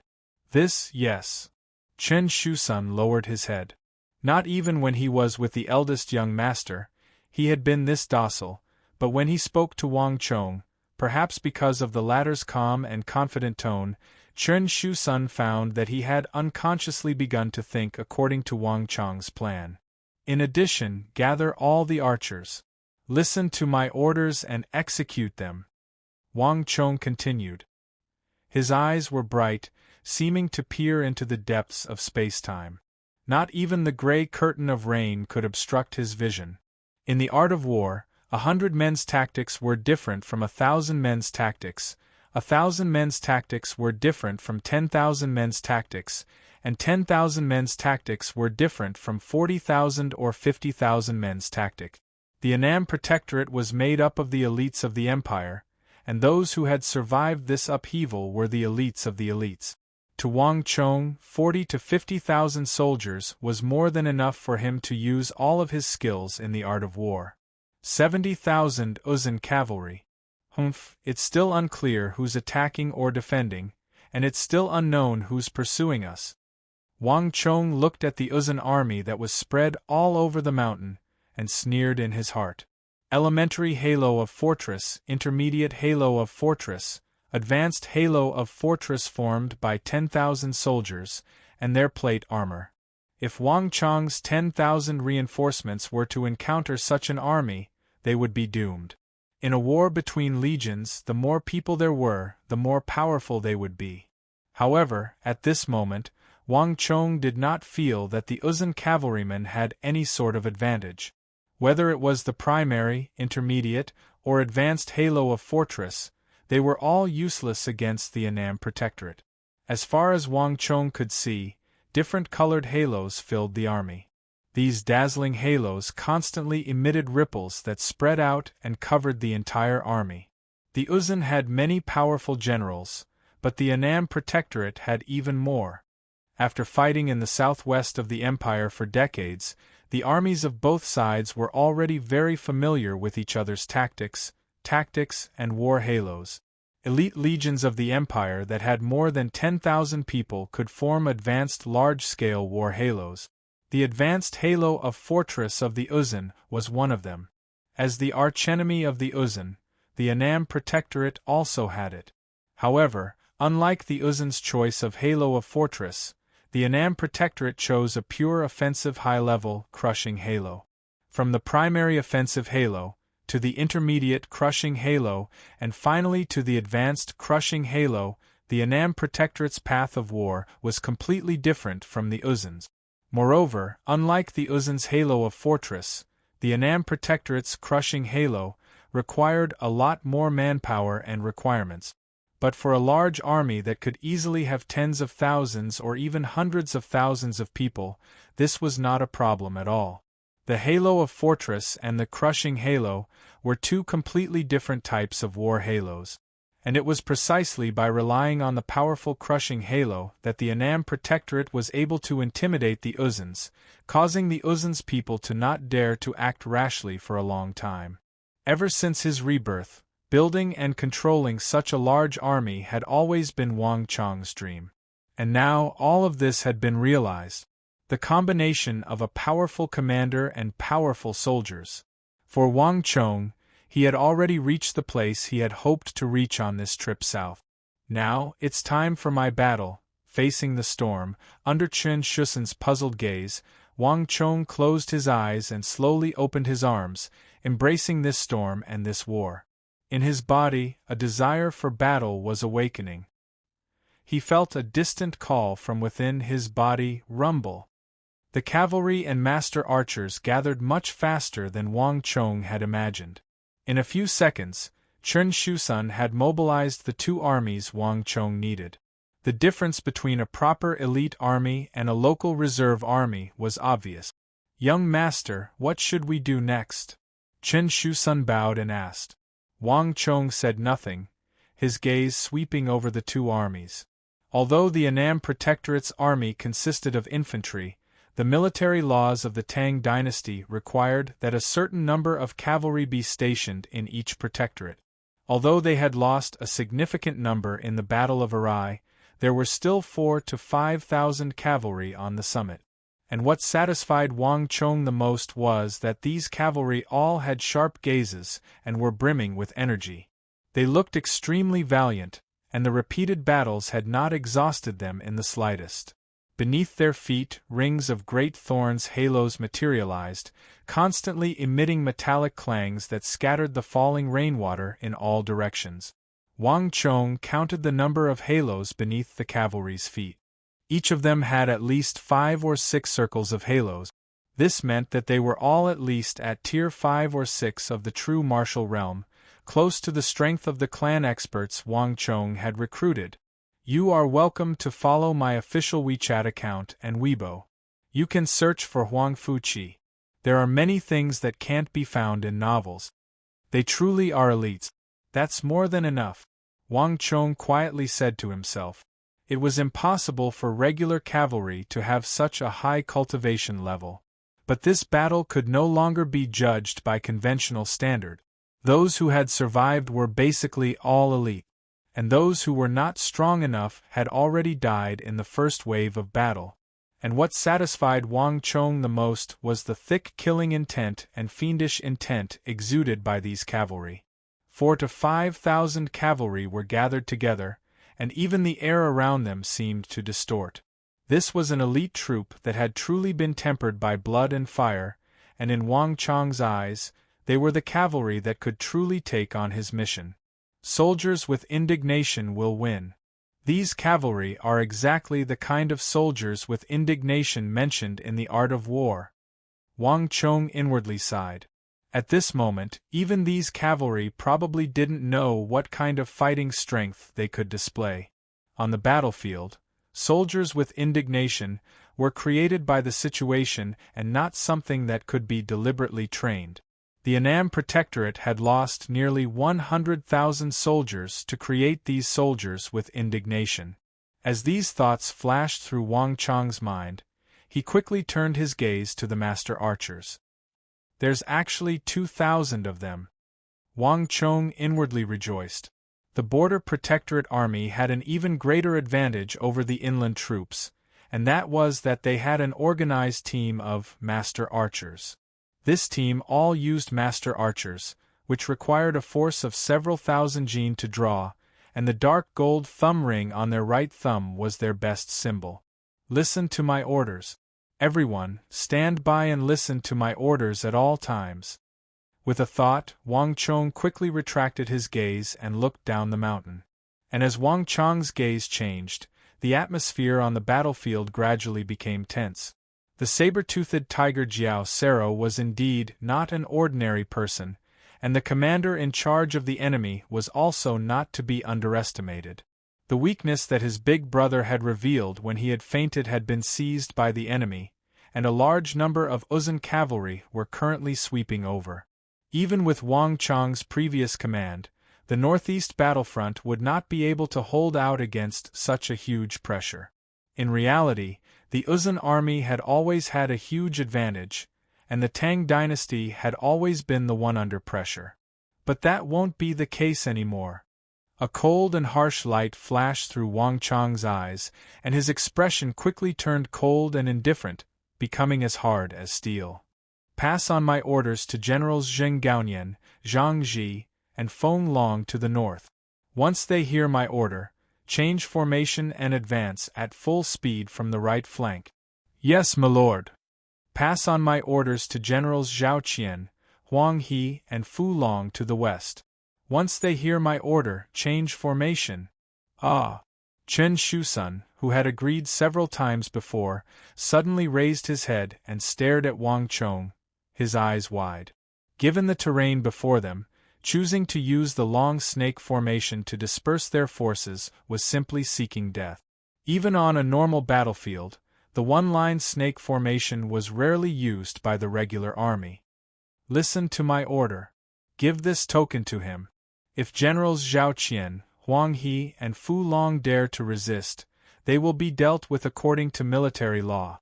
Wang Chong flashed the King of Song's token in his palm. "I know what you're thinking. Why we're using the long snake formation. You'll naturally understand when the time comes." Wang Chong did not explain too much. After saying this, he stared motionlessly at the northeast battlefield. This was the area his big brother was in charge of, and it was also the area Wang Chong had just entered. "If we want to break the stalemate, we'll have to do it this time." Wang Chong did not act rashly, nor did he issue a new order. On the battlefield, opportunities were fleeting. If they wanted to defeat Uzun and break the stalemate, they had to wait for the right opportunity. The pressure on the front lines was growing, and the formation was becoming more and more unstable. It seemed like it could be broken at any moment. If there was a breakthrough point in this battle, Uzun's people were gathering in large numbers, it would undoubtedly be here. "Young master." Chen Shusun looked at the motionless figure of Wang Chong, whose back was facing him, and mentally wiped away his sweat. There were many times when he wanted to urge Wang Chong, but in the end, Chen Shusun managed to restrain himself. The eldest young master was unconscious, the other generals were locked in bitter combat, and the others were completely ignorant of the art of war and formations. If there was one person on the battlefield who understood these things, it was Wang Chong. There was no other choice. "I hope that my decision is not wrong," Chen Shusun quietly said to himself, his heart filled with apprehension. This was not a simple game, nor was it a fight between a few people, nor was it a battle of blood and chi between martial artists. This was a battle that concerned the lives and deaths of tens of thousands of soldiers and the entire structure of the Southwest. He could not afford to be the slightest bit careless. But now the arrow was nocked and there was no turning back. 10, 9, 8, 7 Wang Chang's gaze was calm and motionless as he looked forward. At this moment, he had entered a completely tranquil state. But this was not because he had forgotten himself. On the contrary, all the activity in front of him was reflected in Wang Chang's mind like a mirror. 4, 3, 2, 1 By the time Wang Chong had counted to 1, the Uzun cavalry gathered in the northeast region had reached an astonishing density, far surpassing the other regions. Pass on my order. The northeast region is to give up resistance and retreat at full speed. All soldiers are to retreat to the summit. Young master? Chen Shusun paled in fright. All the generals had expended all their strength to stop the assault of the Uzun army. If Wang Chong were to order the army to give up their position, wouldn't this be throwing the army into disarray and wasting all their previous efforts? Quick, do as I say, Wang Chong coldly said, his voice unquestionable. Righteousness does not wield wealth, benevolence does not command troop. What a general hated the most was hesitation and hesitation. Moreover, Wang Chong had no time to explain to Chen Shusun, nor did he need to. Cavalry, master archers, get ready! Listen to my orders. Aye. Chen Shusun looked at Wang Chong's cold back and stamped his foot. Clenching his teeth, he finally waved his hand at the messenger at his side. Hiya! With the clip-clop of hooves, the messenger hurried away. Boom! When Wang Chong's order was delivered, the front line was thrown into chaos. How could this be? Why are we retreating? If we retreat, won't our other brothers be in danger? Why is Milord doing this? Bastard! Are you going to doubt Milord? Don't forget, Milord went through thick and thin with us in Lion City. But how can we retreat at a time like this? At a time like this order was like a blow to everyone. They had paid such a heavy price and lost so many people, so why would they suddenly retreat now? Wouldn't those brothers have died for nothing? In a flash, everyone turned to the Tang commander. The commander's expression warped as he mentally battled with himself. Military orders must be obeyed. All of you know General's character. At a time like this, anyone who dares to doubt General will be my enemy. Although I don't know why General is doing this, he must have a reason. The Tang commander clenched his teeth and finally made his decision. Pass on my order. Follow General's order and retreat. Rumble. With a massive boom, the soldiers in the northeast that had held out for so long suddenly collapsed. All the soldiers, including the shield men, suddenly began to retreat. Chapter 526. A good chance. Charge. These fellows can't hold on for much longer. Roar. Kill them all. Don't let them escape. General has ordered that for every Tang soldier killed, 10 cows and sheep will be rewarded. Crush them. The Annam Protectorate can't hold on for much longer. Charge. Howls, bloodthirsty and crazed, came from the Uzun cavalry. After being locked in a stalemate with the Annam Protectorate for so long, the Annam Protectorate's defenses were tenacious to the extreme. But the more they resisted, the more they roused their killing intent. The Uzun were renowned for their ferocity and bravery. The more valiant an opponent was, the more their desire to conquer would be aroused. Moreover, as old foes in this region, this was the best chance to destroy the Tang dynasty's Annam Protectorate. Rumble. There was no need for any orders, and the tens of thousands of Tibetan cavalry were like water spilling out of a dam, charging toward the summit as they did so. From a distance, the summit was where the Tang people's commander's tent was. As long as they could cut down the commander's banner, they would be able to utterly defeat them. Kill. Shouts in Uzun shook the heavens, the clattering of hooves mingling with the torrential rain. The Tibetan scimitars were as dense as a forest, and they flickered with a bloody light in the air. Go, go, go! The Tang general was constantly urging them on, his eyes so anxious that they were about to bleed. How could 2 legs outrun 4 legs? If not for the fact that the cavalry at the very front had slowed down during the battle and were moving uphill, all of them would have already lost their lives. But even so, this sort of all-out retreat would probably result in the sacrifice of many soldiers. "Milord, I hope that your decision is correct." The leading Tang officer glanced at the summit, his heart dripping blood. War required sacrifices, and there was no question that he and his men were the ones to be sacrificed. But this was how war was. No matter what the truth was, he could not blame anyone. He could only hope that everything was worth it. "Master archers, 500 to 600 paces ahead, fire." Wang Chong looked at the collapsing formation in the northeast, his eyes expressionless. Bang, bang, bang, bang.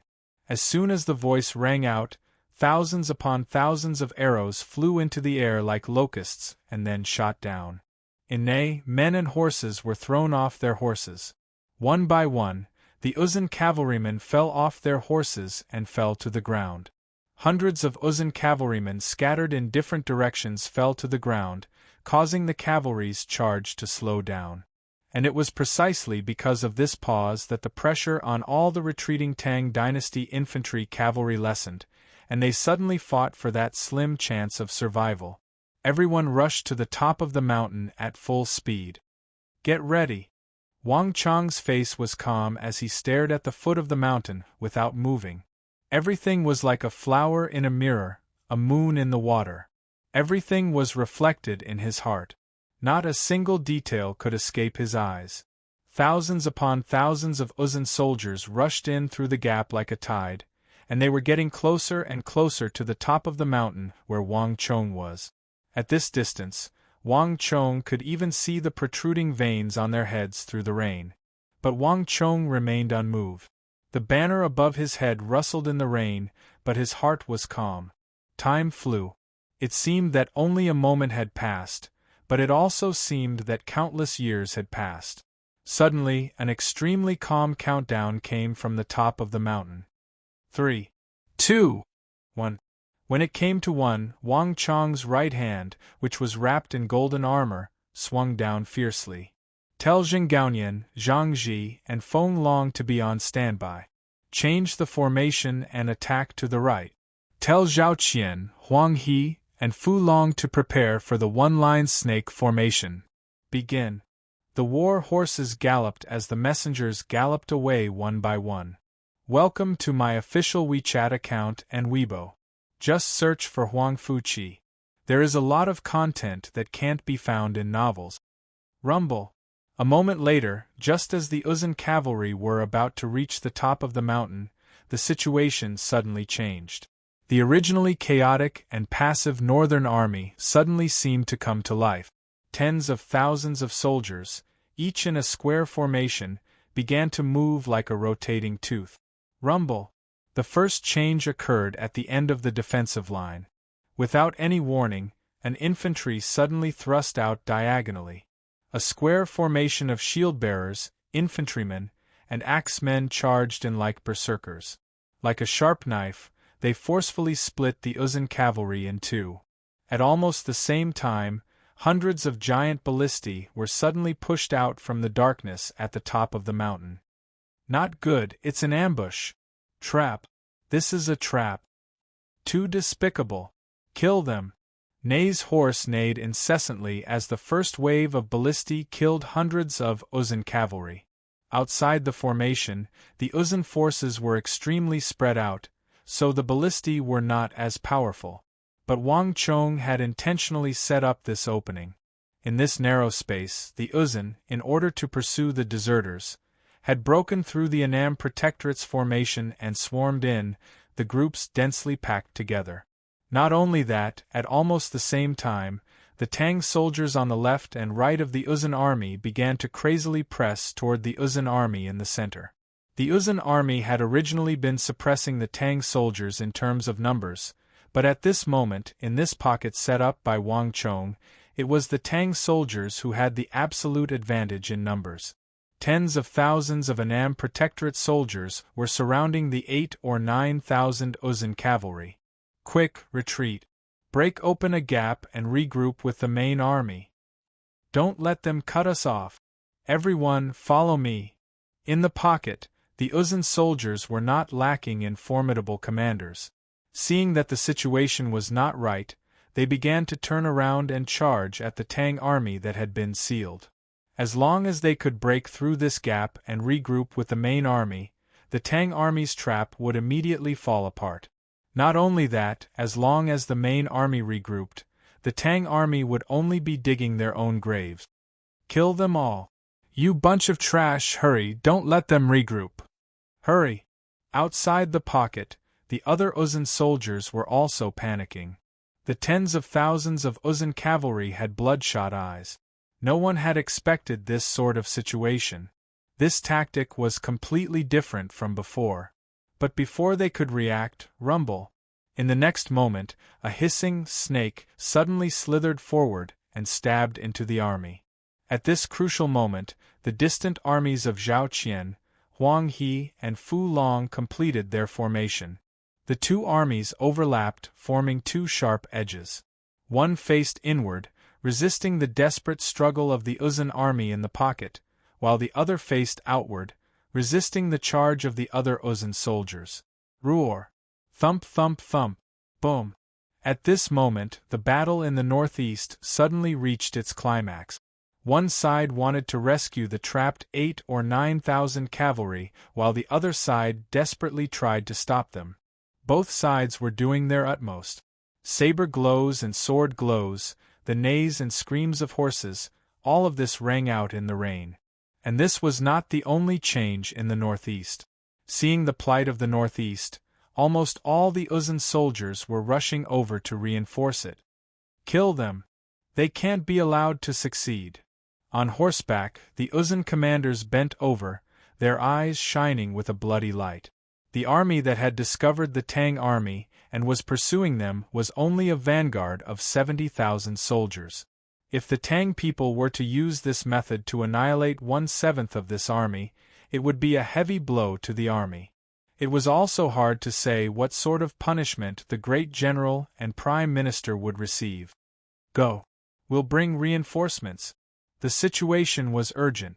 On the summit, Chen Shusan's eyes were also filled with worry. Wang Chong's tactic was completely different from the norm. Places that others would risk their lives to defend, he would abandon without hesitation. Places that others would abandon, he would persist without hesitation.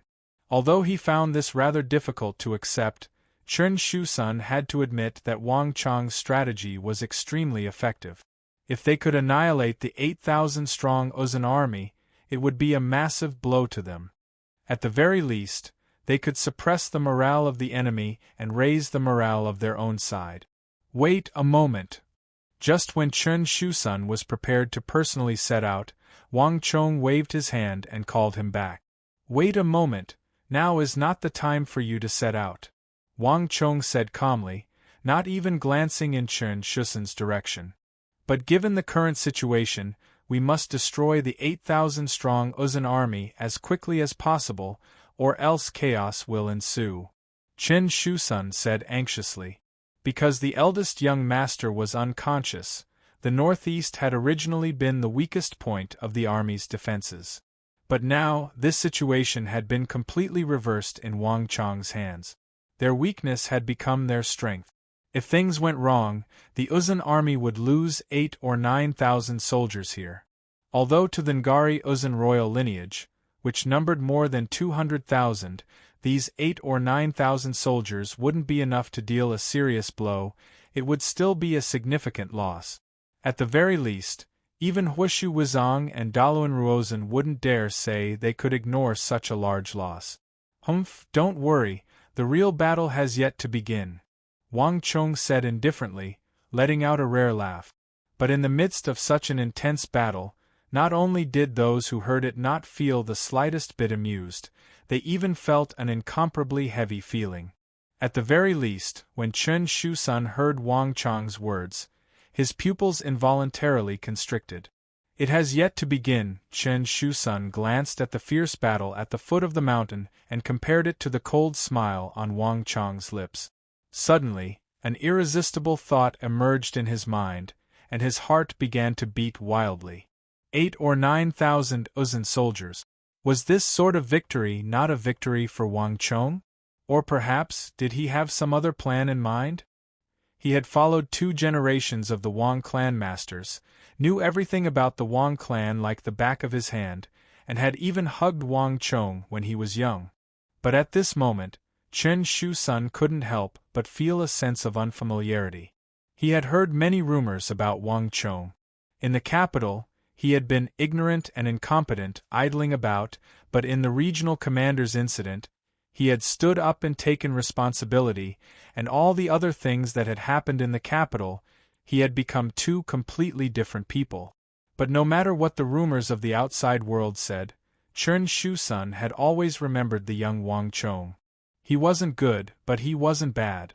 Although he wasn't as dazzling as the rumors made him out to be, he wasn't some ignorant and incompetent hedonist. But at this moment, as he looked at the Wang Chong before him, Chen Shu-sun felt both familiar and unfamiliar. None of the rumors in the capital matched up to the Wang Chong before him. This kind of calmness in command was not something a teenager could have. No. It wasn't just calm and composed. Wang Chong had an air of foresight and confidence that not even a veteran general with decades of service could possess. And the words "the true battle has yet to begin" made Chen Shu-sun feel like the youth before him was shrouded in a dense fog, making him seem unfathomable. Despite his decades in the army, his many battles, and his many encounters with famed generals, including Wang Yan and the eldest young master, he was still unable to determine Wang Chong's intentions. If Wang Chong's true goal was not the 8 or 9,000 Uzun soldiers trapped in the encirclement, then what was his true goal? Could it be that he had some other motive? Just what does young master want to do? Chen Shu-sun's gaze swept over the fierce battlefield, but he was unable to determine Wang Chong's true goal. Wang Chong paid no attention to Chen Shu-sun. Perhaps even if he did notice, he wouldn't think about what Chen Shu-sun was thinking. At this moment, all his attention was focused on the fierce battlefield. Lightning flashed and thunder rumbled in the sky, and a torrential rain poured down. It was very easy for a person to drown in this torrential rain. But tens of thousands of cavalry gathered together was a different matter. It was like a black dot the size of a speck of dust on a piece of white paper that no one would notice. However, when tens of thousands of such dust-sized black dots gathered together to form a dense drop of ink, it was not something that anyone could ignore. It's about time to begin. Wang Chong looked down the mountain at the endless stream of Uzun cavalry charging over. Everyone crazily wanted to save the 8 to 9,000 cavalrymen. Even cavalry from other areas had been drawn over. It was like the place where Wang Chong stood had become a fatal magnet. At this sight, the corners of Wang Chong's mouth slowly rose into an icy smile. The superior attacked the schemes while the inferior attacked the soldiers. It was quite impressive that the Uzun, who did not understand the art of war, could fight to this extent. But the art of war had never been so simple. "Ready," Wang Chong suddenly said. These 2 simple words were spoken neither too loudly nor too softly, but they exploded like thunder over the summit. Chen Shu-sun and all the generals on the summit trembled. "Master archers, hear my order. Southeast, 3,500 meters in a radius of 30 zhang, concentrate your fire." After so long, this was the second time Wang Chong had issued an order. Boom boom boom. Without the slightest hesitation, Wang Chong's voice resounded over the summit as all the master archers fired their arrows. Boom, boom, boom. Accompanied by the shooting of the godly archers, a dense rain of arrows rained down from the southeast, far away from the area where the fierce battle was taking place. A group of several thousand cavalrymen just happened to be rushing over from another direction, and they crashed into the rain of arrows. Nay! The shrill whinnies of horses resounded through the mud. In the dense rain of arrows, horsemen and their horses fell to the ground, their corpses sliding through the rain. This sudden rain of arrows was completely unexpected. The cavalry in the rear were so fast that they could not dodge in time, and were thrown far away amidst the neighing of their horses. The army in the rear was affected by this and instantly fell into chaos. But this was not the only change. The place Wang Chong had chosen was not only the vanguard of this army, but also the center and node of the entire Uzun army. When an army fell into chaos, it was not just itself that was obstructed, but also reinforcements from other directions. Nay, one by one, the Highland steeds stood up and neighed loudly. One after another, Uzun cavalry charged forward. In the rain, the ground was so slippery that they could not even pull on the reins to stop. In just a few moments, the chaos of a few hundred soldiers had turned into chaos of several thousand, and it was rapidly expanding. The column of cavalry in the rear had no other choice but to stop as soon as possible. And without the high-speed charge, the power of the cavalry was completely lost. More importantly, the chaos of 5,000 to 6,000 soldiers became the army's greatest weakness. How is this possible? On the summit, Chen Shushan's mind buzzed at this sight. His eyes were round and his heart was in turmoil. He had been in the army for decades and had participated in countless battles. Master archer formations were a basic requirement. Any army with tens of thousands of soldiers or more would have a specialized team of master archers. Their purpose was to kill and injure the enemy before the two armies clashed, reducing the enemy's numbers while indirectly reducing the damage to one's own side. But even after experiencing so many battles, Chen Shushan had never seen a general use a master archer square formation to such an extent. A single volley of arrows had caused widespread chaos in the enemy army. This had nothing to do with the number of master archers killed, but had been elevated to a strategic level. With this single step, Wang Chong had stopped tens of thousands of soldiers from advancing. On a strategic level, this was enough to influence the overall situation of the battle. Pass on my orders to Zhang Wei and Jiang Tong of Unit 17 and Unit 18. Abandon defense and attack. As expected, Wang Chong ordered the Annam Protectorate in the southeast to attack without hesitation. Rumble! At the base of the mountain, the tens of thousands of Uzun soldiers tried to take the initiative to retreat, but it was already too late. As the Tang dynasty in the southeast fiercely charged into the node of reinforcements, the Uzun army was instantly slaughtered into chaos. And unlike the Uzun cavalry in the pocket, the Uzun army at the node could neither advance nor retreat. Everyone was squeezed together and had no way of dodging. Without speed, cavalry was just infantry. And in the entire world, no infantry could compare to the Tang dynasty. Rip! In the cold rain, blood splattered everywhere and the sound of blunt objects falling to the ground could be heard. After so many years of war, the Annam Protectorate had accumulated a set of effective methods on how to deal with the thickly armored Uzun cavalry. Large axes flashed in the air, dancing a dance of death. The sharp spears were like venomous snakes spitting out their tongues, stabbing into the Highland steeds' unprotected eyes. Not only did one strike pierce through the eyes, but it also pierced into the brain. The famous Highland steeds didn't even have the time to scream before falling heavily into the mud. It's about time, it's my turn. Gusts of wind swept the rain over. Wang Chong slowly raised his head and looked at the dark clouds above, then took a step forward. Rumble! This step shook the earth. With this step, Wang Chong finally released the bane of the battlefield, halo in his body. Ripples that were hard to see with the naked eye swept out in all directions with Wang Chong as the center. Chapter 527. Rumble! Waves of invisible ripples spread out in all directions, enveloping the entire army. By now, the range of Wang Chong's bane of the battlefield had reached an astonishing level. Moreover, the terrain of the mountains and the concentration of the army made it even more effective for Wang Chong's halo. Attention! Activate the halo! From now on, for every enemy soldier killed within the range of the halo, host's halo will grow.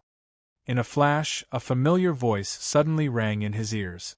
Wang Chong's lips curled into a faint smile, his face unfazed by the voice. In this period of time, Wang Chong had figured out a pattern.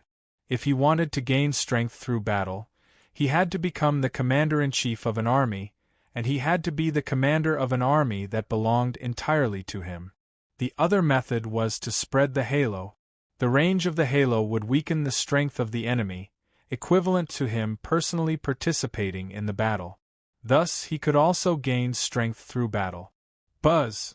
The Tang soldiers in battle did not sense anything, but Uzun's men immediately sensed it. What's going on? Why has my halo weakened? Damn it, why have my movements suddenly slowed down? Why do I suddenly feel like my strength has decreased? What's going on? Uzun's men had been in a state of disarray, and when they suddenly realized that their strength, speed, and dexterity had all been reduced, they panicked even more. What people feared the most was not a formidable opponent, nor was it an enemy that greatly outnumbered them, but an unknown power. Wang Chong's bane of the battlefield would not increase the strength of his own side, so his own side would not notice it. But it would weaken the enemy's strength, which was completely different from any other halo. At the very least, this sort of halo did not exist in the Tang dynasty or in the various foreign countries. Consciously, no one would have thought of this. More importantly, Wang Chong's halo did not have any particular outward appearance and was not easy to detect. And in this kind of gray rainstorm environment, there were even fewer signs to be found. Rumble! There was no time to think. With a rumble, as the Annam Protectorate took the initiative to attack, an unexpected change occurred in the entire battle. Since the start of the battle, the Annam Protectorate had the upper hand and initiative for the first time. Rumble! The army was defeated like a landslide. Looking down from the top of the mountain, they saw that the vast Uzun cavalry had clearly been cut into two, attacked from the front and rear. Wang Chong's pocket contained more than 8,000 enemy soldiers, and outside the main battlefield, where the Uzun army was gathering reinforcements from all directions, the Tang army thrust another blade in.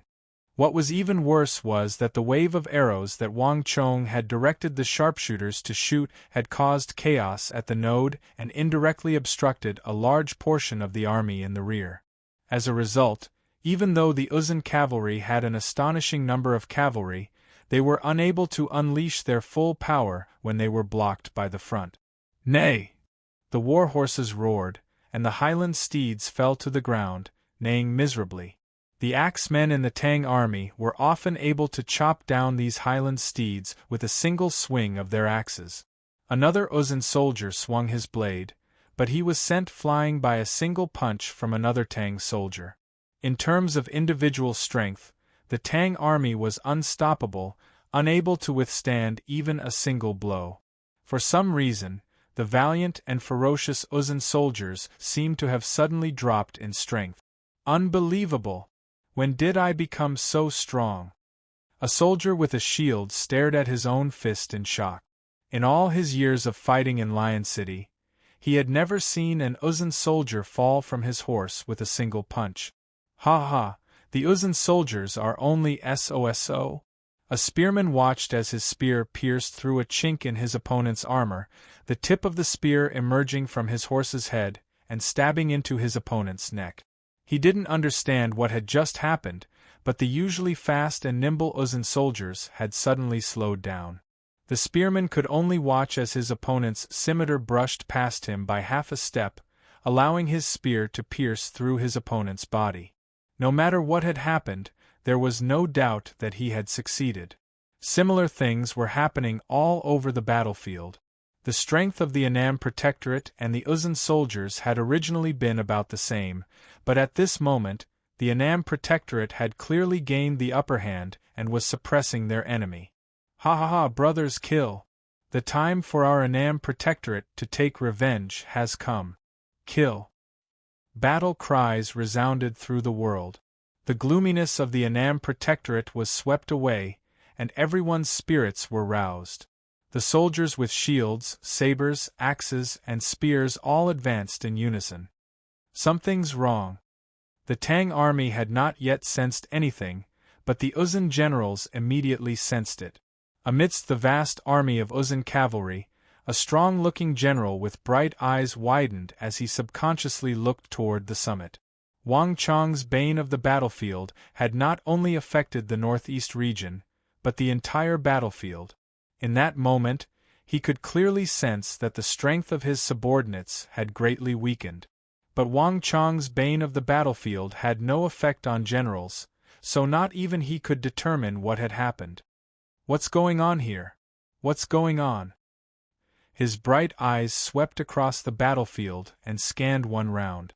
Finally, he quickly swept his gaze across the battlefield in the northeast region. Logically speaking, with so many soldiers concentrated in the northeast region, the Tang army should have the absolute advantage, but in reality, the Tang army was the one with the advantage. This situation was not normal. Parry! With a cold glint in his eyes, the Uzun general suddenly turned his horse around and galloped toward the northeast. Southeast region, left wing, 4,500 meters, right wing, 1,800 steps, fire. At the same time, on the summit of the northeast region, Wang Chong, clad in golden armor, stood beneath a flagpole, his voice cold and emotionless. Bang bang bang! With Wang Chong's order, 2 volleys of arrows, like the eyes of a death god, landed on the left wing and right wing respectively at a distance of 4,500 meters and 1,800 meters respectively. Rumble! With the neighing of horses on the verge of death, the Uzun soldiers who had been on the verge of forming an orderly formation once more fell into chaos. Wang Chong towered over the summit, his gaze like that of a hawk sweeping over the battlefield. Not a single movement could escape his eyes. In his hands, the master archer army, a necessity for any army, had displayed a strategic might. At this point, it was no longer important how many people the master archer army killed. They had become a strategic weapon. As long as there was a threat, Wang Chong would disrupt them in advance. In the art of war, the ultimate goal was to confuse the enemy, confuse them, weaken them, and do their best to create a situation in which they outnumbered the enemy. And right now, the Tang army in the northeast region was in this state. The Uzun soldiers, who clearly had the advantage in numbers, had suddenly become the minority. Wang Chong had used their own chaos to build an invisible, high wall among the enemy army, a high wall to block their own people from the rear. Batch after batch of Uzun soldiers screamed as they fell to the sabers and axes of the Tang army. In Wang Chong's mind, all sorts of voices were ringing out like a waterfall. Congratulations to user for killing 182 Uzun cavalry. Congratulations to user for killing 342 Uzun cavalry.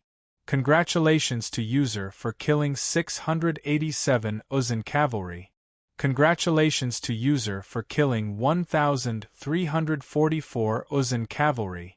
Congratulations to user for killing 1,344 Uzun cavalry. Congratulations to user for killing 2,576 Uzun cavalry. Congratulations to user for killing 3,936 Uzun cavalry.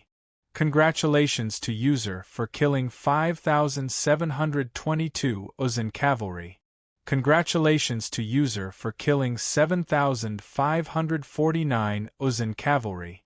One voice after another roared out of Wang Chong's mind, constantly announcing the casualties of the Uzun soldiers.